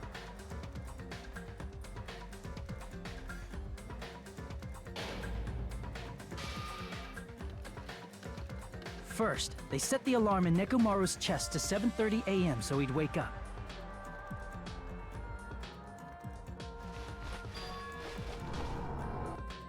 Then they tied him up with a metal wire, tied the tip of the wire into a loop, and hung it on the doorknob.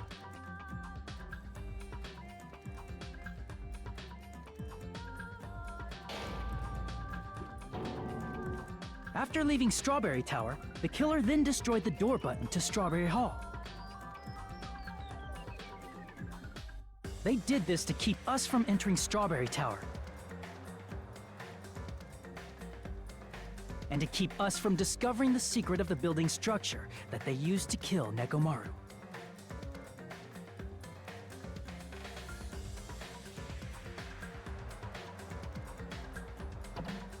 Then, they used the secret octagon passageway to travel to Grape House. After arriving at Grape Hall, they pressed the button to open the door to the tower.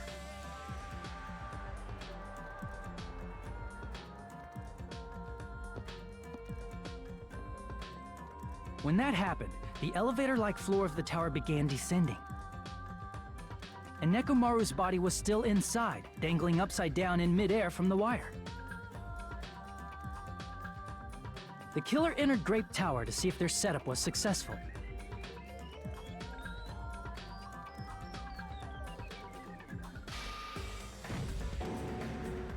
And placed a hammer on the floor to look like the weapon, then wrapped a chain around the back door.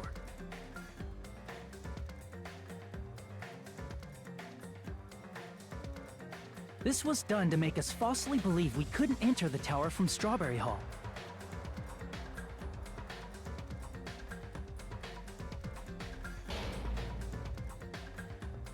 With this, the killer finished their setup and tried to go back to their room using the secret passage.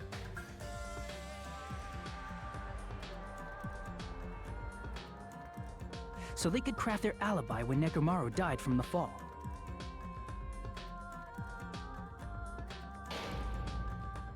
But something unexpected happened. Fuyuhiko, who saw Nekomaru earlier, was still at the lounge.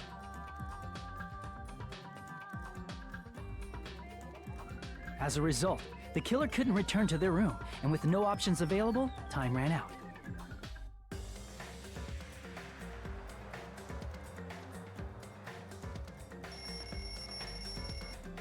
The lounge's wall clock alarm started ringing at 5:30.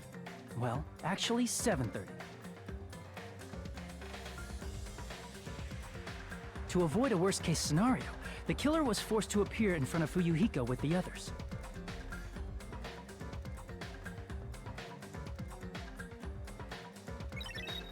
When the wall clock's alarm rang, that was also the same time Nekomaru was waking up.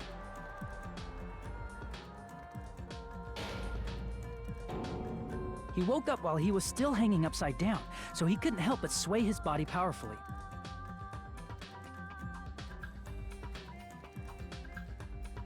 Originally, the loop of wire was only supposed to slip off the doorknob.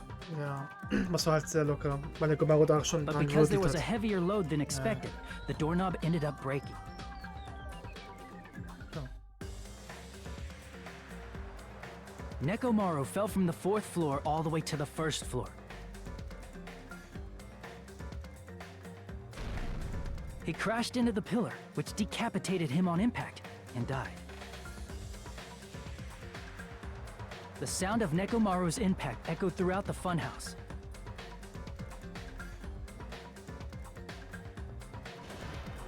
However, by this point, the killer's plan was about to fail, thanks to the broken doorknob and Fuyuhiko.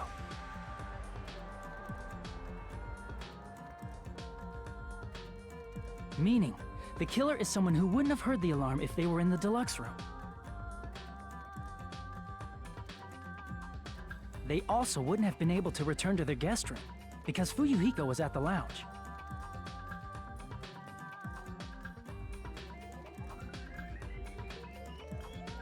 That someone is Gundam Tanaka. I can't think of anyone else but you.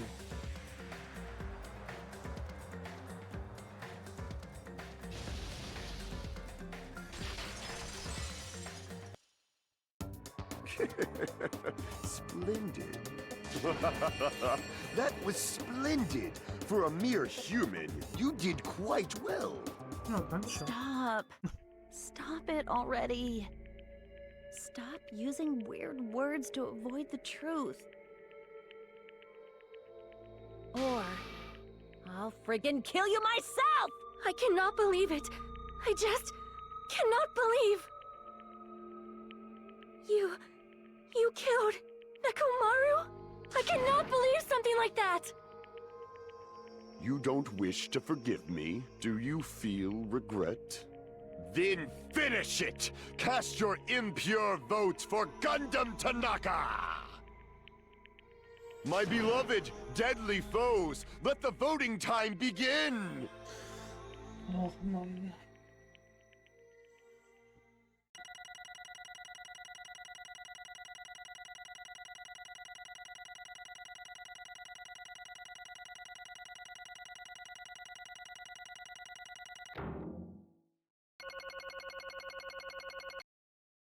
Ja. This result isn't all that exciting. Now then, please pull the lever in front of you and cast your vote. Ja, warte mal, Who was? will be chosen as the black... Ist nicht so aufregendes Ergebnis? Hä, warum das denn? Please pull the lever! Crap! I bit my tongue at the most important part! Oh, tut es mir aber leid.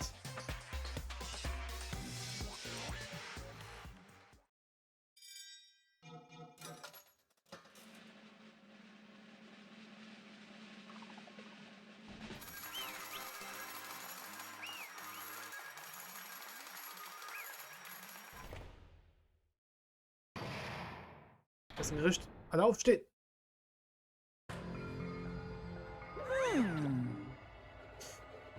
Ah, es wäre schlecht, wenn ich mich schon wieder auf die Zunge beiße. Daher sollte ich es ein bisschen langsamer angehen lassen. Wenn ich mir alles mal anschaue...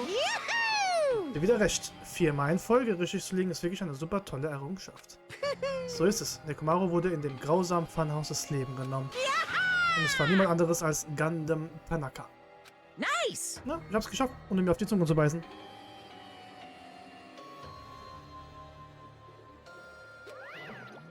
Now then. Jetzt, da beschlossen wurde, wer verantwortlich war, lasst uns einfach die Hinrichtung machen und gut ist. Nein, nur weil wir mit dem Gericht fertig sind, heißt es nicht, dass wir keine Fragen mehr haben. Wir müssen noch wissen, warum Gundam dazu verleitet wurde. Jeez. Dann muss es wohl noch hier bleiben. Aber ich kann euch wohl nicht aufhalten. Also bitte, macht was ihr wollt. Warum möchtet ihr meinen Verlierer sprechen? Mit einem Verlierer. Alles verloren, was ich habe. Das muss euch nicht interessieren, was ich noch zu sagen habe. Aber es geht hier nicht nur um mich. Ich muss euch einen Grund geben, warum ich ihn getötet habe. Okay, dann bitte, du darfst sprechen. Ihr meintet einmal, dass ich Nekomaru außer Gefecht gesetzt habe, ohne ihn bekämpft zu haben. Aber das war ein großer Fehler. Wir hatten einen Kampf. Das kann man nicht bestreiten. Aber er verlor den Kampf mit mir. Das war der Moment, in dem sein Schicksal besiegelt war. Damn it! Er hat den Kampf verloren? Wenn er wirklich am Leben bleiben wollte, dann hätte es wohl viele Wege gegeben, mich auszuschalten. Aber vielleicht wollte er das nicht mehr. Was man es damit erklärt, ich Support. Nun gut, dann werde ich euch über alles aufklären. In dem Final Dead Room habe ich entdeckt, worum es bei dem Geheimnis von dem Funhaus geht. Mit diesem Wissen habe ich einen Plan geschmiedet, zu töten. Ich habe bei allen Uhren in den Gebäuden die Zeiger zurückgestellt. Ich habe sogar geschafft, nur ihn in den Turm zu locken. Aber dann ist es passiert. Nekomaru und ich waren allein im Turm und wir haben uns einander ins Gesicht geblickt. Und das war von Nekomaru zu erwarten. Er hat gewusst, dass ich ihn töten wollte. Er hat sofort verstanden, worum es hier ging. Wir haben uns auf einen Kampf vorbereitet. Wenn er weglaufen wollte, dann hätte er es machen können. Es war sogar einfach für ihn, weil hinter ihm die Tür war. Er hätte sogar nach Hilfe rufen können. Aber nicht eine Sekunde ist er zurückgewichen.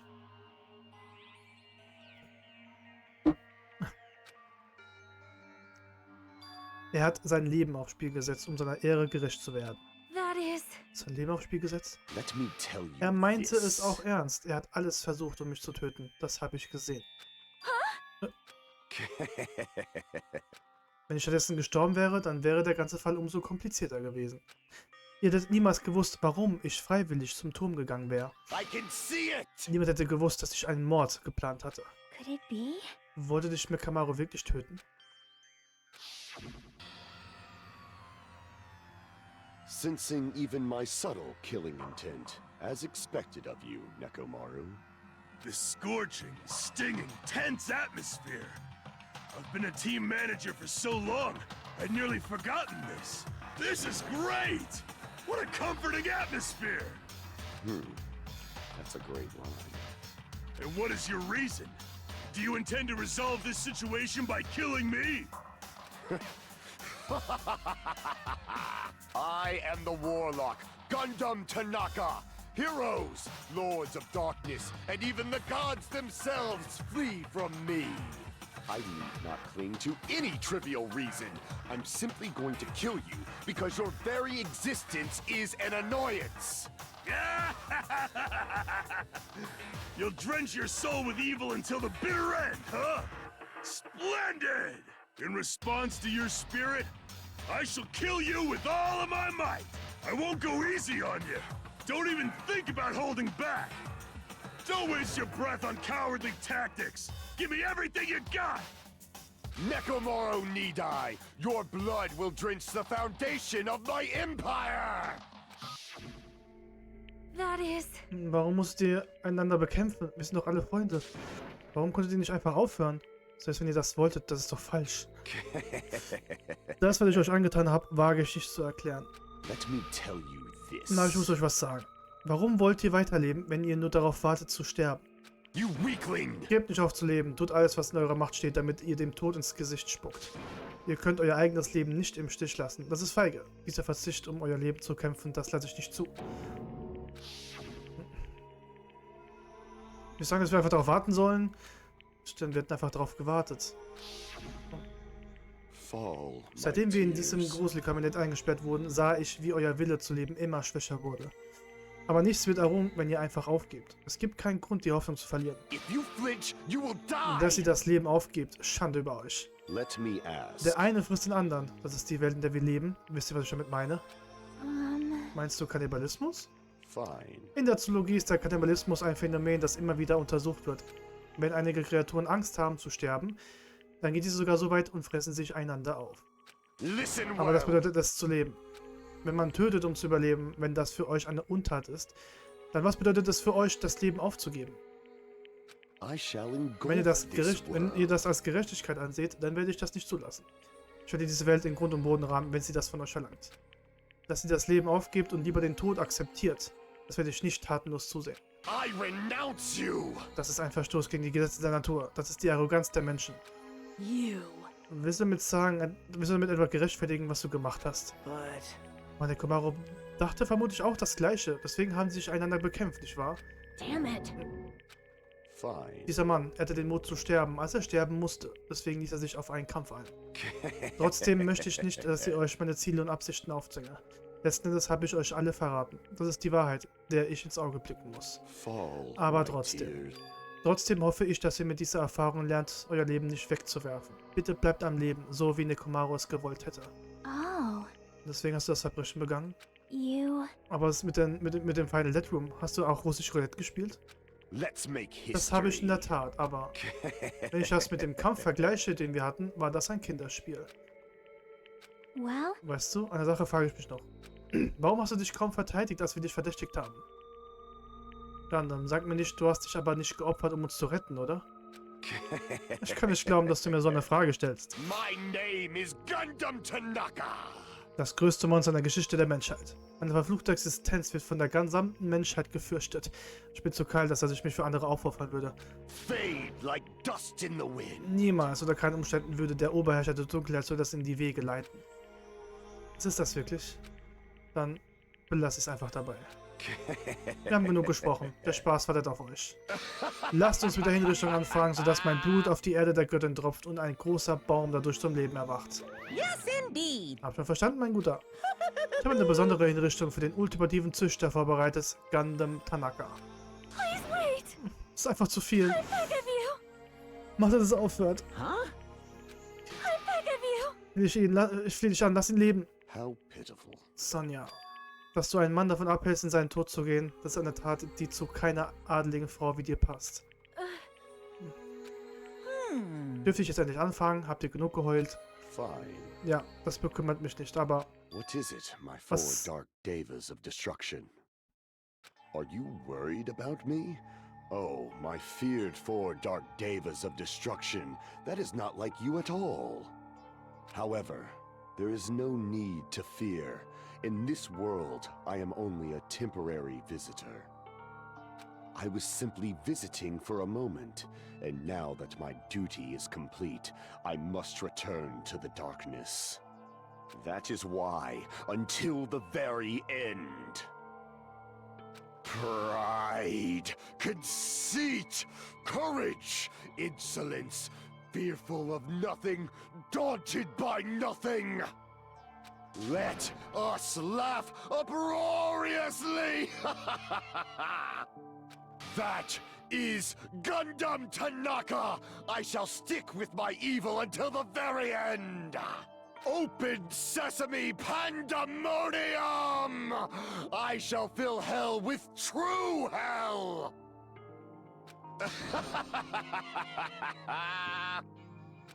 Let's give it everything we've got. It's punishment time! ach Mann. Game over. Gundam has been found guilty. Time for the punishment. Ja, er hat sich für uns geopfert. Ach Mann. Gundam Tanaka Stampede. Oh, okay. Andere konnte ich nicht lesen.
Oh.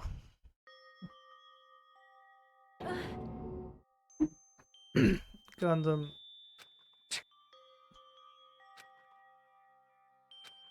Selbst nachdem Gundam fort war, sein Tatendrang war immer noch in unseren Herzen zu spüren. Gib nicht auf, wenn dich das Leben in die Knie zwingt. Das ist das, was er uns letzten Endes mitteilen wollte. Aber rechtfertigt das wirklich, was passiert ist? Ich weiß nicht, ich glaube nicht, dass es darauf eine Antwort gibt. Egal wie oft ich darüber nachdenke, wir sollten das einfach dabei belassen. Damn it. Verdammt. Ich bin so sauer, ich muss was schmeißen. Damn it! Ich habe durch die ganze Zeit Sorgen umeinander gemacht, deswegen ist es so gekommen, wie es gekommen ist. Sind alle Arschlöcher. Aber das größte Arschloch von allen bin ich. The worst. Warum bin ich nur so schwach? Oh. Es ist wirklich traurig. Aber trotzdem müssen wir unser Bestes geben, nach vorne zu blicken. You are right. Morgen wird alles anders sein. Wir müssen weiterleben und an unsere Freunde denken, die wir auf dem Weg verloren haben. Wenn wir das nicht machen, You are right. dann wird Gundam wieder aus der Hölle kriechen und uns alle eine Ohrfeige geben. Das sollten wir versuchen zu vermeiden. Du hast recht. Du hast recht. Wir sollten hier nicht einfach stehen bleiben und Trübsal blasen. Ich meine, da kam es noch nicht vorbei. Wir müssen immer noch weitermachen. Wir müssen einander vertrauen und gemeinsam schauen, wie wir wieder nach Hause kommen können. Für all diejenigen, die es nicht geschafft haben, wir können nicht einfach hier bleiben und darauf warten zu sterben. Wir müssen es ein für alle Mal beenden. Wir müssen uns einander aufhelfen. Wir werden aufstehen und gehen. Wir werden nach vorne blicken. Wir werden nicht aufgeben. Denn sonst sind alle umsonst gestorben. Das können wir nicht zulassen. Hey, hey! Wie lange wollt ihr noch hier bleiben und miteinander quatschen? Das Gericht ist vorbei, also könnt ihr endlich wieder nach Jabberwock Island zurück. Aber der Mordausflug ist noch nicht zu Ende. Bitte vergesst das nicht. Wait! Warte, wie viel länger willst du das noch durchziehen? Ernsthaft, wie lange geht das denn noch so weiter? Wie gestört muss man sein, dass er sich daran freut? Now then. Okay. Mir geht's wieder viel besser, nachdem ich so lange traurig gewesen bin. Lass uns zurückgehen oder das Mom. Hey, hey! Aber mach mal halblang, denn die Gefühlsschwankungen sind kaum auszuhalten. It's not like that. Ah, weißt du, das wollten sie uns mitteilen. Dass sie weiterleben sollen, stimmt's? Das hätte ich nicht sagen können. Aber ernsthaft jetzt, ich habe Bärenhunger. Hey, hey. Dann lass uns zurückgehen und etwas essen. Wenn wir danach vollgestopft sind, dann können wir noch so lange schlafen, wie wir wollen. Right? So, wenn wir alle erfrischt sind, geben wir wieder unser Bestes, okay? Ja, du hast recht. Damit kann das Gericht zu einem Ende. Wir werden immer weniger. Aber trotzdem geben wir unser Bestes, damit wir uns einander helfen und fröhlich bleiben. Das hätten die anderen auch gewollt, ich bin mir sicher. Aber in dem Moment haben wir vergessen, dass eine große Regenwolke über uns schwebte. Ich mache mir etwas Sorgen. Er war nirgendwo zu finden. Er war auf einmal spurlos weg.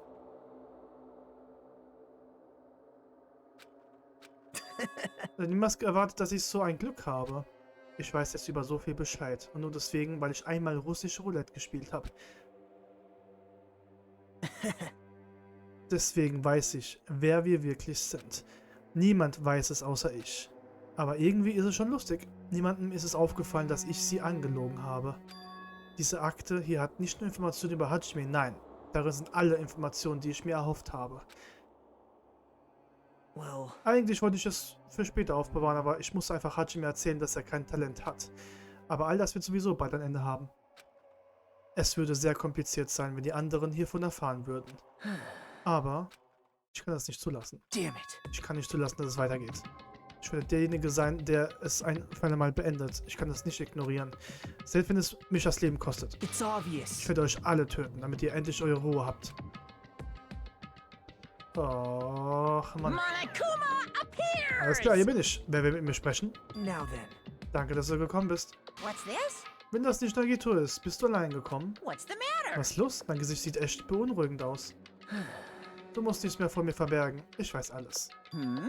Hast du endlich herausgefunden, wer der Verräter ist? Nein, das habe ich nicht. Well. Leider habe ich davon noch keine Information bekommen. Verstehe. Selbst du weißt es nicht, ja? Dann wird es wohl noch ein wenig dauern, bevor es ernst wird. Hello. Aber warum wolltest du mit mir sprechen? Wirst du mir endlich deine Liebe gestehen? Hey, Ich wollte mit dir sprechen, weil ich dir unbedingt eine Frage stellen muss. Es geht um die Akte, die du mir gegeben hast. Hm? Was damit? Darin sind ganze 16 Schülerprofile. Aber ist das nicht komisch? Say what? Was ist komisch? you don't even know? Ich meine, unter uns versteckt sich der Verräter von Future Foundation. Wenn wir diese Person dazu zählen, dann kommen wir auf 16. Isn't that Aber right? diese Akte sind Dokumente, die von der Hauptspeak Of sind. course. Genau, ich habe nur das ausgedrückt, was der Direktor der Akademie aufgeschrieben hat. Aber wenn in dieser Akte das vom Verräter steht, war er auch ein Schüler an der Hobbs Peak? Who knows? Das ist eine gute Frage. Hey, Könnte es sein? Hast du das gemacht? Hast du ein Blatt noch nachträglich hinzugeschrieben? Wolltest du damit verhindern, dass wir sofort wissen, wer der Verräter ist? Ist das schlimm? Es ist meine Aufgabe, Leben in die Bude zu bringen, daher kann ich mir doch nie die eine oder andere Freiheit nehmen. well, Das meine ich nicht. right? Du weißt schon, wer der Verräter ist, stimmt das? Na und? You're getting all riled up! Natürlich weiß ich es, wer auf einmal hinzugekommen ist. Aber es kann mir doch egal sein. Der Verräter kann nichts machen, um mir zu schaden. Er ist genauso wie Monomi, was passend ist, weil sie unter einer Decke stecken. Der Verräter und Monomi arbeiten zusammen? No, no! Ich bin mir sicher, dass du das bereits weißt. Aber der Verräter ist ein Spion von der Future Foundation, die euch auf diese furchtbare Insel gebracht hat. Das interessiert mich nicht wirklich. Ich wollte nur um etwas bitten. Darf ich dir helfen, deine Pläne zu verwirklichen? Helfen? Hey, Mein Ziel ist es doch, alle hier auf der Insel mit Verzweiflung in den Tod zu treiben. Deswegen lässt du den Verräter machen, was er will. Yep. Ja doch. Wenn das so ist, dann kann ich dir helfen. Ich werde mit dir zusammenarbeiten. right? Aber dafür will ich wissen, wer der Verräter ist. Das ist wirklich interessant. No, no, no! Aber nein, das darf ich nicht zulassen. Du bist hier keine Ausnahme. Ich möchte auch dich leiden sehen. Well, Ich wusste, dass es dazu käme. Außerdem, ich weiß, dass du mir später nur in den Rücken fällst, deswegen werde ich es lassen. Du hast mich durchschaut. you're right. Aber egal, was ich durchmachen muss. Das, woran ich glaube, wird sich niemals verändern. Um eine absolute Hoffnung zu erschaffen, die ganz hell erscheinen kann, muss es Drittleitern wie mich und Hachime geben. Ist doch niedlich, die Hoffnung stirbt zuletzt. Ich muss sagen, dass du mich an Makoto erinnerst. Huh? Der Name. Ich bin froh, dass du mich mit ihm vergleichst. Er ist die Rolle, in die ich gerne schlüpfen wollte. Aber ich werde ihnen keine Hoffnung geben. Like... Und du hast echt Pech, dass du dich in so einer Situation wiederfinden musst. Well, Wenn ich das beschreiben müsste, dann hätte ich eher Glück. Say what? Warum? you don't know? Weil ich ihnen endlich die Strafe geben kann, die sie verdienen. Das ist eine seltene Gelegenheit. Ich kann mich auf niemanden hier verlassen, deswegen muss ich sie alle umbringen. Wenn ich das alles in Ordnung bringen kann, dann muss ich keine Drittleiter mehr sein. Ich werde endlich zur wahren Hoffnung. Also, ich darf endlich jemand sein, auf den ich stolz bin. Ich würde an deiner Stelle nicht so voreilig sein. Ich werde es nicht so leicht aufgeben. Hey, Das werden wir früh genug herausfinden, aber... see? Auf wen wartest du? Warten? Ich weiß, dass du definitiv auf jemanden wartest. Aber ist diese Person schon auf der Insel? Hey, Beantworte mir mal eine Frage. That... Wenn sie schon hier wäre, wäre das nicht voll aufregend? Alter.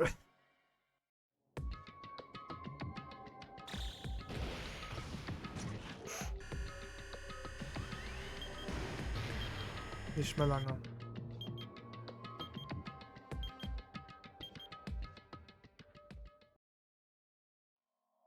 Folge 4, verkehrte Welt. Ende. Und genau 10 Uhr gefüllt. Überleben nur noch 7.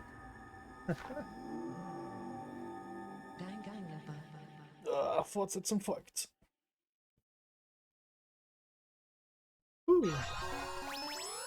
Oh, Gundams Ohrring. Ohrringe der Hölle. Sorry. Ja, genau 10 Uhr. Nice. Ja, und hiermit würde ich auch den Stream dann beenden. Akzeptiere ich nicht. Leider. Tut mir leid.